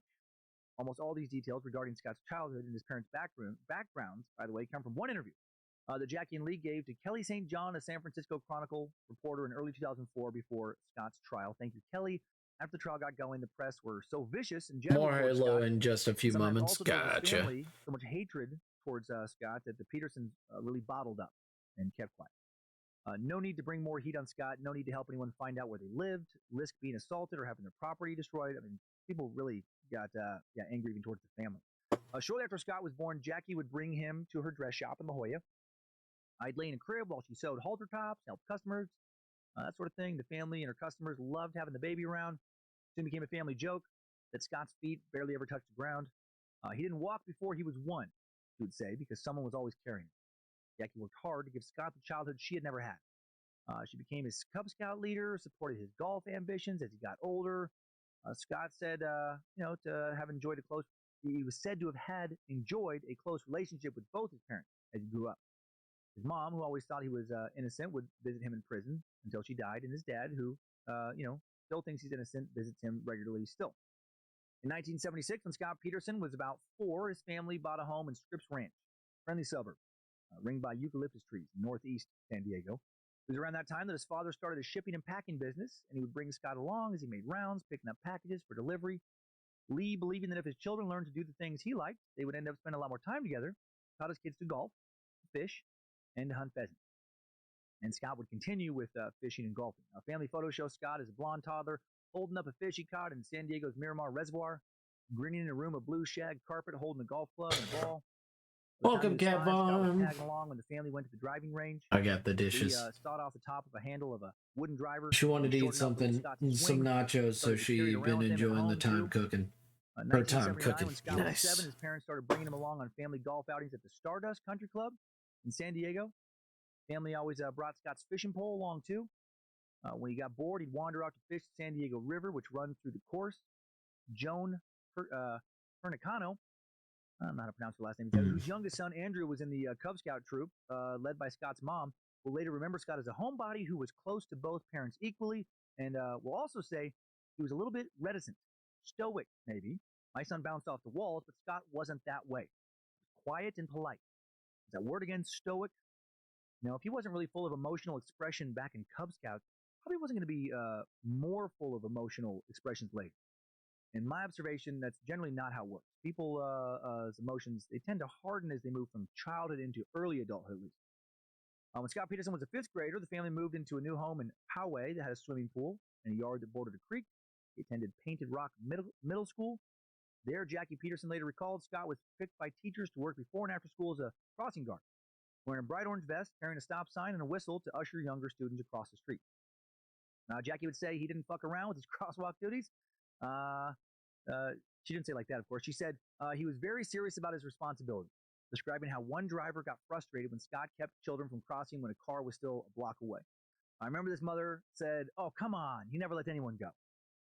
It was so much fun to watch and sit and watch him, said his dad, Lee, who sometimes would detour on his shipping routes, or his rounds, to stop and observe Scott from a distance. There's my little kid directing traffic. By the time he was a teen, Scott was working part-time at a country club in Rancho Santa Fe, picking up golf balls, filling carts with gas in exchange for lessons and time on the course. He started attending University of San Diego High School, a Catholic college preparatory school with a good golf team. Lee Peterson told Scott he would buy him a Ferrari if he shot par. And by the time he was 14, Scott was consistently hitting the ball better than his dad. He set his mind to it. He really believed his dad was going to get him a Ferrari, Jackie Peterson said. But Dad lied. And maybe that's what drove him to murder. Dad lying. He got fucked out of a Ferrari. The world had to pay. He would get a used Peugeot sedan at 16 when he shot par. Dude crushed it in high school with golf. For a time, he had dreams of becoming a professional golfer like avocado, cilantro, queso. It's a random connection, right? Some veggies are raw and some are pan-seared, so we have variety. History, the main rival of Tiger Woods when Tiger was in his prime, on the same team for 2 years with Scott Peterson. And Scott was good. In 1987, when Scott was a freshman, petting this bunny. All the way to the California Guys, school. Oh my God! I know you're jealous that I have a rabbit. San Diego Section Team Championship. I know you guys are Really jealous. rolls off the tongue That's, that time. your Mickelson, a junior, opted jealousy to skip the championship is to participate in the US palpable. Open local I qualifier. know you wish you Peterson could took pet a second rabbit, place at the match. He didn't win, but and he played that very he's well. right During the senior here season, he tied for 7th cleaning in himself, the CIF individual championship, 6 strokes laying behind the winner. on By the a end of high school, towel, he was one of just the top enjoying junior golfers in himself, San Diego. getting He earned the team's petted. most valuable player award twice, was named to the San Diego Union Tribune's all academic team 3 He's out like, of I his 4 like years the in high school. feeling of the towel. University High School's So coach nice. David Stones at the time, told a writer later for the San Diego Union Tribune, he was a tremendous kid and a tremendous golfer. Before adding, he never even murdered anyone one time. I can honestly say that no one, to my knowledge, murdered less than Scott Peterson when I knew him. And of course, he didn't say that. It'd be fucking super weird if he said that. But he did add, he was very respectful. I don't think I ever heard Scott use foul language. Some kids will hit a bad shot, go into all kind of antics. Scott would hit a bad shot and just go to the next one. I don't think I ever saw him get out of control. Again, not a super emotional dude, not outwardly expressive. Finally, David said he was both popular and a leader. And that assessment, would be disputed by some. There's seasoned fries with the bottom of the nachos. You have adorable bunny. I have tasty nachos. Power is combined, comfy stream. Dennis, who also played high school golf with Peterson, said Scott was a good person. He came from a good family. He was, Mostly everybody's in comfy stream mode. Confident in what he was doing. So, maybe Scott was an asshole. Maybe Ed just fucking sucked at golf. He was jealous. Or again, maybe like most people, some people like Scott and some people didn't. Maybe his stoic nature read his arrogance. Maybe he's a fucking douche.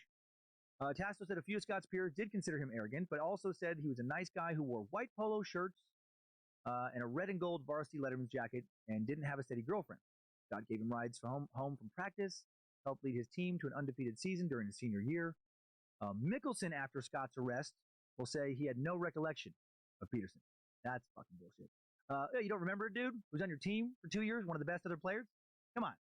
I think Mickelson just didn't want to give the press any association between himself and America's most hated husband, or Mickelson fucking did it. Come on, he has a very punchable face. He didn't kill Lazy Peterson, he killed somebody. A few should be waking up soon. Hopefully they're dreaming peacefully. Yes. Anyway, sounds like Scott Peterson overall was a good kid growing up. Some people will be waking up. Also tutored the homeless throughout high school. 1990, Scott graduates high school, 17, tries to walk onto the golf team at Arizona State University, where Mickelson had gone. Didn't work out for him. He was good, but he wasn't that good. Scott Peterson left ASU after just one semester, moved in with his parents, who were by that time living in what they thought was going to be their retirement home, a cottage in Morro Bay on the Central Coast. From the spring of 92 to the spring of 93, Scott attended Cuesta College at San Luis Obispo, played on the golf team for 2 years. At Pete Schuler, Cuesta's sports information director. The 1992-1993 yearbook mentions Scott having an outstanding season his sophomore year. He just missed qualifying for the state meet. That year, Jackie Peterson said her 20-year-old son abruptly announced he was going to move out of the house and support himself, telling them, "I've had the greatest parents, you don't owe me anything." I said, "Give it a go. I used to tell him old war stories about how I left home at 17 and joined the Navy," Lee Peterson said. "That's the way we were brought up. You take responsibility for yourself," Scott's sister Susan will later say. That was Scott's mentality. He could have taken the free ride, but he didn't. Scott moved into an apartment his dad would later compare to Animal House, bachelor pad he shared with some friends from the golf team. The garage had a flat roof that the roommates would cover with green artificial grass, and then they'd stand up there and drive golf balls into a nearby cow pasture. Sounds pretty fucking fun, actually. Scott also juggled 3 jobs at that time, 1 as a waiter, 2 at local golf courses. In the spring of 94, Scott transferred to Cal Poly at San Luis Obispo. Originally, he planned to major in international business, then changed his major to agricultural business. He would tell his dad, "Instead of driving a Beamer and drinking martinis, I'll be driving a pickup and drinking beer." Professors who taught Scott would describe him as a model student. He seemed more mature than most. He was pleasant to deal with, recalled Jim Ahern, Cal Poly agribusiness professor. "I wouldn't mind having a class full of Scott Petersons." That can be taken out of context and sound very weird for this guy now. Like we said that right after he got convicted. Yeah, I love it. All my students, it's the same. Peterson was working as a waiter in the Pacific Cafe in SLO when a young woman who came in for a meal caught his attention one day. Lacey Rocha, fellow Cal Poly student, majoring in ornamental horticulture. Family member said Scott was promptly smitten with the petite, outspoken brunette. Within months, his sister Susan said Scott had introduced Lacey to his siblings, saying something to the effect of, "I hope this is the future Mrs. Peterson." Virginia Walter, a Cal Poly horticulture Nachos professor, don't just Lacey's advisor, said Lacey and Scott spent disrespect me. basically her senior year together, and said Scott was gaga over Lacey. People, I remember two young attractive people in at love. work, Their so future not looked so comfy promising. here, but stream This will all makes work definitely People. later fuel public interest, especially the attractive part. I think. Seriously, I don't know. I can't remember if I talked about this before. But I was Thank thinking you. about this. Hey, Paul, I remember Like, work. what if I they had got both called been annoying for really, cleaning the really entire physically store and unattractive? keeping the Would this trial have gotten the same scores good. if Scott wore That's an eye not patch? in the script. You know, So after a tragic, missed accident one playing side. darts at the I'm bar. gone. Funny he how had a that bleach happens mullet, when there's nobody wispy to do all the mustache, work. uneven, not Hey, even Paul, symmetrical. nachos don't Baldy, disrespect me. big guy. Adam Sandler can Wore nothing but picture. tight-ass jeans covering pipe clean, skinny Goddamn chicken leg, Adam cowboy boots with the jeans Sandler. tucked into the boots, tank top with unironic pictures of nothing but wolves and eagles. What if Lacey was 3 times as heavy as she was? Massive muffin top, the graphic tees with Looney Tune characters on them, which she always wore, never quite covered. You can still see her belly button, and you can see that it was hairy. What if she only wore pink sweatpants that did never quite cover the crack of her ass? It said juicy across the back. Uggs, tiny drawstring backpack, unibrow, hair like Marge Simpson's sister Selma. Fuck, I'm serious. Why do we care as a society more about attractive people? Right? OJ and Nicole Simpson, attractive. The Menendez brothers, attractive. Pamela Smart was hot. So was Lorena Bobbitt. John Bobbitt was handsome. None of those trials would have been watched like they were if the key players were very unattractive. If some lady cut off some dude's dick and that dude looked like a fucking swamp troll, and she looked like, she was a pond fucker, not going to get the same play. You have to have at least either a hot victim or a hot assailant. An ugly person killing a hot person? Okay, grab the pitchforks. Witch hunt time. We'll watch that a little bit. Ugly person being killed by a hot person. Interesting. I'm not going to watch it every day. Ted Bundy. So much fascination around that guy would have been even more had his trial taken place 10 years later, in 1989 instead of 1979. And his trial got a tremendous amount of coverage back in 79. Covered by 250 reporters from 5 continents, the first to be televised nationally in the U.S. Why? He was young and handsome. And his victims, young and hot. John Wayne Gacy's trial took place the very next year, 1980. He killed more people than Bundy did. At least 33 victims compared to at least 20. But probably 30 for Bundy. But, come on, he was fucking ugly. And he was gay when most of America was still, openly super homophobic. So, not televised. Let's put that one in the basement. Let's hush on that one. Wild shit, and race plays into it too. If OJ had killed a black woman and not a white woman, not going to get the same coverage. I don't think. Not to the same degree, nearly. Everyone else I mentioned, was white. Kristen Smart, the girl who went missing from Cal Poly, Scott was associated with in the tabloids, also very attractive, also white. Scott's mistress, Amber Fry, attractive and white. Casey Anthony, Jodi Arias, hot and white. Amanda Knox, hot and white. Apparently, if you want America to really care what happens to you, first, it helps to be white, at least historically. And second, you better be hot. You better get your ass to the gym. Use the right skincare product. Eat well. Put yourself together. Maybe. Or I guess if you're the one doing the killing, probably best to be ugly. Still helps to be white statistically, sentencing-wise, though. So Scott would have been better off if he was an ugly guy married to an ugly girl, which is weird for me to think about. Okay, now that I've done my attractiveness rant, now that we've met Lacey, let's back up and get to know her a little better. Real quick before we do, though, on Scott, important to note, Don't zero worry history about of it. violence in Scott's childhood. The police, media, they looked so hard to find something, could not, nothing. No rumors of cruelty towards animals, no bullying, no women coming forward to talk about what a creep he was, no fires he's setting, not even accusations of bedwetting, which we know now do not actually point to someone being a serial killer. No frontal lobe injury. It could have messed up his morality and decision-making wiring or some shit. Fucking nothing. Nancy Grace would have told the world if anything had been found. Okay, now let's look into Lacey's childhood. Lacey Denise Rocha, born May 4th, 1979, to Sharon and Dennis Robert Rocha, who met in high school. Not a ton of info about her childhood seems to have been written, but enough to paint, her picture for today's tale. Well enough, I think. Her parents owned a dairy farm west of Escalon, California. Sharon named Lacey after a pretty girl she'd met in high school. The couple already had a boy, Lacey's older brother, Brent, who'd been born 4 years prior, 1971. Lacey waving her hand. Also enjoyed gardening. He's waving her hand at and the Sharon and the picture. children then moved to Modesto, where Scott and Lacey would live, though the children visited the dairy farm and saw their dad on the weekend. Escalon, just north of Modesto, Only a few miles separate these two towns. About 7,500 people live in Escalon, and it's been a town of some form since around 1900, although not incorporated until 1957. Modesto, quite a bit bigger, around 220,000, about 500,000 in the metro area. Oh, goodness. What are you doing, big boy? Lacey's mom, Sharon, eventually remarried Ron Gransky in Modesto. Dad, and, well, he's stepdad, and Polish. So that's concerning. He's the man who would help raise Lacey and Brent. I can't believe he was never, looked into because, he's Polish. I keep thinking about him, this poor guy, actually, breaking down at a press conference to encourage people to keep looking for her. Lacey's poor family. Even if Scott didn't kill her, fuck, they suffered a lot. Their grief put on display for the world to see. According to Ron's obituary, he died in 2018 at the age of 71. He'd served in the Navy, received a Purple Heart for a tour of duty on the USS Liberty. An avid fisherman, loved going to the horse races.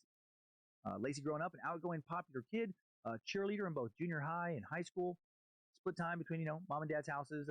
Seemed to be close to both parents, although probably closer to mom and stepdad. It seemed after graduating from Thomas Downey High School, Lacey will attend Cal Poly, where she'll major in ornamental horticulture, as I said. While at Cal Poly, Lacey would sometimes visit a friend who worked at a restaurant in Morro Bay called the Pacific Cafe. Who else worked there? Scott Peterson, of course, her friend's coworker. And they will start to date in mid-1994. Lacey made the first move. Scott never comes across as a truly socially outgoing person at any point in his life. She gave Scott her phone number, and soon he called to ask her out. And their first few outings didn't go super smoothly. She was not interested in his two passions for fishing and golf. And she got seasick on their very first date, which was deep sea fishing. But she really liked him. Lacey called her mom to say, "Mom, I met the man I'm going to marry. You just got to get down here and meet him." She soon did. Sharon thought he was a great guy, smart, polite, laid back, very handsome. Looked a lot like Ben Affleck, like a crazy amount like Ben Affleck. Lacey's relationship still does. Lacey's relationship with Scott grew more serious as it did. He put aside his dreams of professional golf. Wonder if he would resent her for this in order to focus on a business path, something he hoped would provide for Lacey and their eventual family. And soon the two move in together. And they look like an ideal couple. Both very attractive. Both come from good families. Love them tremendously. Both go into a good school. Live in a nice town. Things might not have been so perfect, though. According to the prosecution years later at Scott's murder trial, Scott cheated on Lacey early in their relationship. Not many details about it, just an allegation that he'd had an affair with an unnamed woman who never testified. Maybe that happened. Also around this time, Scott learned that he had two siblings who had been given up for adoption before he was born. Brother born in 1963, sister born in 1965. Those siblings found each other first, then had an emotional reunion with their birth mother, Jackie. Jackie then introduced them to her other children. Unfazed, Scott quickly became close friends with his new sister, Anne, and Lacey and Scott attended her wedding wearing matching black and orange outfits. And then it will be Scott and Lacey's turn to get married. August 9th, 1997, Lacey and Scott get married after dating for 2 years. Lacey's 22, Scott's about to turn 25. Wedding takes place at the Sycamore Mineral Springs Resort in San Luis Obispo County. Hey, board. What's up? Avila Valley. Following June 1998, Scott Peterson graduated with a Bachelor of Science degree in agricultural business. She's waving. She's giving you a big wave. She's like, hello. Hello. Right off campus. They both run it. Hope you're doing well. They did a great yes, job. boy. A popular restaurant. They were in together for about 2 years. Scott used what he learned about the restaurant business during his time as a waiter to buy used kitchen equipment. For months, Scott and Lacey worked on windows covered with newspapers to convert an old bakery. Technically, I've been streaming. Lacey handled the decorating, incorporating signs painted on since around wine 6. Barrel, trash can, old fishing tackle box. Would like to buy a 15-minute sketch for the next husk, or 20-minute sketch. Running a successful restaurant together. 20-minute sketch, yes. But they wanted to focus on expanding. I have the cheaper 15-minute sketch. To a new owner in 2000, after having she give a big venture. She give a big wave. They relocated to Lacey's hometown of Modesto, just over 200 miles north of San Luis Obispo. In October of 2000, the couple purchased a 3-bedroom, 2-bath bungalow for $177,000 on 523 Covino Avenue in an upscale neighborhood near East La Loma Park. Lacey got a part-time job as a substitute teacher. Scott got a job with Trade Corp USA, newly founded subsidiary of a Spanish fertilizer company, in which Scott, would earn a salary of $5,000 a month before taxes. Plus, on top of that, he could make a sales commission. He sold irrigation systems, fertilizer, chemical nutrients, related products to big farms and flower growers, primarily in California, but also Arizona and New Mexico. Lacey's family, including her mom and younger sister, remembered that Lacey worked enthusiastically All right. after moving to Modesto. I'll tell the pig pup. Cooking, she enjoyed entertaining guests. Scott I worked hard hope at his he's new job, okay. worked out of a warehouse just a few miles away, where he would also, store a Last fishing I boat heard from shortly before Lacey disappeared.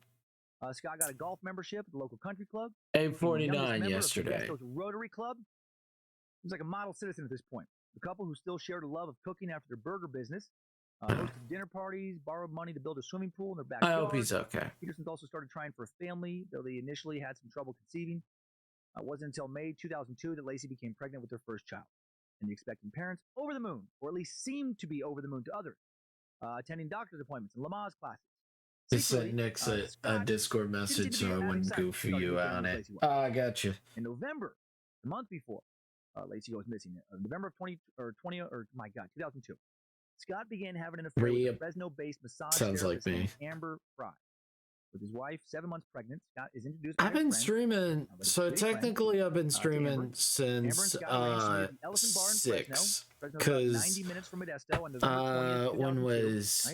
when was our good friends stream? Then go to a Japanese restaurant where he'd arrange for a private room, then do a karaoke bar next door, then go to a hotel, all the way at 5:44 p.m.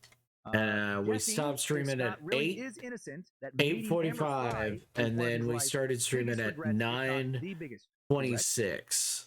So I've been fucking streaming. His affair with her, according to what some jury members will I mean, I've been painting, of Lacey and Connor's murders more than any other, which is very different from drawing. For them, gave him motive. Some people didn't like his emotional reactions. That's what really, sold them on him being a murderer. For a lot of them, it seems to be this affair here. Scott hid this affair very well from everyone, which of course will just make him look guilty. He knew how to keep secrets. December 14th, Scott went to a holiday party with Amber where they were photographed together. That same day, his wife Lacey goes to a Christmas party alone. The jury will, understandably, really not like this. Not a likable move. Next day, on December 15th, the day after the party, Fry sends Peterson a Christmas card with a picture of her and her daughter. "To my love, I will keep you close to my heart," she wrote. So shit is moving fucking fast for these two. Right? They'd met up for the first time, less than a month earlier. What is going on here? Upcoming kid did seem to freak Scott the fuck out, possibly facing mounting tension with his relationship with Amber. On December 16th, Scott tells her tearfully that he'd lied about never having been married. But he said it was because he had lost his wife, and it was too painful to talk about. And this will really not look good later on down the line. It seems to give him motive. December 23rd, 2002, the day before Lacey goes missing. This is a big day for the later trial. Scott and Lacey go to Salon, where Lacey's sister, Amy Rocha, works. Amy gave Scott a haircut, showed Lacey how to fun flip her hair with a straightener. Scott invited Amy over for pizza that night, but Amy already had plans. Afterwards, Scott and Lacey leave the salon. They pick up Mountain Mike's Pizza on the way home. And at home, they have dinner and watch Monday Night Football. The 9-5-1 Pittsburgh Steelers versus the 11-4 Tampa Bay Buccaneers. Steelers won 17-7, clinched the AFC North. Tommy Maddox versus Rob Johnson, and you'll never hear about this game because it was pretty fucking forgettable. So that's what they watched. Around 8:30 p.m., Lacey spoke with her mother, Sharon Rocha, on the phone to confirm their Christmas Eve dinner plans at Sharon's the next day. After the phone call with Sharon, Lacey and Scott continue watching football, then watch the movie The Rookie. Nice, family-friendly 2002 film starring Dennis Quaid, playing a character based on Jim Morris, who made his Major League Baseball debut at the age of 35. Great story. Jim dreamed of playing in the major leagues growing up, but he tore his shoulder when he was young. He gave up on his dreams. He gets married. He has 3 kids. Then he makes a deal with the high school team he's now coaching, ends up trying out the Tampa Bay Devil Rays. Then he makes the team after going through a whole bunch of, Hollywood adversity. It's a good movie. I remember it. And I wonder what this movie meant to Scott. Did he still have dreams of maybe playing pro golf? Did he feel like his upcoming child of marriage to Lacey were going to forever keep him from that dream? Was he cheating because he wasn't happy with his sex life with Lacey? Did he just not want to settle down? Did he settle for her in some way? He made the safe choice, but now he's regretting it, leaving him unfulfilled. He's working for a shit company, a fertilizer company. In Modesto, he's literally selling shit in Modesto. Is this the life he wanted? The prosecution would definitely paint the picture that Scott did not want this life, He was not excited to be tied down to it. I would keep waking up at 10 and going to bed at 7. Oh, damn. TV in the Peterson home, and this incident, You need to stop waking up at 7 p.m. and going to bed at 10 a.m. Come on. Alive, Lacey told her mom the baby Come on, that's not good for you. I mean, unless you're an owl. Scott was sitting on the floor. We were watching TV, and she said the baby was kicking. I put my hand unless you are an owl. I never felt him kick. I still didn't feel him kick, even when she said that. But she leaned over to me and said, Mom, Scott doesn't like to do this. I've asked him about, feel my stomach. The baby kicks. He never wants to touch my stomach. But did he not want to have Connor? Maybe the man who just turned 30 a few months earlier didn't want to be a dad. Until he was ready, they never want to be a dad. In somewhat normal cold feet or something deeper. Is he panicking? According to Scott, the couple goes to bed around 10:30 on the 23rd, according to the prosecution at his later trial. Maybe he murdered her that night with something murdery in a way that left zero forensic evidence, maybe. December 24th, 2002, the big infamous day in this trial, the day Lacey Peterson would disappear. Scott will tell police that Lacey woke up around 7. According to Scott, she got dressed, placed Scott's blue pajama bottoms, which she'd worn to bed, in the hamper. By the time that Scott got up around 8:30, Lacey had already eaten breakfast, cereal. Eaten right after she would wake up would make her less likely to have nausea. 8:40 a.m., Lacey logged onto the computer in the spare bedroom while Scott took a shower. She browsed the MSN homepage, a weather site from Yahoo, and 2 Yahoo shopping sites. One shopping site was for a red Gap scarf, the other a sunflower umbrella stand. Later investigators will say that it was not Lacey who logged into the computer, and that it could have been Scott, if in fact he'd murdered Lacey at some point before, which they waffled on. If it was Scott logging onto websites that his wife liked, some attempt to impersonate his wife, why the fuck would he do that? What criminal advantage would it have given him to have her still appear to be alive that morning if she wasn't? If that was his game plan, and then he goes and he dumps her body into the bay, why didn't he pretend to be her again on the computer that afternoon? Yeah. Then no one would think that he took her body to the bay. That would put the timeline into a much more favorable place for him. But he did not do that. It makes no sense to me. For this and other reasons, I'll reveal later that Lacey is already dead at this point. Also, before he leaves home, he'll later tell investigators that he and Lacey watched Martha Stewart, or rather that she watched it, and he watched it a bit with her. Scott told detectives that Martha had a cooking segment on that day, and that her guest, showed everybody how to make meringue. The prosecution will later hone in on this, and in their opening statement, they will tell the jury that Scott lied to investigators. Scott told police Martha talked about how to make a lemon meringue, how that wasn't true, and they fucked up there. I've watched the interrogation video you can find online. One of the many fuck-ups of the prosecution. They clearly didn't research what Martha's show was about that day, because Martha's guest did absolutely talk about meringue, just like Scott said she did. The defense will point this out to the jury, and the jury will think it was sloppy work on the prosecution's part, but oh well. Everyone knew he was guilty. Who cares? To me, this Martha Stewart detail is actually important. If Scott had killed his wife already, and her body is then either in his truck in the driveway or in the house with him, this is Christmas Eve when they have plans with Lacey's parents, why the fuck is he just chilling out watching Martha Stewart? Why even have it on in the background? Again, I'll share more evidence that makes me think for both. this later, but no part of me thinks that Lacey was killed prior to the 24th. And I shouldn't even admit this. There's no reason for me to admit this, but in my notes, must have been talking to her. I wrote Lindsay instead of Lacey. What does that say? Oh, God! Somebody call her! Protect her from me! Scott will say he left the house around 9:30 a.m. to go fishing on the 24th. This will check out with later cell phone records, work computer records. He'll claim that he last saw Lacey mopping the floor, planning to walk their dog when he left for a fishing trip to Berkeley Marina, that she was nowhere to be found when he returned. But what kind of fish was he fishing for? Peterson couldn't say what type of fish he was trying to catch when questioned that evening by investigators, and this will bother the jury a lot. Not me. I have for sure gone out to fish, not really having decided what I'm going to fish for. Partially because I fucking suck at fishing. I just like to go out on the water, right? I just like to be on the banks. I'll go out, maybe I'll catch some trout, maybe perch, maybe bass. I don't know. Maybe who gives a shit? Just enjoy fresh air and, maybe. Yeah, the jury seems completely fucking stupid in this. Peterson said that he was golfing all day when he knocked on her door looking for his wife later. That does look bad. Why say golf when he went fishing? He was going to go golfing, slip of the tongue, or was he guilty? Somehow get her body to the lake. He didn't want investigators to know that. But when Lacey's stepfather, Ron Gransky, asks him whether or not he was able to play golf that day. Peterson doesn't hesitate and tells him he decided to go fishing instead because it was too cold. So why not lie to Ron? It was more important to the investigation if he wanted to hide the fact that he went to the marina. He just told his victim's father, or stepfather rather, that he was, he went to where he supposedly dumped her body. That makes no sense. He's not coming across as a criminal genius here, right? If he did it, is he? Not coming across as the same guy who left no trace of a violent crime after supposedly brutally murdering his wife in his home. Scott will make this slip again, telling some he went golfing, others he went fishing. The main story is that he was going to go golfing, decided to go fishing instead at the last minute. After leaving the house, Wait. Scott said he made the 9-minute drive to his So warehouse. my thought is, do you think I should put wave, put it right here, like going like? You know what? I'll see what it looks like. Let's give it a look. 10:15 and 10:30. Let's give it a look. See, let's have a little look. See. Worked out was located at 1027 North Emerald Suite, number B1 in Modesto.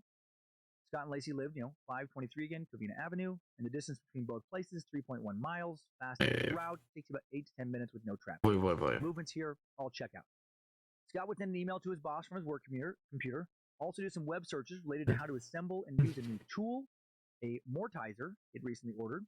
Supposedly he did this, according to the prosecution, with his wife's dead body on the truck. Just left it there while he looked up assembly instructions, usage instructions on this fucking woodworking tool. Sent a work email, checked a bunch of other emails, then took his new 14-foot fishing boat out of the warehouse, drove to the Berkeley Marina, the boat he will supposedly use to dump Lacey's body with. The marina is 85 miles away, hour, 20 minutes with no traffic. So just chilling, just researching a mortizer while his wife's corpse is laying in the truck. When he has plans to go to his mother-in-law's house that night. And his truck and boat will soon be thoroughly investigated, and zero real forensic evidence will be found. Is he a criminal mastermind? Or one of the dumbest criminals ever? Or not a criminal? At 10:18 a.m., neighbor Karen Service. Oh, fucking Karen. We're going to hear about her a lot. She finds the Peterson's dog, golden retriever named Mackenzie, wandering around outside their house with its leash on. Karen puts the dog back in the Peterson's backyard. Fucking Karen! Can cause real problems for the defense in this trial. Seems like another somewhat inconsequential detail, but later I'll get into just how important this 10:18 timestamp really is. So important. Without this one neighbor saying that this happened at this particular time, I don't think there's any way Scott is in prison right now. Scott tells the police that he checked his email, sent the email to his boss I mentioned, who had left him a voicemail earlier between 10:30 and 10:58 a.m. Computer forensics will show Scott continuously logged onto his work computer at the warehouse for 26 minutes between 10:30 and 10:56. Timeline checks out here as well. Checked his email, sent that email, looked up instructions right on that fucking mortizer he just received from UPS. Then he heads to the Berkeley Marina. He'll be able to prove he was there with a receipt, parking receipt from the marina parking lot. Around 2:15 that afternoon, Scott leaves a message for Lacey on her cell phone. He says, "Hey, beautiful, just left you a message at home. It's 2:15. I'm leaving Berkeley. I won't be able to go to Vela Farms to get that basket for Papa. I was hoping you would get this message and go out there. I'll see you in a bit, sweetie. Love you. Bye." Scott says he returns home between 4:30 and 4:45, but the Peterson's next door neighbor, fucking Karen, later testifies Peterson's truck was not in his driveway when she left home at 5:05 p.m. Karen will become next to his mistress, Amber Fry, the prosecution's most important witness, in my opinion. Cell phone records show Peterson was in Livermore, which sits between Berkeley and Modesto, at 3:52 p.m. To arrive home at 4:45 p.m., he had 53 minutes to drive 51 miles, most of them towing a boat. Then stop at his warehouse, unhook the boat, check his email. So maybe he didn't get home by 4:45. Maybe he got home at 5:10, 5:15. Does that make him look more or less guilty? Did he just not remember exactly when he got home? I'll say that I could have easily gotten a time like that wrong. I don't always remember what time I leave work, get to work. I usually get things off by 30 minutes or so when I'm doing something like going fishing. Lindsay's continually amazed by my ability to accurately pull up demographical information, for example, in some fucking random city that she's never heard of, some obscure historical fact, but not be able to remember what I had for lunch 2 days ago, or what time I, got out of bed that morning. I don't always pay attention to stuff like that, and usually lost in my thoughts. According to Scott, when he got home, he entered through the side gate where he found their dog Mackenzie, and Mackenzie had his leash on. Scott removed it, put it on the patio table. Lacey's car in the driveway. Lacey's not home. Scott told investigators he assumed her mom, Sharon, had probably picked her up. She's over at her mom and stepdad's, preparing for Christmas Eve dinner. After going inside, Scott empties the mop bucket Lacey had used earlier, undressed, put the clothes he was wearing in the washing machine, probably jerked off, though he never said that, ate some pizza, showered. Then listen to phone messages. The last message was left by Ron Gransky, right? Lacey's stepdad. On the voicemail, Ron asked Scott if he and Lacey could bring some whipped cream over when they came that night. And according to Scott, now he's confused. Right? If Lacey was already there, why was he asking him to bring some whipped cream? Why was he asking him and Lacey? So he decides to call Sharon and Ron. 5:17 is when he does this. Talks to Sharon Rocha, Scott's mom. Hasn't given himself much time here to clean up a murder scene. Excuse me, if he just gotten home, or did he clean it all up before he left to go grab his boat? Or maybe there was nothing to clean up. The guy with no history of violence apparently choked Lacey to death in a way where she never scratched him, then just snuck her body out to his truck the night before when no neighbors were likely to see him, then just stayed home, slept there, got up, watched Martha Stewart, so he know how to talk about the fucking meringue, then went on his home computer while her body is, probably in the truck, or maybe just left it in the house, shopping for the sunflower umbrella stand, red scarf and shit. Just in case investigators did end up suspecting him and did end up, checking his computer, or he killed her that morning in a way that left no wounds on, his body, or left her body in there, got no blood of hers anywhere, then carried her body out to the truck in broad fucking daylight in a neighborhood where it seemed like people were always out and about, where Karen and all the other neighbors are always, fucking watching everybody's every fucking move. He put her body in his small fishing boat where anyone at the marina could see it, and he motored the boat past several witnesses at the marina who did see him that morning in broad daylight, who reported nothing unusual. I'll save another even bigger hole with this body dump boat hypothesis for later. Scott immediately tells Sharon at 5:17 that Lacey is missing. Sharon thought later that this was suspicious, right? Scott didn't say Lacey wasn't home or that he couldn't find her, but he used the word missing. But she was fucking missing. She's not answering her phone. Her car is in the driveway, but she's not there. Dog with the leash in the yard. What's he supposed to think and say? Search for Lacey now begins. Over the next half hour, Scott exchanges 2 more calls with Sharon and Ron. Scott then begins That's the question. It's like, what the fuck was he supposed to say? Like, I cannot find this person.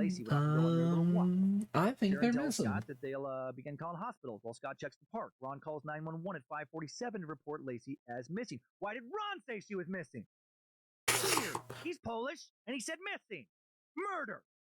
Later that evening, when police arrive at the Peterson home, Lacey's keys, wallet, and sunglasses are found in her purse at the house. The dining room table meticulously set for a family dinner the following night. I just love the. That was not unusual for her when she would go for a walk, just take the dog for a quick walk. I do love that. Where she's just walking. One detective finds a phone book on a kitchen counter, open to a full-page ad for a defense lawyer. That doesn't look good, right? Not sure what was going on there, but also, if he's guilty, how fucking dumb is he? Leave the phone book open, that particular page when the police come over. Like, if he's thinking he might need one, the defense attorney, because he killed his wife, shouldn't he leave the phone book open to literally anything but a page for defense attorneys? Except for maybe don't leave it open to a page for like Gravedigger, or ads for some kind of no questions asked garbage disposal service. Scott was also reported to be weirdly calm. This was big for the police. They found his emotional state suspicious. He's too calm. Stoic, another word that comes to mind. Modesto Police Detective John Bueller, Alan Brocchini, lead investigators on the case, questioned Scott Peterson that evening. Although Scott initially says he spent the day golfing, he corrects himself. Tells police he's gone to fish at Berkeley Marina. Again, this doesn't look good. Why say golfing? He just keeps getting flustered about golfing, fishing. But, he did change his story on his own to the marina. The next morning, Christmas Day, December 25th, one day after Lacey's disappearance, Modesto police and firefighters carry out an extensive search of the area. Helicopters, searchlights, police mounted on horseback, bicycles, canine units, water rescue units on rafts. Total of 30 officers involved in the search, as well as Lacey's loved ones, volunteers. They were posting flyers to raise awareness of her disappearance. At a press conference, Detective Brocchini says that the police did not believe that Lacey decided to leave without contacting her family, commenting, "This is completely out of character for her. We're treating her disappearance as a possible crime already." First 2 days, up to 900 people are involved looking for Lacey, before community officials or police directly participate in the search. Oh, thank you for the screaming cowboy. Yeah, there's like they do that, first one, but then after that, before the police will search again, get 900 more people. $25,000 reward is offered. Later increased to $250,000. Finally, $1 million for info leading to Lacey's safe return. Posters, blue and yellow flyers are circulated. The original basic version of LaceyPeterson.com website is launched by the husband of one of her friends. Search quickly becomes a national news obsession. Friends, family, volunteers set up a command center at a nearby Red Lion hotel to record developments and circulate information. Over 1,500 volunteers sign up to distribute info and to help search for her. And they find nothing. Scott works with other family members to coordinate, search efforts. December 28th, authorities searched the water near Berkeley Marina for the first time. Find nothing. December 31st, New Year's Eve, Lacey's friends and family hold a candlelight vigil for Lacey in a nearby park. I mentioned that earlier. During the vigil, and this will really not look good for Scott. At his trial, Scott calls Amber Fry to wish her a Happy New Year. He says some weird shit to her. He says, I'm near the Eiffel Tower, and the New Year's celebration is unreal. The crowd is huge. What the fuck's he doing here? Why is he pretending to be in France? To avoid having to see her while his wife is missing because of how of how bad this all looks? I'm guessing he's trying to buy himself some time here, right? He has to know it's going to look real bad for him to be seen with her while his pregnant wife is missing. But he does have feelings for her, or at least wants to sleep with her again. So he's stalling. Really wants to see her, but gosh dang, I can't. Overseas. You have to wait until I get stateside again, babe. Probably likes her, thinking he's some international man of mystery as well. I don't know, some fun fantasy-like shit to escape to. It's pretty awesome, Scott tells Amber. Fireworks there at the Eiffel Tower, mass of people, all playing American pop songs. Next day, the two have a long talk during which Fry hints at a possible future together. Says she misses him. I'm just waiting, anticipating the day that I get to, see you again, Fry says. It bothers me because, I'm not going to see you for so long. And Scott replied, oh, how sweet. Thank you. Gosh dang. I feel the same, obviously. You know that. Okay, again, kind of weird emotion there. Oh, thank you. Oh, babe, I love you so much. Oh, thank you. How sweet. Oh, thank you. On Saturday, you were saying that there's so many things you thought about us, but you haven't shared them with me. Well, that's Why good. can't you share them to me on the phone? Scott tells Amber on the phone that he will be returning January 25th to America. But I do understand that with stoic men and women. Find more time so he can maybe see her later when shit calms down for him. I don't know. Amber recorded this call. Why? Because she'd already seen the press about Lacey's disappearance. Knew Scott was her husband, and she went to the police. And they encouraged her to record the calls, which she did. The police now really think Scott did something to Lacey. On January 3rd, 2003, Modesto police asked the public for help verifying the whereabouts of Scott Peterson in the days before Christmas. Not good. Scott knows he's a prime suspect. Obviously, the media frenzy, or circus has a frenzy with this. Nancy Grace, others, right? They're just waiting for Scott to be arrested now. The boy. In Berkeley, police spent hours combing waters near the marina. On January 6th, Scott finally comes clean to Amber. Over the phone, he admits to her that he had not gone to Paris, but was in Modesto, aiding the search for his wife, explaining she was alive but missing. Also told her he wanted a future with her, but didn't want to have any children. That's odd, right? The jury wouldn't like that. They'll keep talking nearly every day until February 19th, telling each other lie after lie. Amber lying to keep him talking, Scott lying to either try and get away with murder or to hopefully sleep with her again. On January 14th, the authorities and friends of the Petersons expand their search for Lacey to Southern California. Next day, the 15th, aware that the whole world will know soon, please tell Lacey's immediate family Scott has been having an affair. They show Ron and Sharon photo of Scott with Amber. Yeek. World around Scott really starting to crumble now. His in-laws, fucking done with him. The furious, can't blame him. If I'm them, yeah, I think Scott has probably killed Lacey at this point. 3 days later, January 17th, Lacey Peterson's family, friends hold a news conference to demand Scott tell authorities everything he knows about the case. National media circus feast on this. Next day, the 18th, as suspicion of Scott grows, authorities investigate his whereabouts in connection with the disappearance of that San Luis Obispo student in 96, Kristen Smart, right, vanishing when Scott happened to go to school there. Authorities later determined he had nothing to do with the second missing woman, as I said. This admission doesn't stop the court of public opinion from now thinking, he's probably a serial killer. Following day, January 19th, Scott brings the search for his missing wife to LA, where he and his family distribute flyers to volunteers at a hotel. January 23rd, Lacey Peterson's family says Scott told authorities he'd been involved with another woman. They, of course, already knew about this from police. Next day, whole world will know. This really fucking kicks things up a notch. January 24, 2003, Amber Fry comes forward, confirms she had a romantic relationship with Scott Peterson. This is breaking news, interrupting previously scheduled programming. Hours before Fry would speak out on January 24th, Sharon, Ron, and Lacey's brother Brent told reporters they're not supporting Scott anymore. Who had not been officially named yet as a suspect, although he is a suspect for police. Scott has not been forthcoming with information regarding my sister's disappearance. I am only left to question what else he may be hiding, Brent says. And then Sharon adds, there are no words that can possibly describe the ache in my heart or the emptiness in my life. I know someone knows where Lacey is. I'm pleading with you to please let her come home. Amber said at the January 24th press conference, I'm very sorry for Lacey's family and the pain this has caused them, and I pray for her safe return as well. Nancy Grace, other pundits, have a fucking field day with all this. As do the tabloids, right? Of course they do. Sales, ratings soar. Things really not looking good for Scott now. January 17th, Scott's mom, Jackie Peterson, left him a voicemail, advising him to deny whatever the cops claimed he did. His family, they're worried about him, rightfully so. Is his mom trying to get Scott to cover up something here, or is she just trying to get him to not incriminate himself further for something he didn't do, in her mind? Then, on a police wiretap, Jackie is heard telling her son on the 26th, I can't imagine anyone being stupid enough to say they went fishing in the Berkeley Bay after having committed a crime there. I mean, not even you, Scott. Scott wants to respond to all the press on him now. He's become public enemy number one in Modesto. He's being harassed, glares, insults from strangers around town, reporters always outside his house.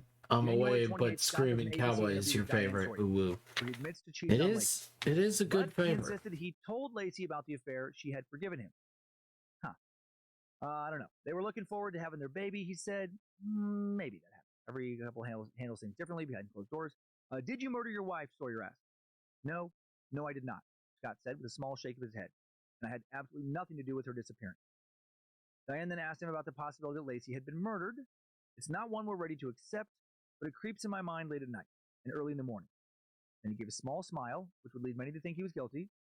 During the day, all we can think about is the right resolutions to find her, and then that's it. Was this smiling just a nervous tick? Are his emotions chronically misunderstood? Later in the interview, Scott called violence against women unapproachable, the most disgusting act to me. This interview doesn't help him. He just does not seem upset enough. People are very bothered by his emotional, responses. February 5th, Lacey Peterson's family steps up their criticism of Scott, saying he's now sold his pregnant wife's car. He's considered selling the couple's house. February 10th, what would have been Lacey's due date comes and goes with no more information leading to her or baby Connor's whereabouts. A week later, on the 17th, Scott Peterson's mom, Jackie, tells the Associated Press her family believes kidnappers abducted Lacey Peterson with the intention of holding her captive until she delivered the baby. And that might sound, crazy, but later we'll examine how Lacey was not the only pregnant woman to disappear from the area, to have weird shit happen to in the area. February 18th, authorities issue a search warrant for the Petersons' home in Modesto, where they remove possible evidence that turned out not to be evidence, and take measurements that lead to nothing. March 6, 2003. Lacey missing over 2 months now. Modesto police officially declare her case a homicide. March 12th, authorities begin to search the San Francisco Bay again. Important note that the media has known they have been looking in the bay for Lacey and Connor's body, and that Scott was fishing in this bay for, well over a month now. So the public knows all too well that the police think that Scott killed Lacey and that he dumped her remains in the bay. Right? This is important because, you're somebody who, let's say Scott didn't do it, and you're somebody who did, you think, oh my gosh, I should dump her remains. I should take her remains and dump them in the bay. And then it'll be open and shut with Scott. The police don't find anything, but the next month, officers do. April 14, 2003, couple walking their dog find the decomposing but well-preserved body of a late-term male fetus in a marshy area of the San Francisco Bay, in Richmond's Point Isabel Regional Shoreline Park, north of Berkeley. The umbilical cord still attached. Later, an anonymous Associated Press source revealed that 1.5 loops of nylon tape found around the fetus's neck, significant cut present on the fetus's body. A day later, a passerby finds the body of a recently pregnant woman wearing beige pants and a maternity bra, washed up on the eastern rocky shoreline of the bay, 1 mile away from where the baby's body was found. The corpse was decomposed to the point of being almost unrecognizable as being a human body. Lacey had been decapitated, her limbs missing, most of her internal organs missing as well. The fact that Lacey and her baby had likely been underwater for almost 4 months meant that both corpses, of course, in a poor condition. No DNA evidence gathered off of either body, as far as, who may have done this to them. 4 days later, April 18th, police in San Diego arrest Scott Peterson. What he had with him when he was arrested, where he was arrested, used against him at his later trial. Scott claimed to be meeting his father and brother for a game of golf. Right? They do live down by San Diego when authorities pulled him over. His naturally dark brown hair had been dyed blonde. Oh, and they would back him up, his dad and brother on this. His naturally dark brown hair had been dyed blonde. The Mercedes he was now driving, full of stuff, including nearly $15,000 in cash, 12 Viagra tablets, doesn't look good, survival gear, camping equipment, several changes of clothes, 4 cell phones, 2 driver's licenses, his and his brother's. What the fuck is going on, right? Scott's father, Lee, explained that Scott had used his brother's license the day before to get a San Diego resident discount at the golf course, and that Scott had been living out of his car because of all the media attention. Police and prosecutors, however, saw all these items combined with Scott's location as an indication he's about to flee to Mexico. Same day, April 18th, Attorney General Bill Lockyer says that the bodies found in Richmond are those of Lacey Peterson and her unborn son, Connor. I gotta say, Peterson's blonde hair situation, that part, it doesn't bother me. Scott would later say he did this to disguise himself because he's being constantly harassed wherever he goes in public. Everyone thinks he's the biggest asshole on the planet, right? Everyone knows what he looks like. Imagine that's you. Would you want to disguise yourself if you're him? I would. Also, there are photos of him meeting with the police looking like this. So if you're trying to hide from the police, why would you show up in your disguise? The media, Nancy Grace, etc., they use his hair color as further proof he's guilty. He's preparing to flee the country, head off to Mexico, start a new life, and maybe he was, right? Maybe he just assumes they're gonna put him on trial. So I don't know. It doesn't look good, I know. The cash, the extra phone, at least shows that he's thinking about running. But his dad talked later about how worried he was about Scott already having been convicted of Lacey's murder in the court of public opinion, how he would never be able to get a fair trial if it went to trial, how he's on all the tabloids all the time, he's a criminal talk of the nation. Right? If I'm him, I'm thinking about fleeing. How the fuck are you getting a fair trial in that atmosphere? April 21st, 2003, Scott Peterson pleads not guilty to charges of murdering his wife, and unborn child. Same day, Lacey's family holds a press conference thanking the public for support since her daughter's disappearance. April 25th, Stanislaus County District Attorney James Bartleton announces he will seek the death penalty against Scott. May 2nd, Scott Peterson hires high-profile attorney Mark Garagos to take over his case. This guy's a pretty famous attorney. Managing partner of LA law firm Garagos and Garagos, Mark has an interesting tie to another Time-Suck episode, the Armenian Genocide. An Armenian-American, Mark was one of the lead lawyers in two groundbreaking federal class action lawsuits against New York Life Insurance and AXA for insurance policies issued in the early 20th century. During the time of the Armenian Genocide of more than 1.5 million Americans, the two cases settled for over $37.5 million in 2004 and 2005. He's represented everyone from Michael Jackson to Scottie Pippen to Roger Clinton, Colin Kaepernick, Chris Brown, Winona Ryder, on and on. He now co-hosts a podcast with Adam Carolla called Reasonable Doubt. And I wonder if he had too much going on at the time to properly represent Scott Peterson. He was working on defending Michael Jackson from child molestation allegations at the same time. He had that going on in L.A. And Jackson would fire him for not having enough time to devote to that case. Maybe Peterson should have fired him too. May 4th, 2003. Thousands of people flood into Modesto's First Baptist Church for Lacey's memorial service. May 15th, Lacey's autopsy is completed. May 16th, Peterson's lawyers go public with a theory that a satanic cult kidnapped and murdered Lacey. Probably not a great call. Sounds pretty fucking desperate. It sounds crazy, I know. But more credible than it seems at first glance. I laughed when I first read this. But when I got into some of the alternate possibilities regarding who may have killed Lacey after the timeline, when I do that, it won't seem as outrageous. May 29th, Lacey and Scott's unborn son's Connor's autopsy report leaked to the media. The leaked information reveals Lacey's fetus was found with tape around his neck, major gash on his torso. That tape thing is weird. That's never explained by anyone in this trial. June 2nd, the defense team indicates that they're searching for a man in a mysterious brown van spotted in the area of the Petersons' house on December 24th, maybe linked to Lacey's murder. June 6th, in a rare show of emotion, Scott appears to cry as the judge decides to keep autopsy reports of his slain wife sealed. Same day, a celebrity photograph broker offers nude pictures of Amber Fry to the highest bidder. And of course, censored versions of those get plastered around the tabloid. June 12th, Judge Al Girolami issues a gag order preventing lawyers, police officers, and potential witnesses from discussing the Peterson case in public. I doubt anyone really fucking follows that. August 29th, Lacey Peterson and her unborn son are buried in a private ceremony. September 2nd, Girolami reschedules the preliminary hearing from September 9th to October 20th. The defense, more time to gather evidence. September 21st, the Fresno Bee reports that a jailed inmate told investigators Scott had met with him in Fresno in November of 2002 to discuss kidnapping Lacey. But the Peterson family tells Fox News that Scott and Lacey Peterson were in San Diego at that time. And this is quickly dismissed by everybody. This was definitely bullshit. This case has so much buzz around it, people are coming out of the woodwork saying crazy shit, trying to get their 5 minutes of fame. October 29, 2003, the preliminary hearing is finally held. An FBI expert testifies that mitochondrial DNA tests had loosely linked a strand of hair found embedded in a pair of needle nose pliers on Scott Peterson's boat to Lacey. But someone who worked out of the warehouse near Scott's had witnessed Lacey visiting that warehouse and Scott's boat inside the warehouse the week before she disappeared. So the hair could have come from her during that visit. And that really didn't get any press. Also on November 3rd, a defense expert testifies that mitochondrial DNA tests cannot link evidence to a specific individual and are scientifically flawed. Therefore, the hair on the pliers doesn't even necessarily belong to Lacey Peterson.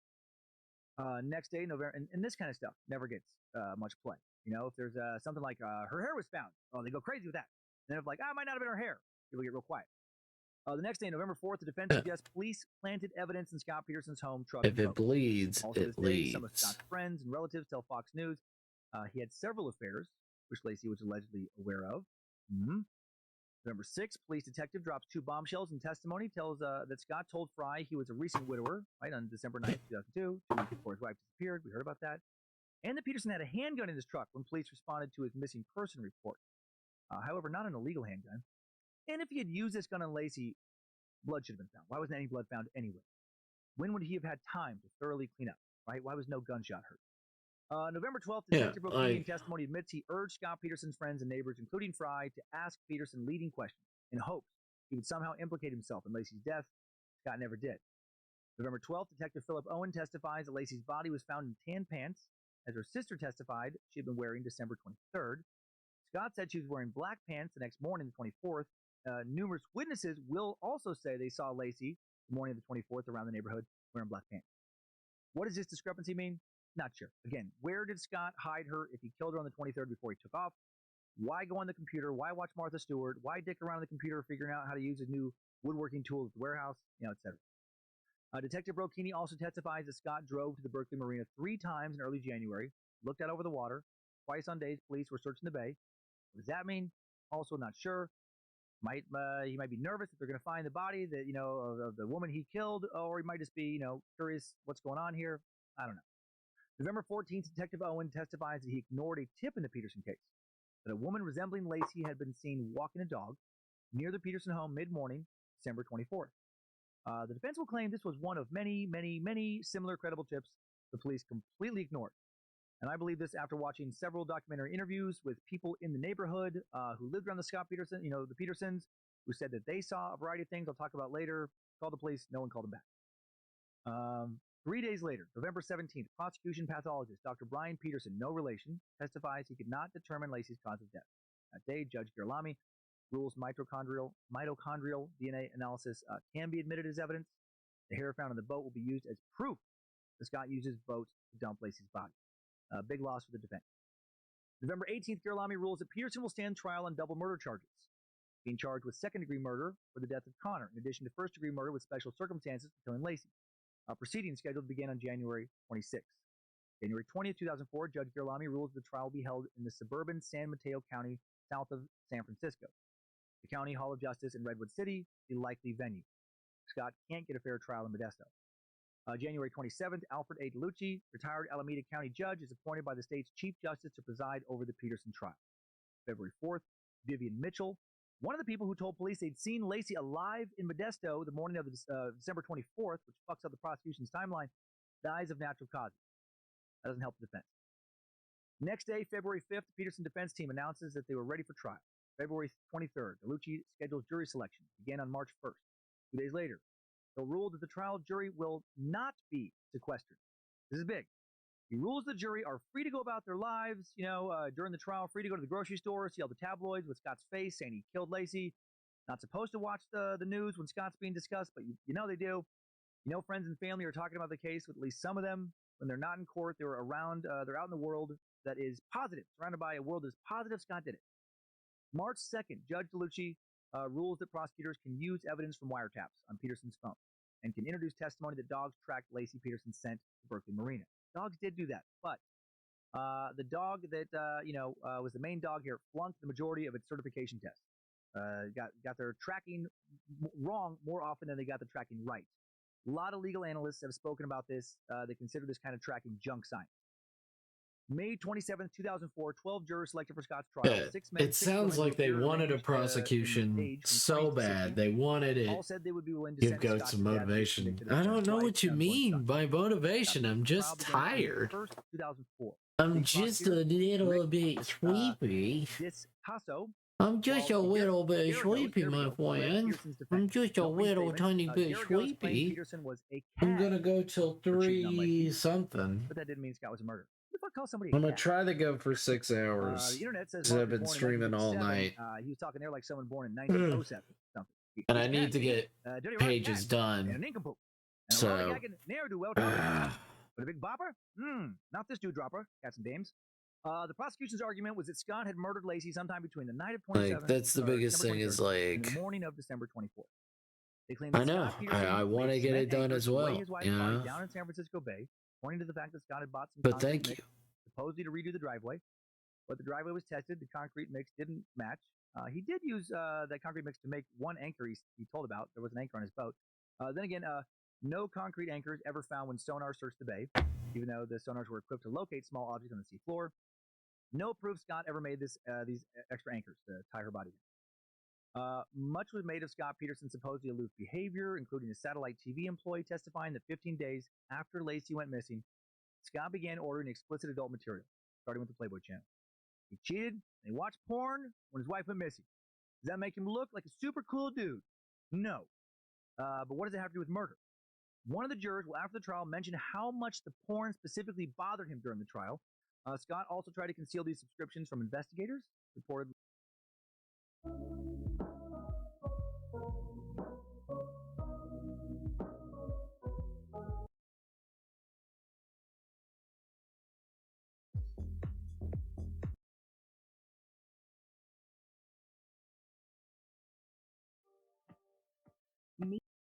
Come on.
Lee abruptly canceled the X-rated satellite channel right in front of the eyes of one of the cops in the house.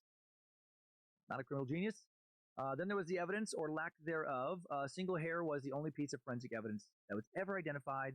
The hair matched to a DNA comparison to hair from Lacey's hairbrush, stuck to pliers found on Peterson's boat. Prosecution said that the hair had to have gotten there when Scott was dumping Lacey's body, since Lacey had never been on the boat while alive, but that's not necessarily true. There was a witness that just, did see Lacey at the warehouse just a few days earlier, and Lacey had shoulder-length hair, lots of it. Did it ever get on Scott's clothes, get transferred anywhere? I mean, my wife's hair gets on my clothes all the time. Pretty weak if that's the only forensic evidence. Stronger, much stronger, if it was found on a stranger's boat, not Lacey's husband. And I'll talk about the real problem with the boat theory after this timeline. too big of a deviation to get into now. Presented as prosecution evidence during the trial was also the fact that Scott changed his appearance, right? Purchased a vehicle using his mom's name, as well as all the things that were found in the car at the time of his arrest. The prosecution presented Peterson's affair with Fry, financial problems, impending fatherhood as motives for murder, surmising that he killed Lacey due to increasing debt and a desire to be single again. Peterson's defense lawyers based their case on a lack of direct evidence, played down the significance of circumstantial evidence, and they said there was no clear motive for Scott Peterson to murder his wife. If he wanted to be single, why didn't he just divorce her? The defense also questioned whether the investigation had been thorough, since Modesto Police Detective Mike Hermos admitted he did not check the alibi of a prostitute who was accused of stealing checks from the Petersons' mailbox. Other leads, again, not followed up on. The defense questions those. Police community service officer testified that an interview with Peterson had no sound due to no batteries being put in a tape recorder. That's problematic, since now what Scott said is reduced to the memory of the detectives. The defense suggested the fetal remains were of a full-term infant and theorized that someone kidnapped Lacey, held her until she gave birth, and dumped both bodies in the bay. To prove this, they hired Charles March, a fertility specialist, thinking that he could single-handedly exonerate Peterson by showing that Lacey's fetus died a week after the prosecution claimed. But under cross-examination, March admitted basing his findings on an anecdote from one of Lacey's friends that she had taken a home pregnancy test on June 9, 2002. When prosecutors pointed out that no medical records relied on the June 9th date, March became flustered, confused on the stand, asked the prosecutor to, quote, cut him some slack, and that undermined his credibility. According to one newspaper account about his testimony, by the end of the testimony Thursday, legal analysts and jurors closed their notebooks, rolled their eyes, snickered when they thought no one was looking. However, other medical experts have said since the trial ended, they too, based on Connor's autopsy report and medical pregnancy records, do think Connor was alive for several days to several weeks after December 23rd. Then there was issues with the jury Professional itself. looking at work. I Juror love Francis chilling Gorman was in removed, your replaced streams early in the too. trial due to Always a good misconduct. vibe. Lacey's Ah, brother on the way gotcha. into court one day. Another juror, juror number 7, got kicked off the case during deliberations for fact-checking something on the internet. It was thought by Almost another 10,000 juror that points. this juror did Woohoo. not think Scott was guilty. Yes. The alternate juror Yes. who replaced her, Kiwi Rochelle Knight, Haggis. known Thank as you. Strawberry Shortcake during the Thank trial you, because of her Kiwi. red-dyed hair. Thank you, Kiwi. She came in pushing heavily for Scott to be guilty right out the Thank gate. you, Kiwi. Later revealed she I committed juror appreciate misconduct it. by hiding the fact that she had been a crime victim. I does. She admitted in closing does. jury selection that her boyfriend beat her in 2001 while she was pregnant, making her a very biased juror. She seems, based on trial footage and documentary interviews later, to also, not be a real critical thinker. Very emotional person. Always good Frankly, she vibe. just doesn't seem real fucking bright. Jury foreman attorney Gregory Jackson later requested his own removal during jury deliberations at the very end of the trial. This is very concerning to me.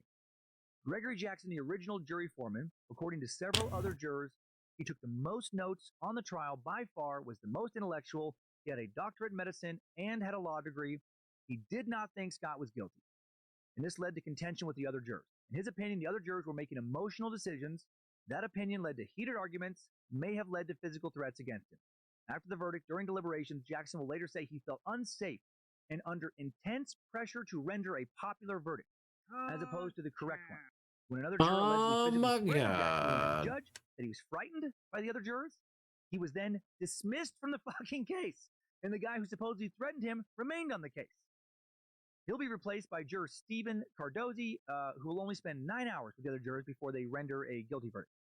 After the trial, Larry King will ask this dude, this Stephen guy, straight up, how did Scott kill Lacey? No fucking idea.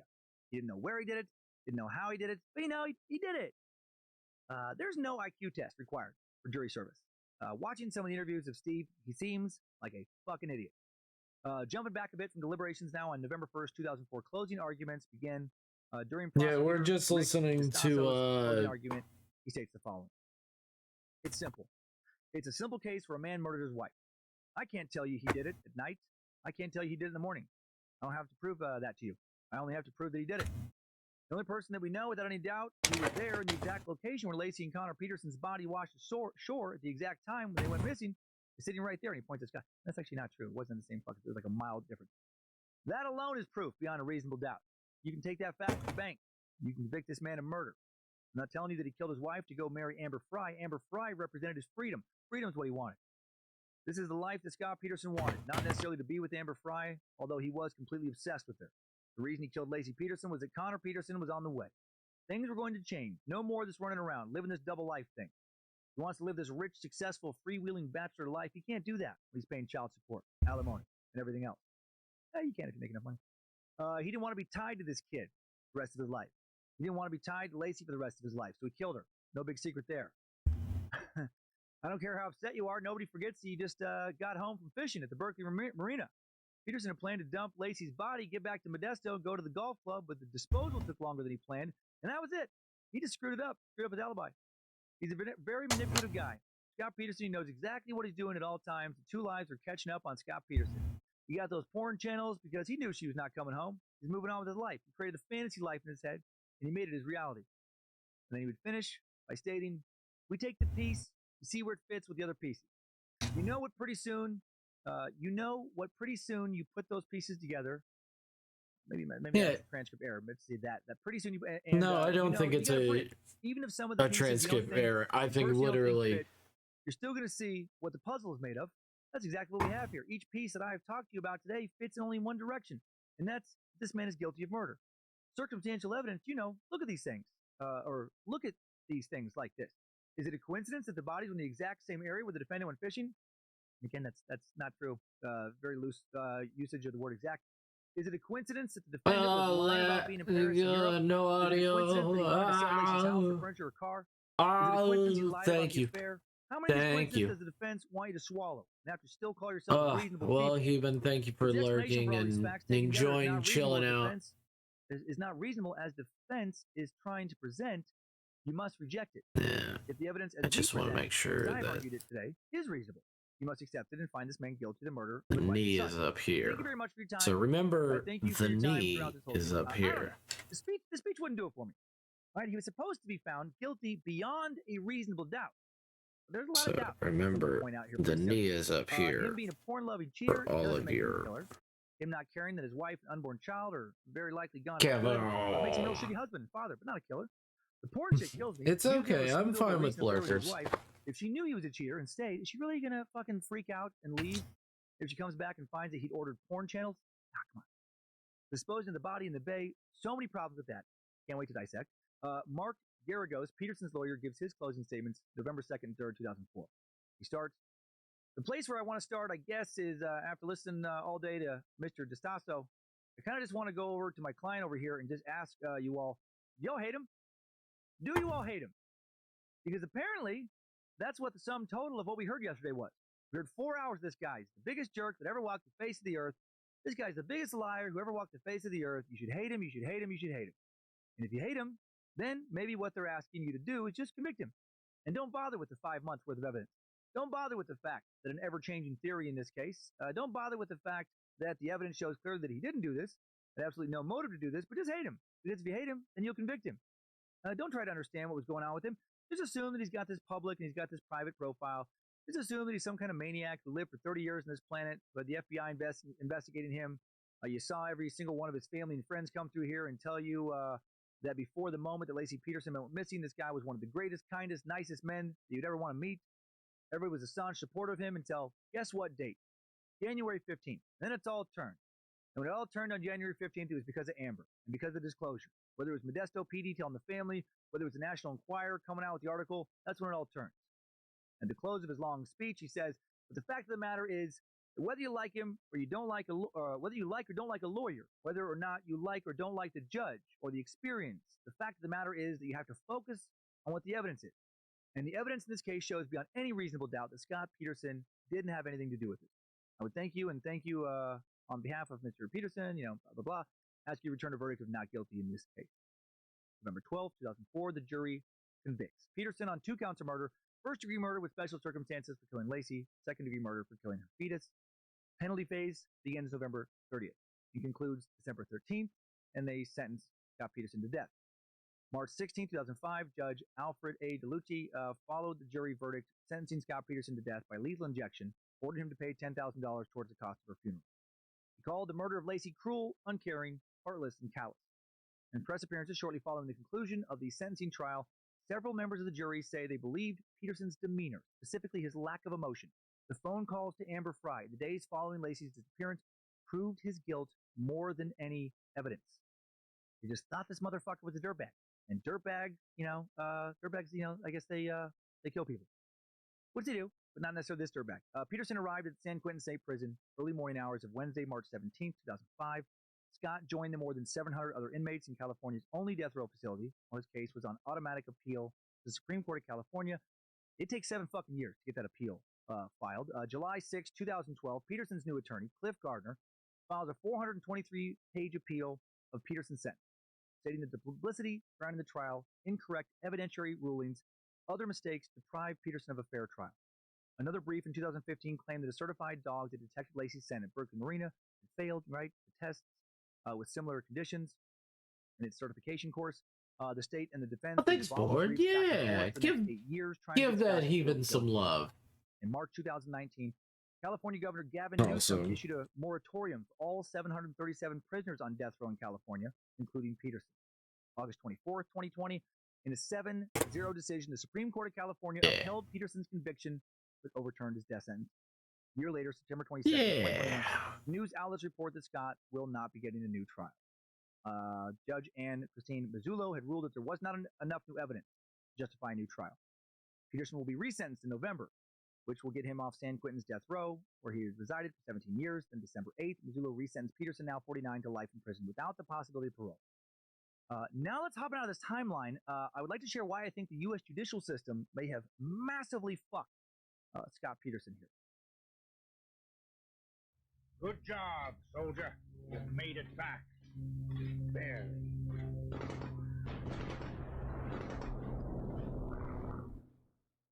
I want to kick off this talking about a fucking boat and some bodies. Have you ever been on a boat? A small boat. Not sure anyone from Peterson's jury was ever on one. I've been on plenty. In particular, I've been on a little fishing boat, just like the one he was on the day Lacey disappeared many times. Papa Ward used to take me on this little fishing boat in the Salmon River, Lost Valley Reservoir, called it Lost Lake, about an hour from Riggins, Idaho, not far from New Meadows. It's stocked out with big fat rainbows. It was fucking killer. Yeah. Best fish in my Grab life. your drink. It was an aluminum boat, and I never got the specs on it, but looking online, if it wasn't a 14-footer like Scott's, it was damn close. No shorter than 12 feet. And that is a small-ass boat. When I would stand up in that thing as a kid, I'd worry about falling out. It did not feel steady, right? Not real heavy. One of the things the prosecution's case would rest on was Scott, dumping Lacey's body over the side of a boat like this. Lacey weighed 153 pounds at the time of her disappearance. The prosecution theorized that Scott wrapped her remains up in a tarp. Otherwise he just, floating off past people to the marina with his wife's dead body out in the fucking open for the world to see. Right. There's nowhere to hide a body in a boat like this. To get a feel for how these things are built, imagine sitting on a park bench, then take the back off the bench, cut the bench in half lengthwise, right? This is what you're sitting on, and there are 3 of these little benches all parallel to one another. You can't put anything under them, just sealed. Your knees are never more than about 2 feet off the bottom of the boat when you're sitting down. The boat's no more than 5 feet wide at its widest point. There's 0 hidden compartments. You can find tons of pics online of Scott's boat specifically. Everything highly visible, easy to peek into. Yeah. Very low in the water. Anyone at the marina, and there were several people that day who saw Scott, could and did peek in. You would remember seeing him with a huge tarp in it covering something human-sized. You would wonder, what the fuck is going on there? It would look ridiculous. It would look very suspicious. No more than 3 people are meant to ever be on a boat like that at one time. Scott's 14-foot low boat, fishing boat, very small. One of their smallest models, not a luxury boat, a little outboard motor, room to set a few coolers down, some poles, some tackle boxes, a few benches to sit on, and that's it. So if he did it, Scott had his wife's body wrapped up on a tarp in this boat, and the prosecution alleged, he had 4 different 8-pound concrete anchors. Those anchors are tied with ropes to her arms and legs. And he throws his wife's body with Connor still inside with these fucking weights all attached overboard. Doubt it. That's over 185 pounds of unruly, floppy, heavily unbalanced weight that you're trying to toss off a rickety-ass boat. Scott weighed 200 pounds. If you were to lift her up, toss her over, that's 385 pounds standing on one side or corner of this small boat. Pet that boy. Around. Get the fuck out of here. Had I been on the jury, and this is one of their most important key pieces of evidence, I would have found this motherfucker innocent. No way. It doesn't prove shit. And recreations that were not allowed to be shown in court for reasons I do not understand. The judge said the experiment was not similar enough to what Scott may have done. No. The boat either immediately starts taking in no, because the judge was biased too. Or it capsizes and kicks the person. It happens all the time. Defense attorney Mark Garagos bought the same exact model of boat like Scott. Had a guy about Scott's size who worked for him. Tried to throw a weighted dummy, 100-pound weighted dummy, out of the boat. Boat started to fill up with water. He'd fall out every fucking time. He did this 4 times. In the video of this, I did watch it. It doesn't come across like some, shitty infomercial either, where just, no one can do anything right. Are you tired of never being able to stand up in a boat without it sinking or flipping over? Can't lift up your beer cooler without falling over the side and drowning? It's time you said goodbye to boat trouble with Tippygon. Tippygon is a simple anti-gravity device made out of 3 neutron reactors and black magic. So you can river dance, break dance, do cartwheels, or whatever else you want in a boat without ever losing any of your balance. No, it's fucking, they seem like to try to genuinely recreate this. Court TV also did an independent recreation. Could not get someone to toss anything near that much weight off the boat without falling out of the goddamn boat, without taking a massive amount of water, flipping the boat over. How the fuck did Scott do that? He only recently bought this boat. This was the first time he'd taken it out in the water, not used to it. But let's say for argument's sake, he could balance well enough to throw something heavy off the side and not fall over. But is he strong enough to lift it? How did he pick up her body with those weights in a way high enough to toss her overboard? You know how hard it would be to pick up something in a boat that weighs 185 pounds? Just toss that shit, in the water. It doesn't have handles or anything. Yeah. I'm just under 6'2". That sounds ridiculous. I'm 235, and I can bench press 315 pounds. The most I ever tried to curl, which would most closely simulate the controlled way you would have to lift something from the bottom of that boat and up and over the side by yourself without blatantly capsizing, 145 pounds. Nowhere near 185 pounds.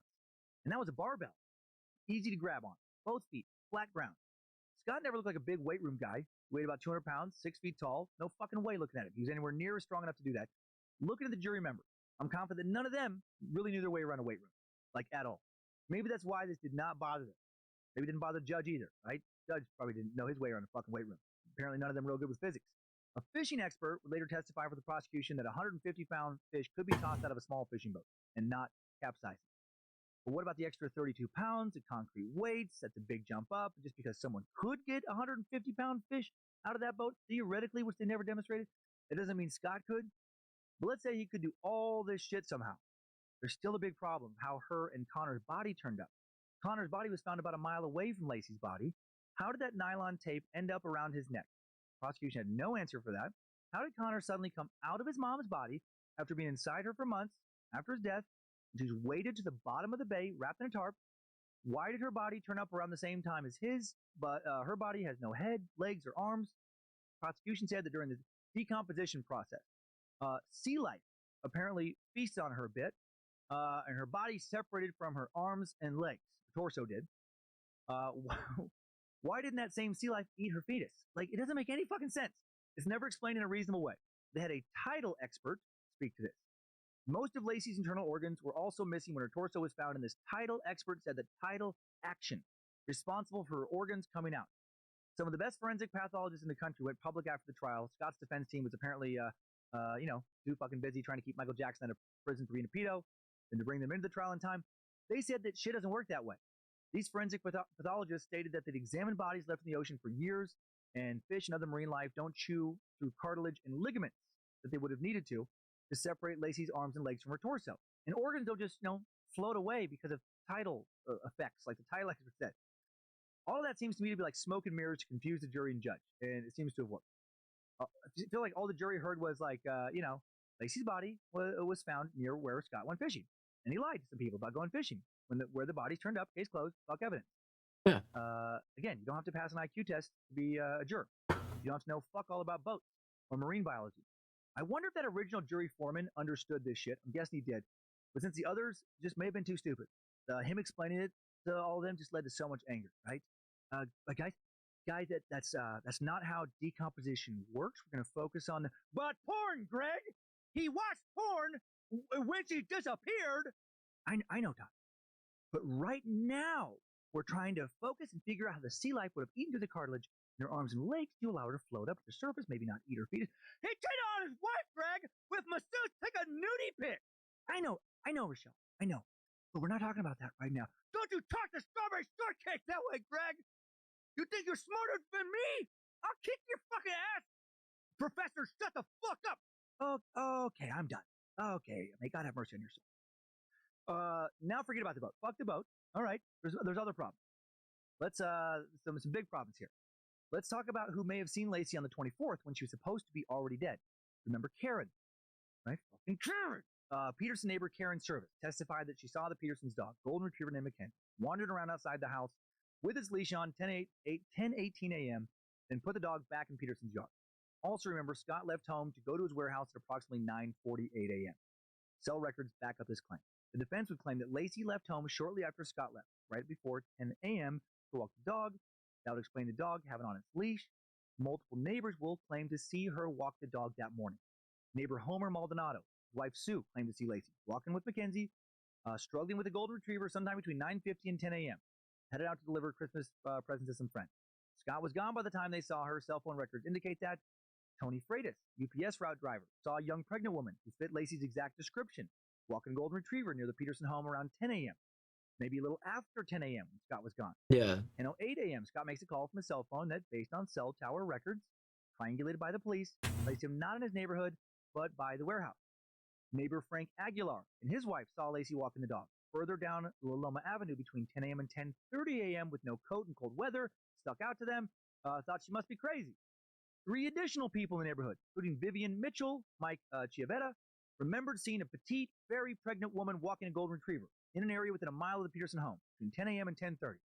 Altogether, witnesses would see Lacey along a looping route around her house that she would walk. It would take about 45 minutes to complete, which times out to the length of time she usually took to complete that walk.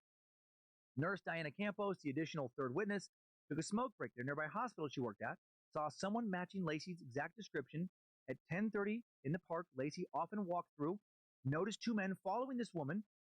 Golden Retriever was barking at the men. One of the men yelled at Lacey or this woman to shut the dog up. If any of these people are correct, Scott didn't kill Lacey before he went fishing. And if he didn't kill her before he went fishing, he didn't dump her body in the bay, and there's no case against him. But the jury chose to believe one person, Karen, over all the other people, right? Those who testified. Several didn't testify because the defense didn't find them in time. Several of these witnesses said that the police never followed up with them after they placed calls to the police in the early days of the investigation. Why not? Maybe because the police had made up their minds that Scott did it. It's a fucking waste of time. Doesn't match the narrative. Confirmation bias. Now let's talk about that satanic cult shit. The Order of Lion. In 1990, several members of a self-proclaimed satanic cult, the Order of Lion, or Order of the Lion, I saw it both ways, did for sure kill 4 people in the Modesto suburb of Salida. 5 members of the group were convicted and sent to prison. 3, including the master, Gerald Cruz, put on death row, 2 given life sentences. And in the years between this crime and the Peterson case, numerous so-called Satanists were arrested in the area. And you know I don't like that satanic panic shit. But there are police reports to prove that, people with 666 tattoos are arrested, people that claim to be Satanists, people that thought a newborn baby was the ultimate sacrifice. So that claim didn't come from nowhere. And check this shit out in line with this. Between 1999 and 2002, during the 4 years leading up to Lacey's disappearance, 7 pregnant women disappeared from the area. 3 from Modesto, 4 others from less than 90 miles from Lacey's house. Just 7 months before the very pregnant Lacey Peterson goes missing from her home in Modesto, December of 2002. The also very pregnant Evelyn Hernandez disappeared from San Francisco, less than 90 miles away. And her headless body, like Lacey's, would also wash up along the shore of the San Francisco Bay. Evelyn came to the U.S. from El Salvador when she was 14. Oh my God! High School, Lexus, 17, held jobs, the city's there he is! Costco. It's that 24, boy! 5, Hernandez disappeared. My dear God! Lacey's 27 when she disappeared. Both. Welcome, Raiders! Oh my God! I'm sorry. Yeah, Hernandez was 24. Okay, oh my God! Oh my dear God! I didn't even know you were streaming. And feet also I had no idea. Body washed up in the same deteriorated condition as Lacey's body. Oh my God! How was it? How was it? Her body found July 31st, 2002. Murder has never been solved. No, what were you streaming beforehand? What were you streaming beforehand? The pregnant connection continues 5 blocks away what from were Lacey's you house streaming? On either the last day she what was were seen, you doing? or the day before the last day she was seen, if you believe any of the people what who was, say they what saw her was he walking doing? on the 24th.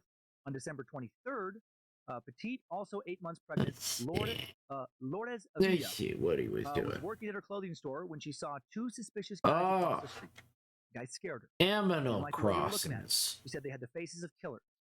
And then they got out of their car, made their way towards her small shop. She calls the police. She's on the phone with an officer. When they start to come in the shop, she said it was very, very clear. Animal Crossings. She thinks to this day that these guys are Lacey's real killers. She called the police before she knew Lacey went missing, right before the world knew. And again, this happened 5 blocks before she probably was missing. And again, this happened 5 blocks. It was good. I played some Animal Crossing. That woman at the hospital who saw Lacey being followed by 2 men who yelled at her to shut her dog up in the park the morning of the 24th. Wait. Thinks, the guy See, look at this. Guy, real killer. Nancy Grace arrest didn't have fuck all to say about She is adorable. Now forget about the boat. Forget about the Satan shit. Forget about the pregnant women disappearing. McChungus hugs everyone. Hello, McChungus. Rudy and Susan McChungus directly across the street from Scott and Lacey Peterson at 516 Covina. Leave their home on December 24th, 2002, 10:30 a.m. for a short holiday trip to Los Angeles. When they return on December 26th, about 4:30 p.m., they discovered their home had been burglarized. Boys, like, this is my spot. Right, December 23rd, probably 24th, is when Lacey disappeared. January 2nd, 2003, Stephen Wayne Todd, Donald Bean, yes. For this crime. He was giving a good wave. Police Department learned that some of the items taken from my comic is existing. I'm so excited about it. Police arrived at Stephen Todd's address. They recovered some of the jewelry in a large safe. Just give it a good old wave. Todd, interviewed by Officer Michael Hicks on January 2nd, said unprompted, I had nothing to do with the woman and the baby. Fucking weird. Maybe a little suspicious. Then told the officer the burglary of Medina's had taken place on December 27th. Why lie about the date? Maybe to distance himself from Lacey's disappearance. When this date was proven to be for sure not true, the Medinas were home by the 27th. Now he says the burglary took place on December 26th, between 3 a.m. and 7 a.m. Also appears to have been another lie. Lying again about the date, but not about the crime. Why should that matter? It only matters if he's worried about being charged with something in regards to Lacey. The MPD takes his word for the new timeline, doesn't investigate further, but there's credible information to suggest this burglary occurred on December 24th. Hello, Raiders. Right yes. Left home at 10:30. Well, I hope everybody had lots of fun. Guys, if you need to get some rest, go get some rest. If you guys need to chill out, go chill out. It's okay. Go to understand. Media. Go to also understands that you're all great beings. Extreme after word of Lacey's disappearance became known on the evening of December 24th, making a December 26th burglary, even if it's in the wee hours. Just making sure that it looks correct. Remember all the sightings of Lacey Peterson walking her dog in the Covina neighborhood on the morning of so she's got her stuff right there. By the MPD. Her estimate, Karen's of the time, and he's holding it onto it between Lacey's disappearance and this burglary. Fucking Karen. Everyone's relying on Karen. And Karen something that is big within like comics like this is that where is their shit? In front of the Medina's house, where is their garbage and their other stuff? Well, don't you worry. I have drawn it.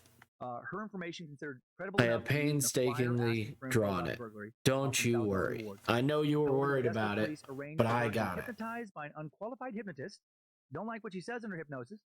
And for that reason, her testimony not allowed at trial. What the fuck is going on here? A hypnotist?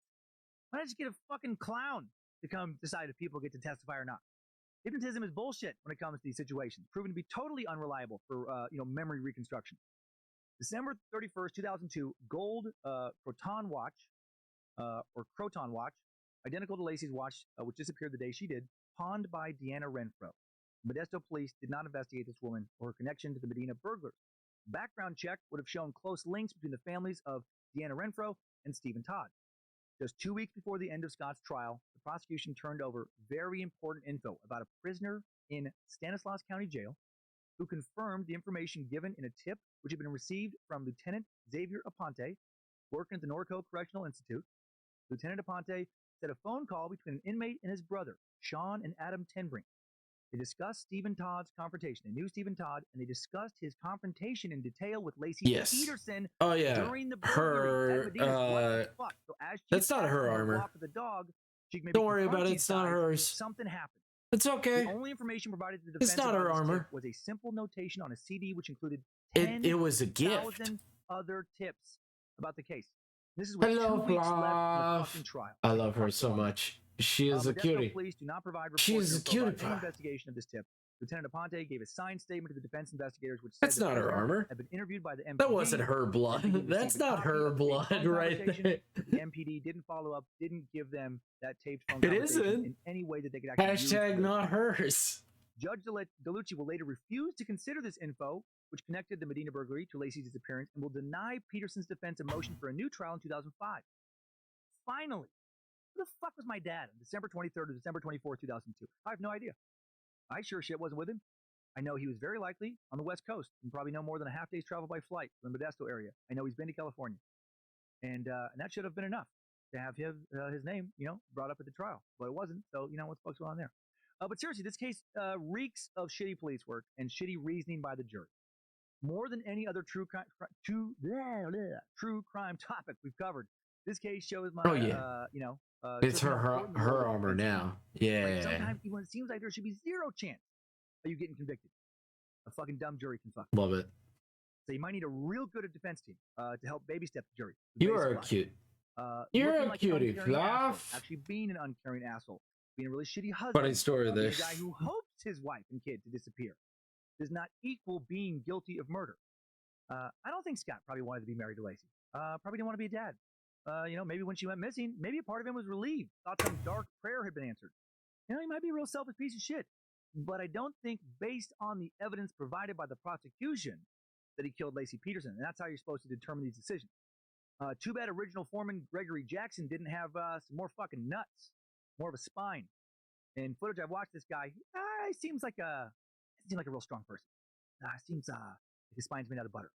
He seemed like the kind of guy who would easily be frightened by their jurors. This case was so surprising to me, right? I truly feel bad for Scott and his family after, thinking about this so much. What a strange and complicated case. Reminds me that people don't miraculously become smarter and more rational when you put them on a jury. Not sure why that did surprise me, right? I don't consider us meat sacks in general to be a very rational species. Why wouldn't that translate into jury behavior?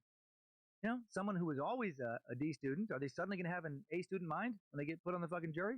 Someone who never paid attention to what was going on in class, didn't pay attention to the teachers, maybe thought they were smarter than the teachers. Are they suddenly going to pay attention to what the lawyers say day after day, month after month? Right? Someone who was always given into peer pressure, are they suddenly going to think for themselves on a jury, or are they going to descend into groupthink? I've only served on one jury. After getting out of jury duty in California, I have a whole stand-up bit about it. You can see online. I did my jury duty here in Coeur d'Alene.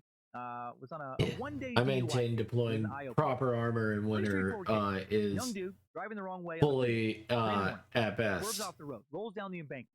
When the police show up, both empty and full cans of beer strewn all over the place. Cab in the truck of the truck reeks of beer. Young dude reeked of beer. Blood alcohol levels tested 3 times the legal limit. And this motherfucker said that he ended up on the wrong side of the freeway. Said this with a straight face. Because he was tired. He only had 2 beers that night. But the accident shook him up. So he pounded. After getting this crazy accident, waiting for the police, he pounds several beers on the side of the freeway. Waiting for the police to show up. What? I shit you not. And some of the other jurors, they were like, oh, okay. That seems to make sense. That was his story. And had I not been there, he would have been found not guilty. Why? Because one of the other jury members, a couple of them were skeptical, but one of the other jury members just hated the police. I'm not kidding about any of this. Just didn't like the way some officers had talked to him in the past. A few times he'd been pulled over. Started shaking when he talked about he was a fucking lunatic. And he didn't want this kid to get a DUI. Right? This guy was fucking crazy. I told him how stupid he was acting. I absolutely, admittedly intimidated this weird, nut, nervous wreck of a man, this shell of a man, into going along with the verdict I wanted him to give. I made him feel stupid in front of the other jurors. Right? Treated him like a fucking dumb heckler at a comedy club. And then he caved and he made the right decision. That scared me. Right? Total lack of reason he showed, how quickly he caved to me. This trial scared me. If you get accused of some serious shit you didn't do, meat sack, don't think that facts and reason alone are going to save your ass. Get a really good lawyer and smile. You're supposed to smile. Let me talk to a smile expert. Cry when you're supposed to cry. Right? Try not to look punchable. Really, really think about any questions the police ask you. Get your story straight. Stick to it. Really hope you get a better trial, better jury than the one I think Scott got. Let's now take a few looks back at all this crazy shit in today's top 5 takeaways. Time's up. Top 5 takeaways. Number 1, between the evening of December 23rd, morning of December 24th, Lacey Peterson, who was 8 months pregnant, roughly disappeared around her home in Modesto, California. Almost 4 months later, her body of her son Connor, are found washed up on a shore near the marina where Scott Peterson kept his boat. To this day, no one definitely knows who killed Lacey or how her body made it to the bay because there is no Why direct send evidence. 30,000 when you two, can send 3? On Will November do. 12th, 2004, Scott Peterson, convicted of murdering his wife Lacey and their unborn son, jury of 6 men, Oh, women, goodness. delivered a verdict based on nothing but circumstantial Oh, evidence. goodness, guys. Thank you for 23 being months after awesome. Lacey's Thank you for disappearance. chilling out with me. It's Casey been 6 Anthony wonderful was hours. found not guilty of the murder of her child, even though way more evidence pointed to her guilt. But she's free, and he's in prison. She's hot. She knew how to play the victim. He's handsome, but he's super punchable looking. What a world. I need to try and get a more likable face if I ever get arrested for some serious shit. Number 3, unless new evidence turns up, we'll probably never know whether Scott truly murdered Lacey or not that fateful night. So many people still convinced Scott murdered Lacey. So many people convinced of the opposite. That just because Scott cheated on her doesn't mean he murdered her. But now, after his latest appeal for a new trial was denied, unless a lot of new evidence surfaces, he'll probably never get out of prison. Number 4, the Lacey Peterson case captivated the media for years as footage of searches for Lacey and Scott's subsequent trial became a media sensation, with people like Nancy Grace, in particular, directly naming Scott as the person responsible for Lacey's murder from the early days of her disappearance. There's no telling how much the trial and Scott's sentence were influenced by widespread media coverage. I'm guessing a whole bunch. I'm guessing a lot of minds were made up before the trial ever got started. Number 5, new info. Did you know that the book and movie Gone Girl share a lot of similarities with the Lacey Peterson case? Author Gillian Flynn has denied lifting any specific details from the case, but when you compare the two plots side by side, sure, a lot of similarities. Gone Girl details a meeting and marriage of Amy and Nick Dunn, beautiful couple from New York City, who eventually moved to Nick's hometown in Missouri. Amy then abruptly goes missing, leaving behind a trail of evidence that seems to point to Nick as the person who killed her. Add in the fact that director David Fincher said that Ben Affleck looks more like Scott Peterson than Ben Affleck. Pretty funny to me. And the movie really seems to look like it was inspired by Scott and Lacey Peterson. And Scott does look so much like Ben Affleck. Crazy. In both the Peterson case and in Gone Girl, a woman goes missing. Her husband is suspected of being responsible for her disappearance, especially after it's revealed he's been having an affair because of his seemingly undisturbed reaction to his wife's vanishing. Both the real case and the criminal fictional one also receive. I heard y'all in the South got some decent pros. Got a little bit. The biggest major difference got a little bit cold. Is that Lacey Not Peterson too was much. killed and Scott Peterson was found guilty of the crime, while in Gone Girl, I'm not going to spoil it. I recommend watching it if you haven't seen it already, if you find any of today's information interesting. Both the book and the movie aim to show how the media influences high-profile cases and how a seemingly perfect marriage on the outside can actually be highly toxic, tense, and maybe even lethal on the inside. Time's up. Top 5 takeaways. Fixing this. I don't like The the murder look of of it. Lacey Peterson, who really killed her, has been sucked. Curious how many of you will write in about this one. What you'll say, maybe strongly disagree with. Yeah, that was the that. Hope people are well. I'm doing all right. I don't know about everybody else, but I'm doing a-okay. If everybody wants to write in, they can. I'm always down for everybody writing in.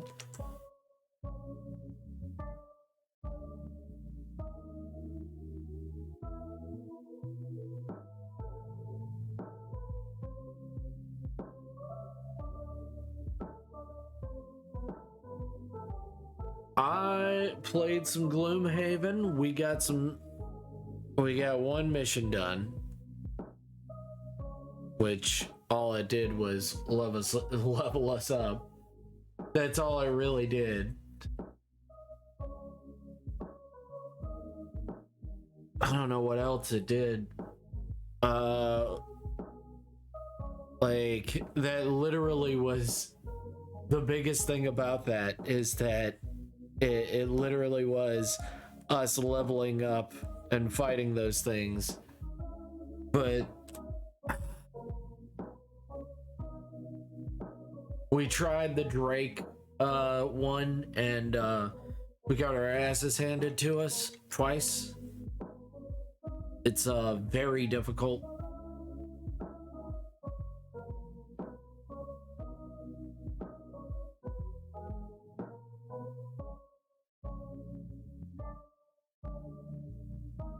Then we have our master sensei,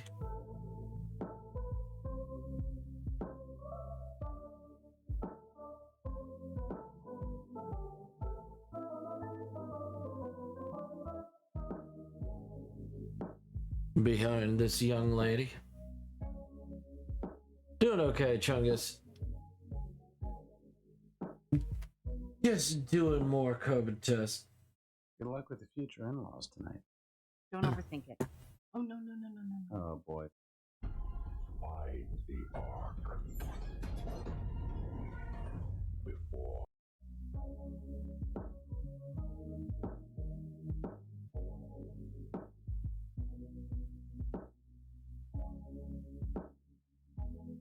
You played Haven. Wow.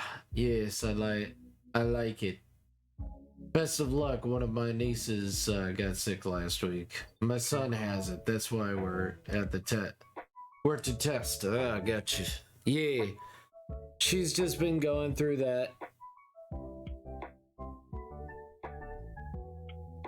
She got an unofficial vacation. And yes, I played the Haven. I played the Haven and it was fun. I genuinely got fucking mad at goddamn at the Drakes, cuz it's just we were far enough away from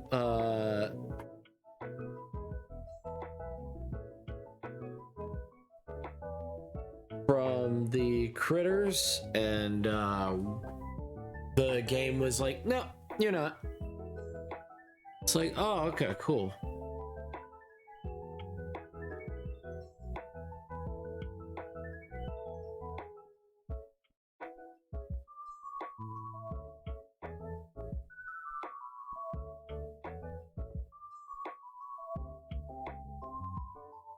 So we were going through that, and we both got genuinely mad. So I'm gonna have to look up how to fucking beat it, so I can fucking beat it, or I'm gonna have to get a mod to cheat it to fucking scum it, because that was completely unfair and unfun. I like puzzle games. I just don't like it when the game acts like you're an idiot and you lose when you're like, I didn't do anything wrong.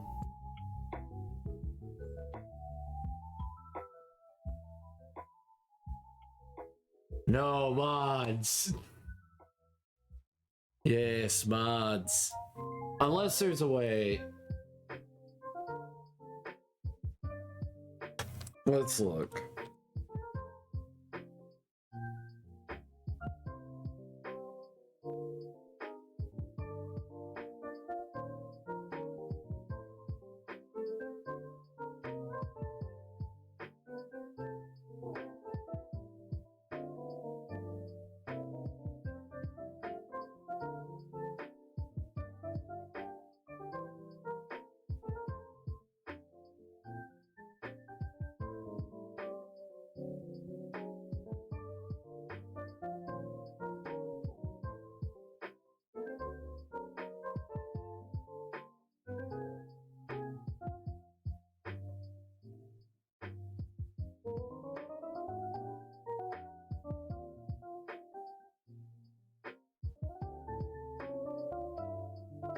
Gloomhaven.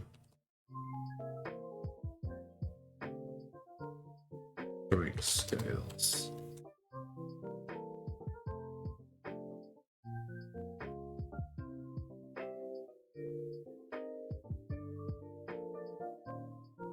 Yeah, I think that's it. Yeah. Drake Nest. Yeah, it's number 43. Gloomhaven, number 43. Help. Help. Fucking help.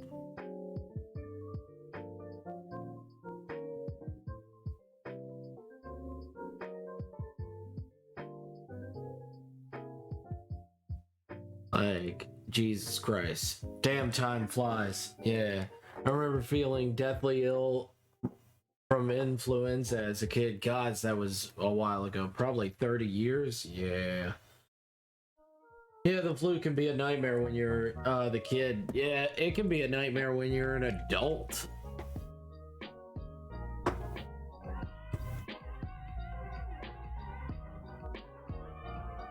I am not cheating. I will play it legitimately. Fuck, is that game so hard sometimes.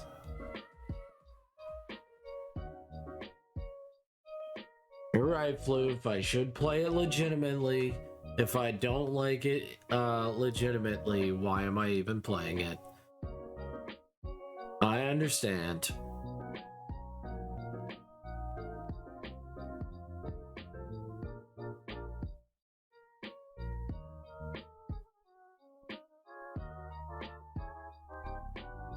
Madam, I do apologize, but perhaps getting some food would be more prudent than getting a warm drink. Maybe getting...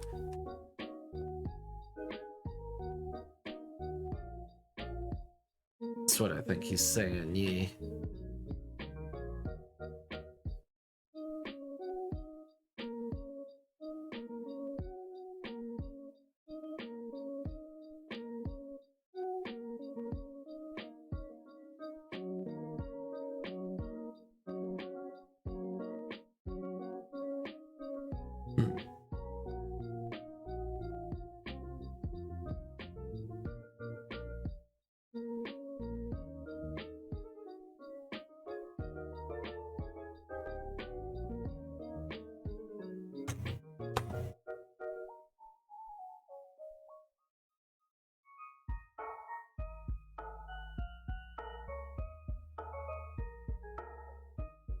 Oh yeah, she's so huggable.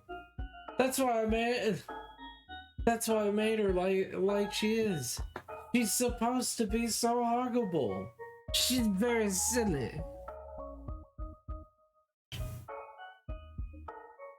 And in this first town, she doesn't get armor or anything like that. She just gets it cleaned.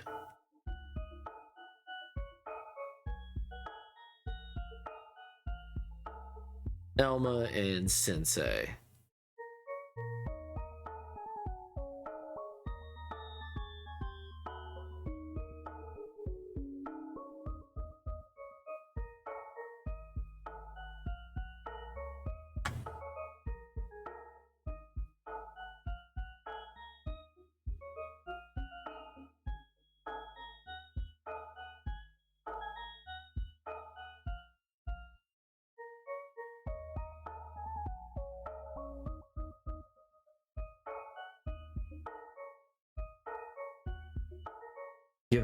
Give that Elma a hug. Give her a hug.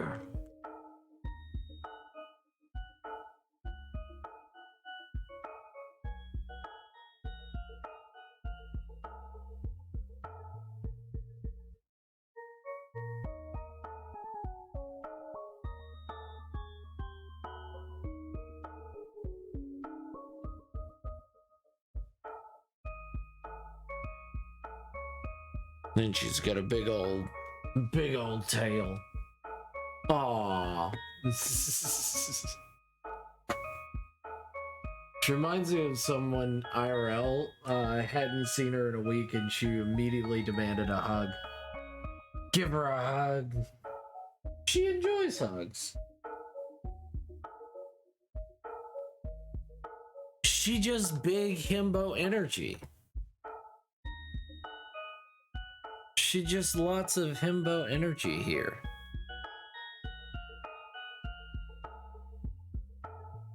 Or Shimbo. Would it be Shimbo energy? The she himbo?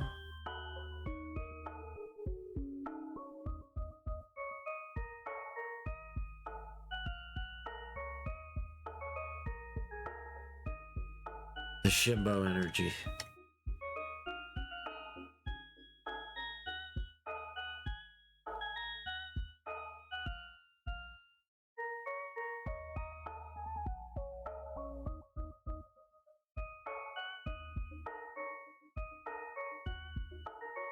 Just gotta give them big, strong ladies some love. They need it. Strong women need love too. Hashtag all women need love.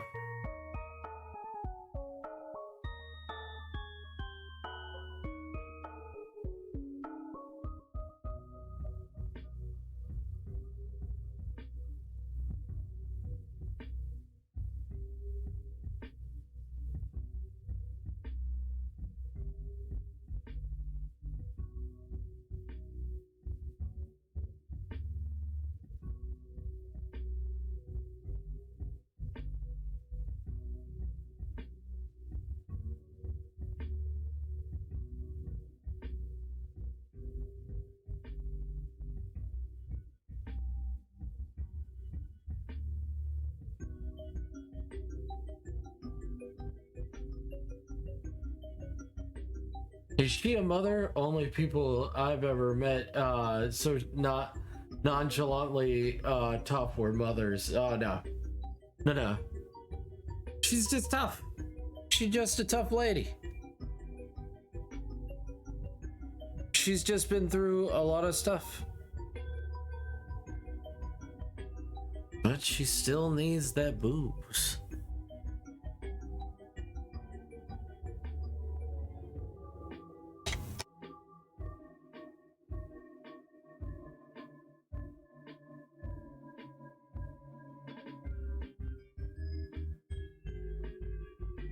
Yeah, like that. And then I gotta get the rest of these.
Just walking through the cold and then just coming in, just being like it.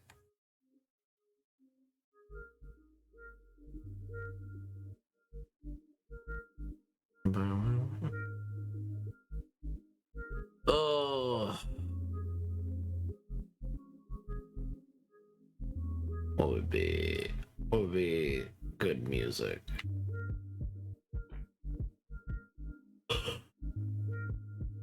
Ugh.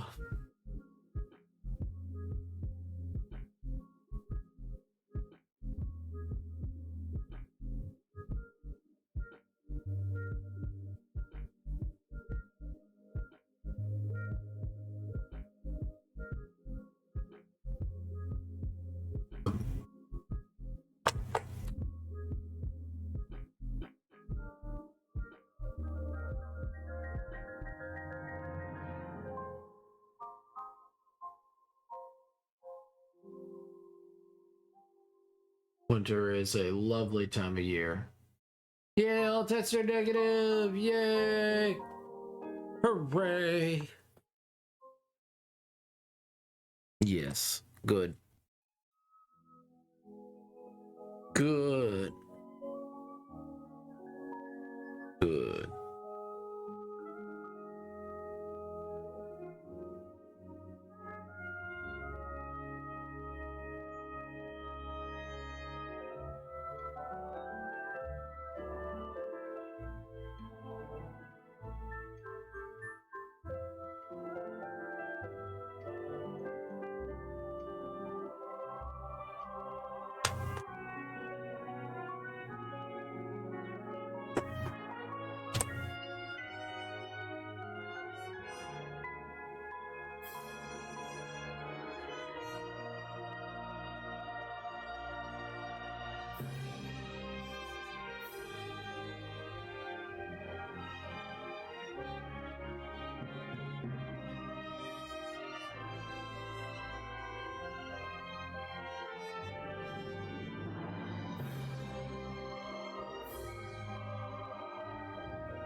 Well, that's a relief.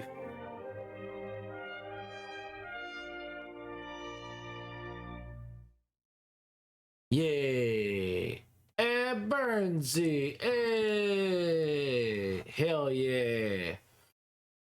I'd be weird. Oh, it's a southern thing? I didn't know chicken and waffles was a southern thing. By the way, hey, Burns! How goes the art? Well, it goes like this.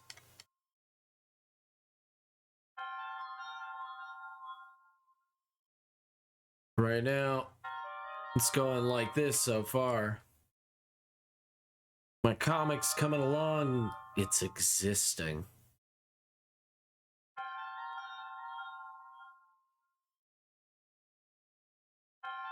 So she's got a lovely energy about her, which is what I've been trying to make sure that it comes out. But she's got, even when she's freezing cold and stuff like that, she's got a wonderful energy about her.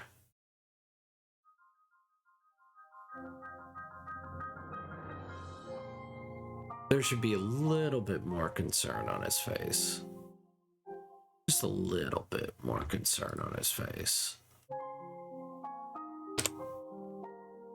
But it's been going good, Burns. It's been a while since you've been here, bud. My God. It has been a while. How's the streaming been, my friend? Hope everything's been going good. Cold in metal armor, it's the worst. But goddamn, it's been so long, buddy.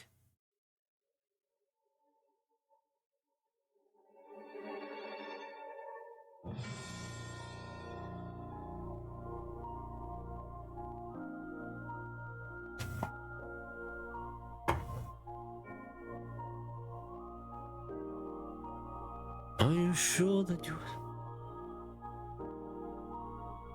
are you sure that's perfectly fine?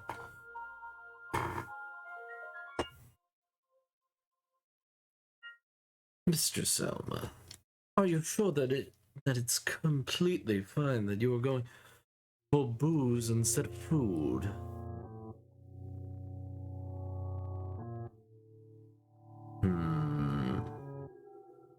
Gotta make sure that the head is a little bit bigger. Just a little bit.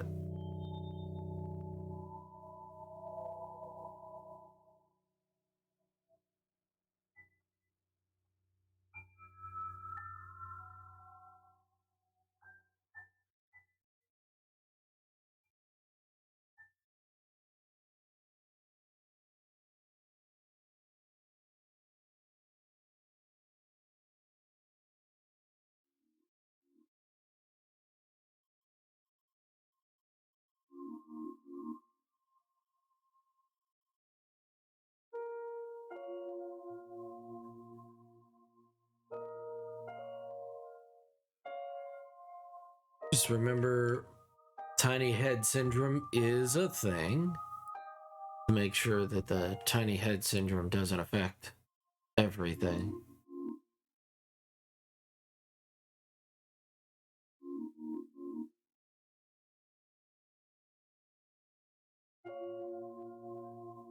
Going for a particular major? Can't sleep for now, lol, so I chill here. Not a problem. It's been busy with the start of my spring semester and streaming a lot more. Haven't had time to stop by anyone's stream. Hey, it's okay, man. Burns, you're working hard and you're believing in yourself. That's very difficult to do, my good friend. Keep doing and keep dreaming, my friend. Make your dreams possible, my friend. It's easy to do by believing in yourself and putting in the time and effort. If you want to become a major streamer, you got to keep doing it. You got to keep pushing forward. Making strides. Gotta believe in yourself and believe in others.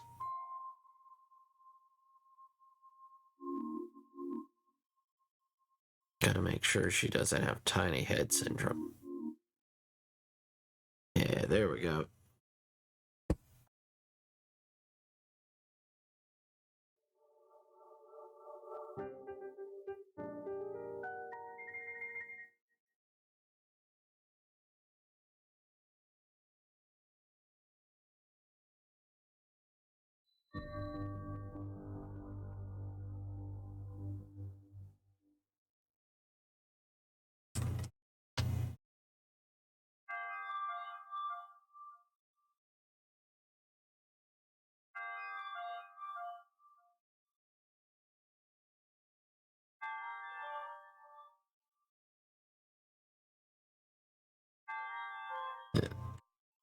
What do you guys think? Tiny head syndrome or not tiny head syndrome? Gotta make sure that she has the right. Best of luck. The human puzzle isn't mine. Not my psychology. Ah.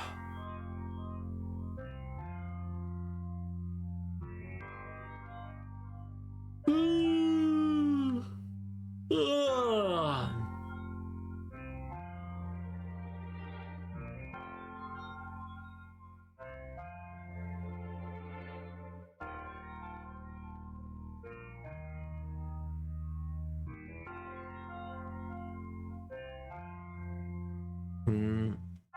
You gotta keep making.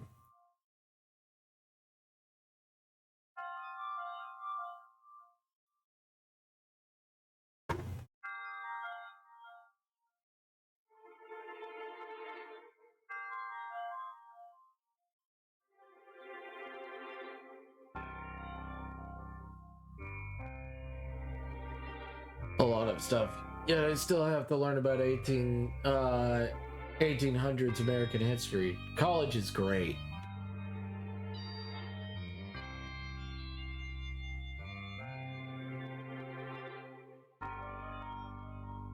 We'll take your word for it.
Maybe a slightly larger. She needs to look natural without armor. So 2, yeah.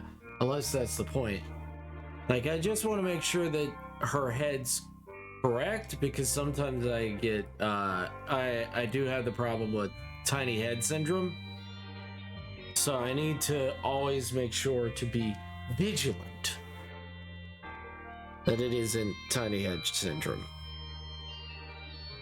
So if it's slightly tiny head syndrome, where the head is a little bit smaller on the body, I gotta fix it just a slight tad, just a bit. It's okay.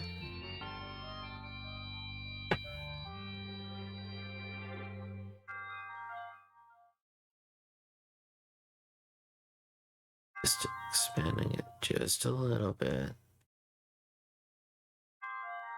Yeah, like that. Come on.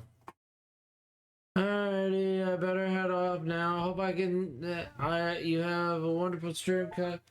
I'll miss you, Shy. I'll miss you. No. Even though I still want to save up the channel points, would it be okay to redeem Sketch now? I know you work on it later on another stream, but just wanted to check the advance like usual. Yeah. I don't know, guys. I don't know if I can keep doing this stream without Shy at present. I can't do it. It's so difficult. I'll have to power through. Wait. Ooh, gag.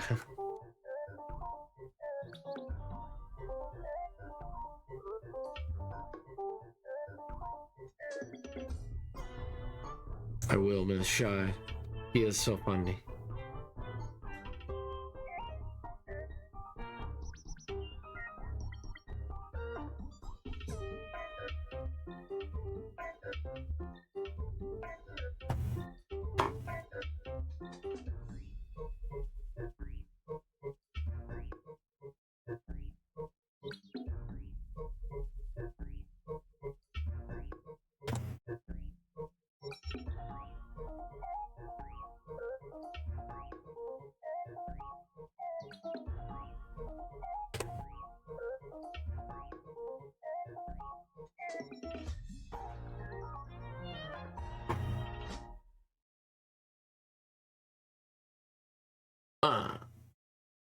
Good night, Fox. You got this, Goat. Oh, okay. Alright, but yeah. Thought on Wolf from Star Fox? Is he a turncoat or is he just a mercenary? I don't know. I don't know. I don't know enough lore, deep lore, to really understand. To really know Star Wolf.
Alright. Neither do I. I even played the games back then. I know that comics have some more stuff. And not by much. Like, I think they're limited. And also different writers have different interpretations on Star Wolf. But generally, 64, Star Wolf is out for himself.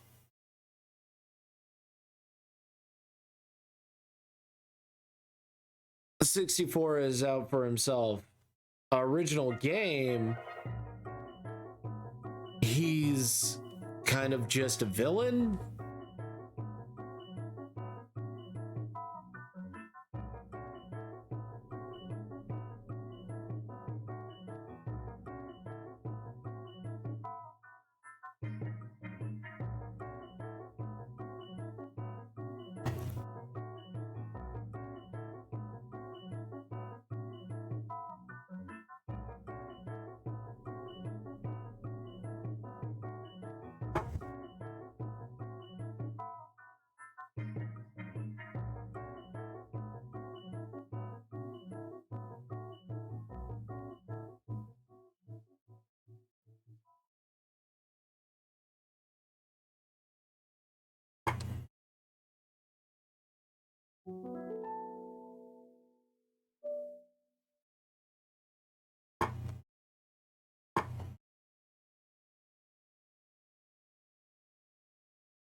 No worries. I was just curious.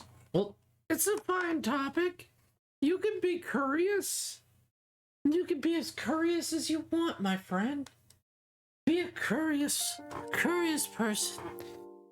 Curiosity is what we use all the time to find out new information, to boldly go where no one else has gone before.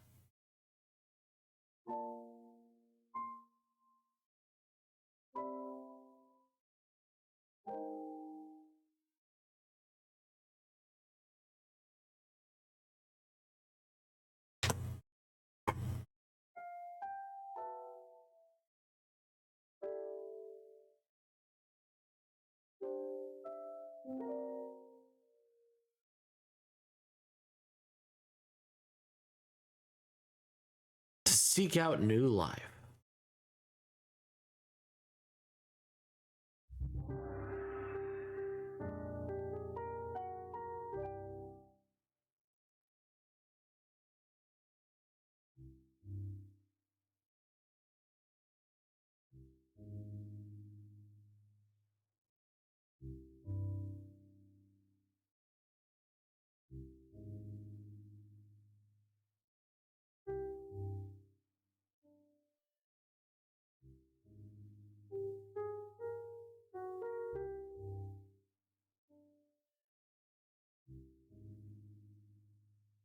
Cold.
By the way, Poggy's art, Pogger's art. Oh man, thank you.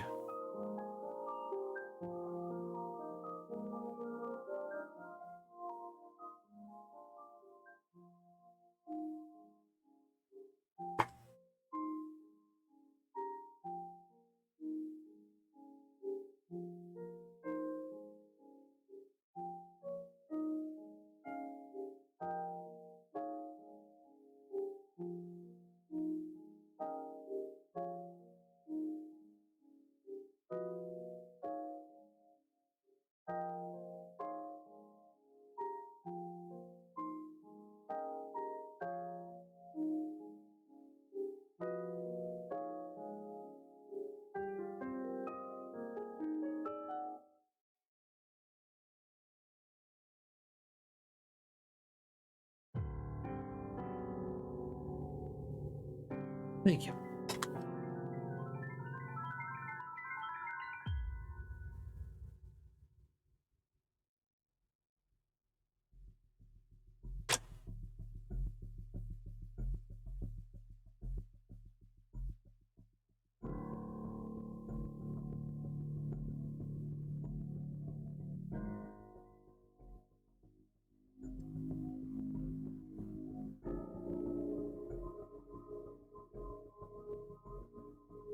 Hello. If it wasn't curious in the first place, I wouldn't be here. I owe it to everyone here who accommodated my curiosity. Zara! Hey, Zara! Hello. Alright, thank you! Thank you.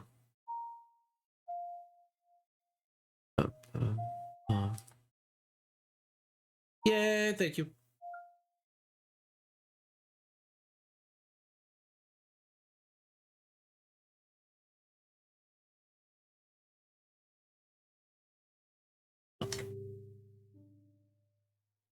I am real Super Saiyan lesbian. If an ant was this big... you're just fucking with me. Well, cuckoo rabbit butter.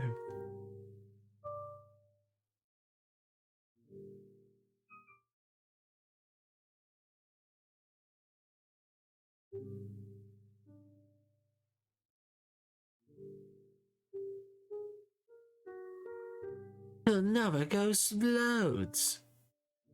But since you've been such a good boy, I'll let you leave. Go on, champ. Yeah. It's true. He is super sad lesbian. Ugh. You did it, Goku.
Chatter, chatter.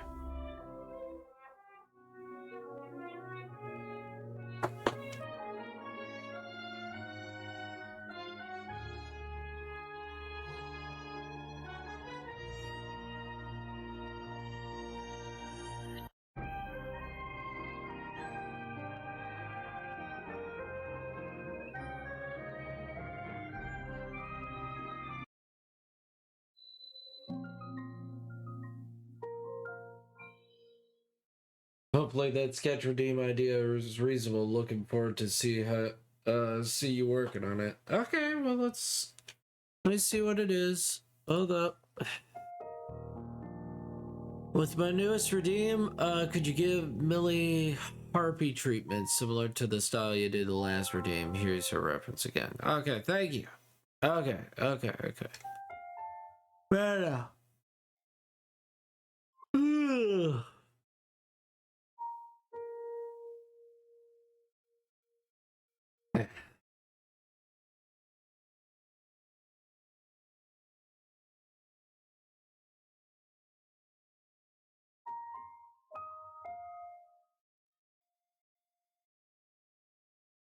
Yeah.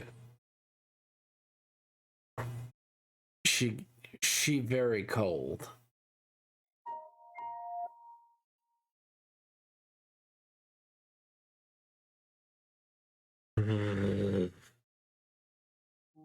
It's fucking freezing out there. And she hasn't had a drink yet. She a cold woman.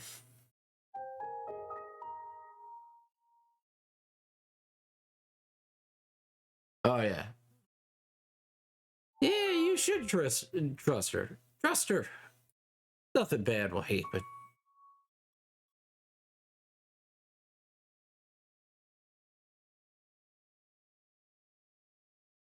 Just want to make sure that I'm getting everything right.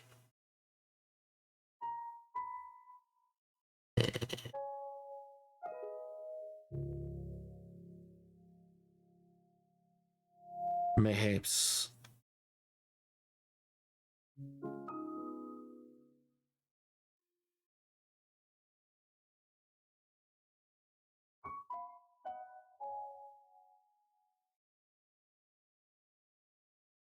How many nights do you know?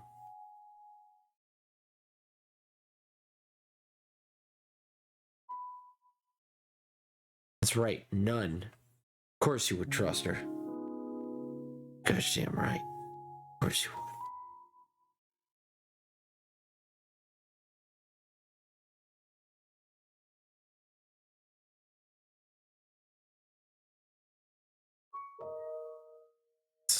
It's a fucking blizzard out there. Fucking cold.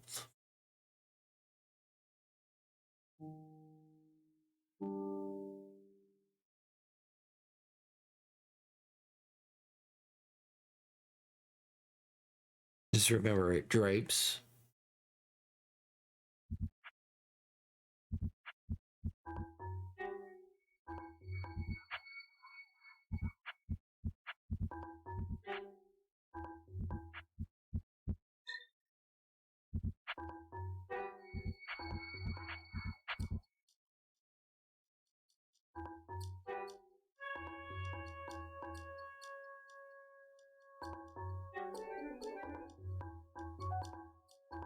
And move her arms up.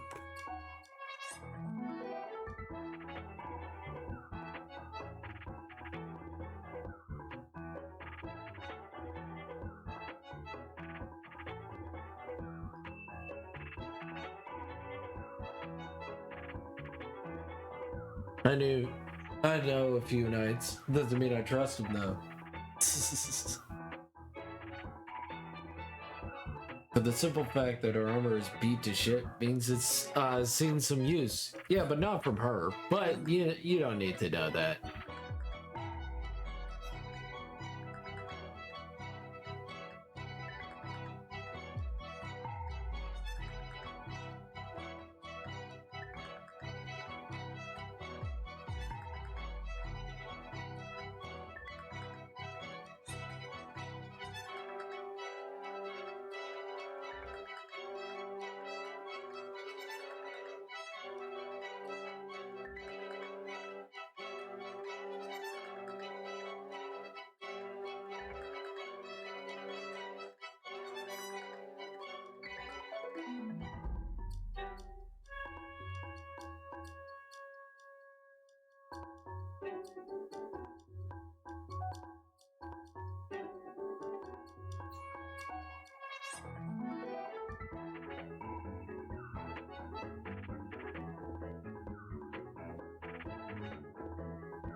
Magnificent hair. About like that.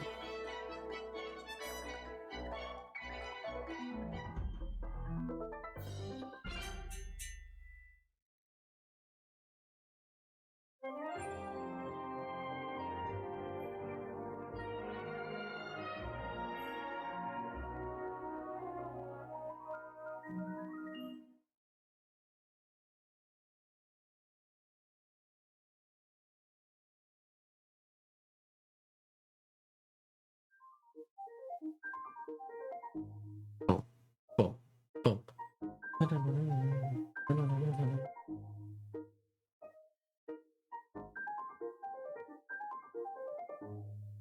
Oh yeah. And then you do it like that.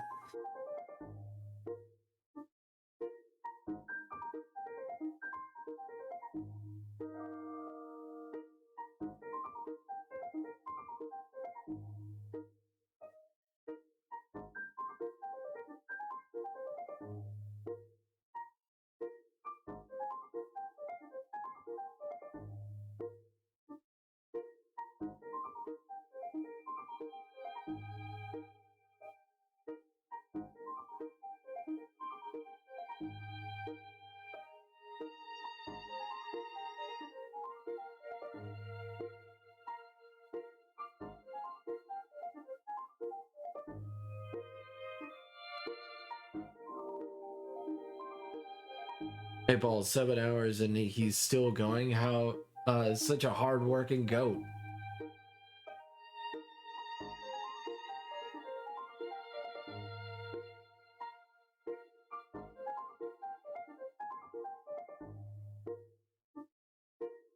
Hello, my friend. Stay a while. Listen. Don't worry, I'm already doing it.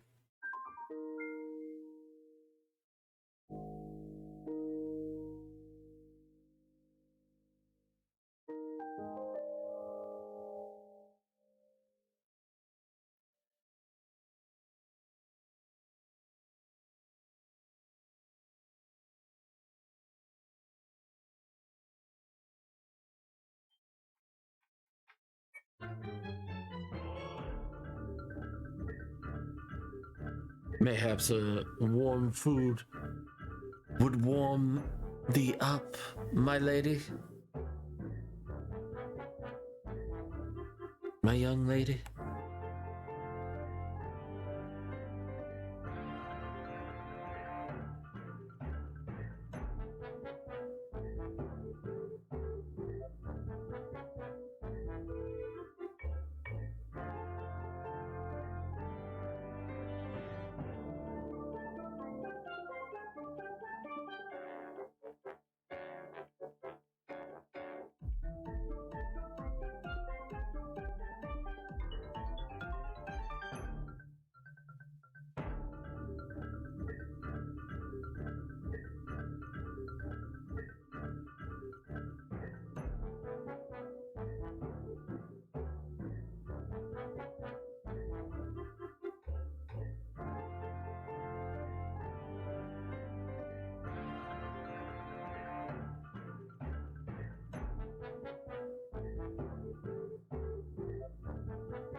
Yuck.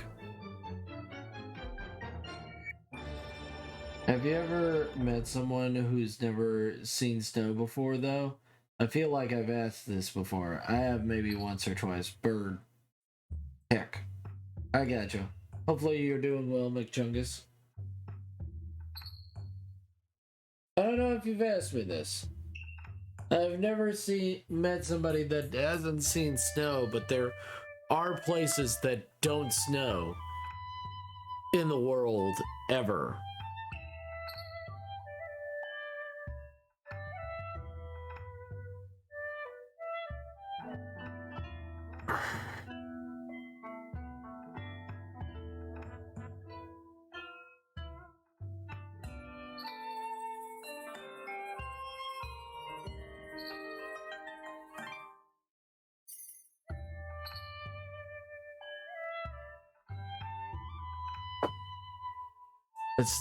It's a very unflattering way to introduce my character, but she is cold.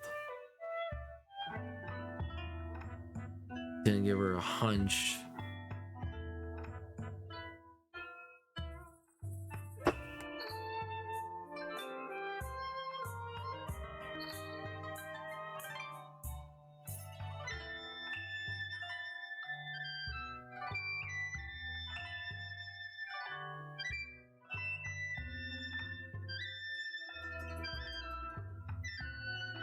Yeah, that's a way better one.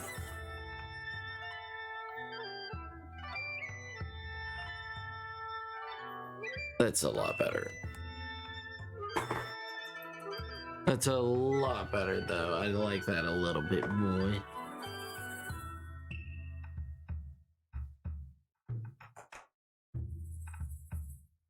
She's so cold. I can't give the heroic stance if I'm freezing my butt off.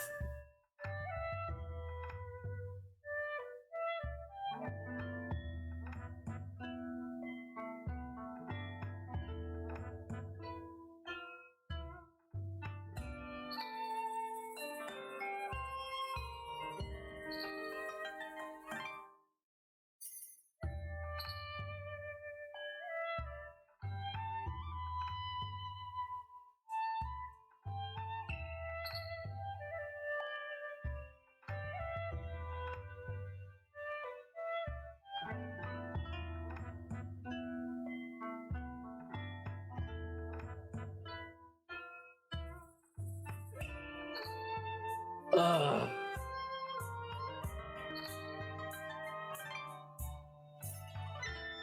Seven hours.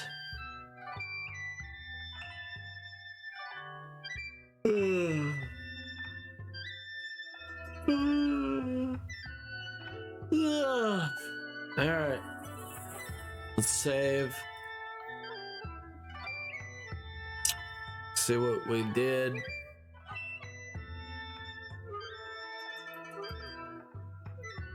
Seven-hour stream, not bad.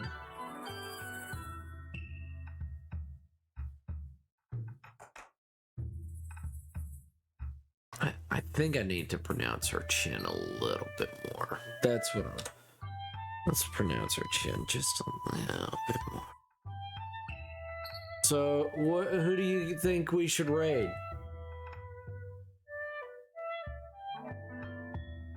Who should we raid?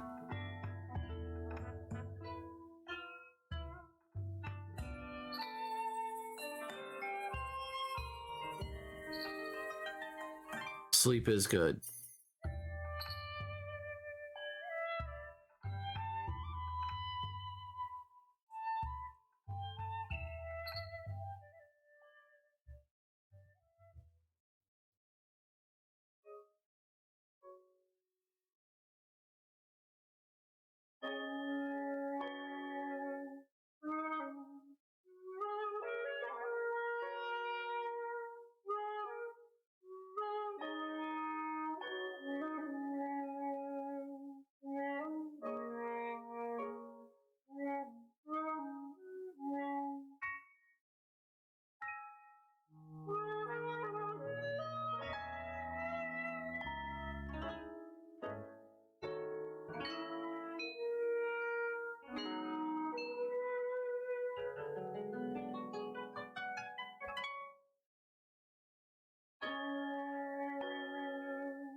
On average was lousy, but I crushed it in cricket.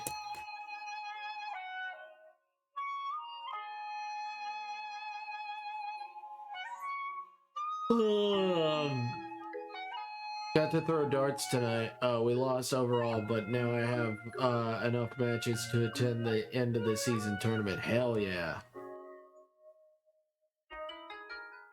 Yeah, good time overall. Hell yeah. Chatter, chatter, chatter.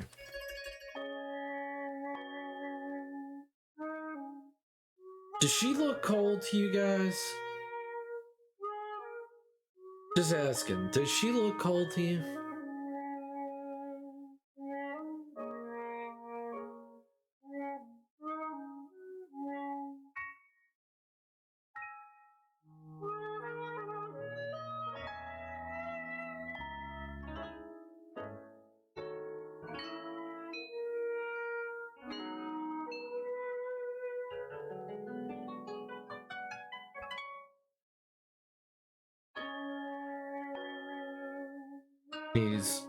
They've been going for... Emmerich has only been going for an hour, so... Is she cold-blooded? No. She looks like me when I go outside, which is always cold in Scotland. Like, fucking... Who left the AC on? Jeez. Christ. Ah, god damn. Alright, let's give them a raid. Let's just say hey.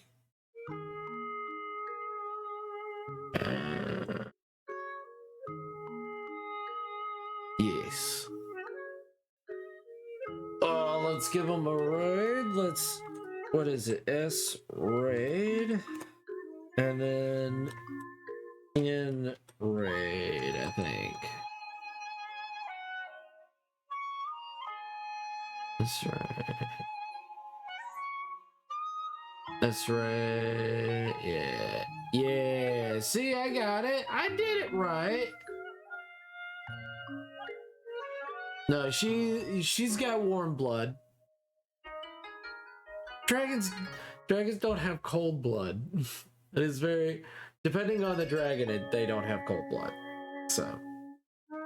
Thank you guys so much for coming in. Thank you, Heaven, for helping me out. I appreciate you.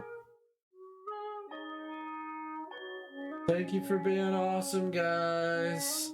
Thank you, guys. Night, night, everybody. You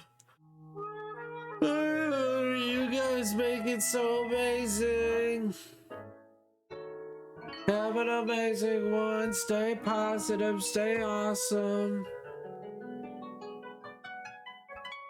I'll see you guys next time. Night, night.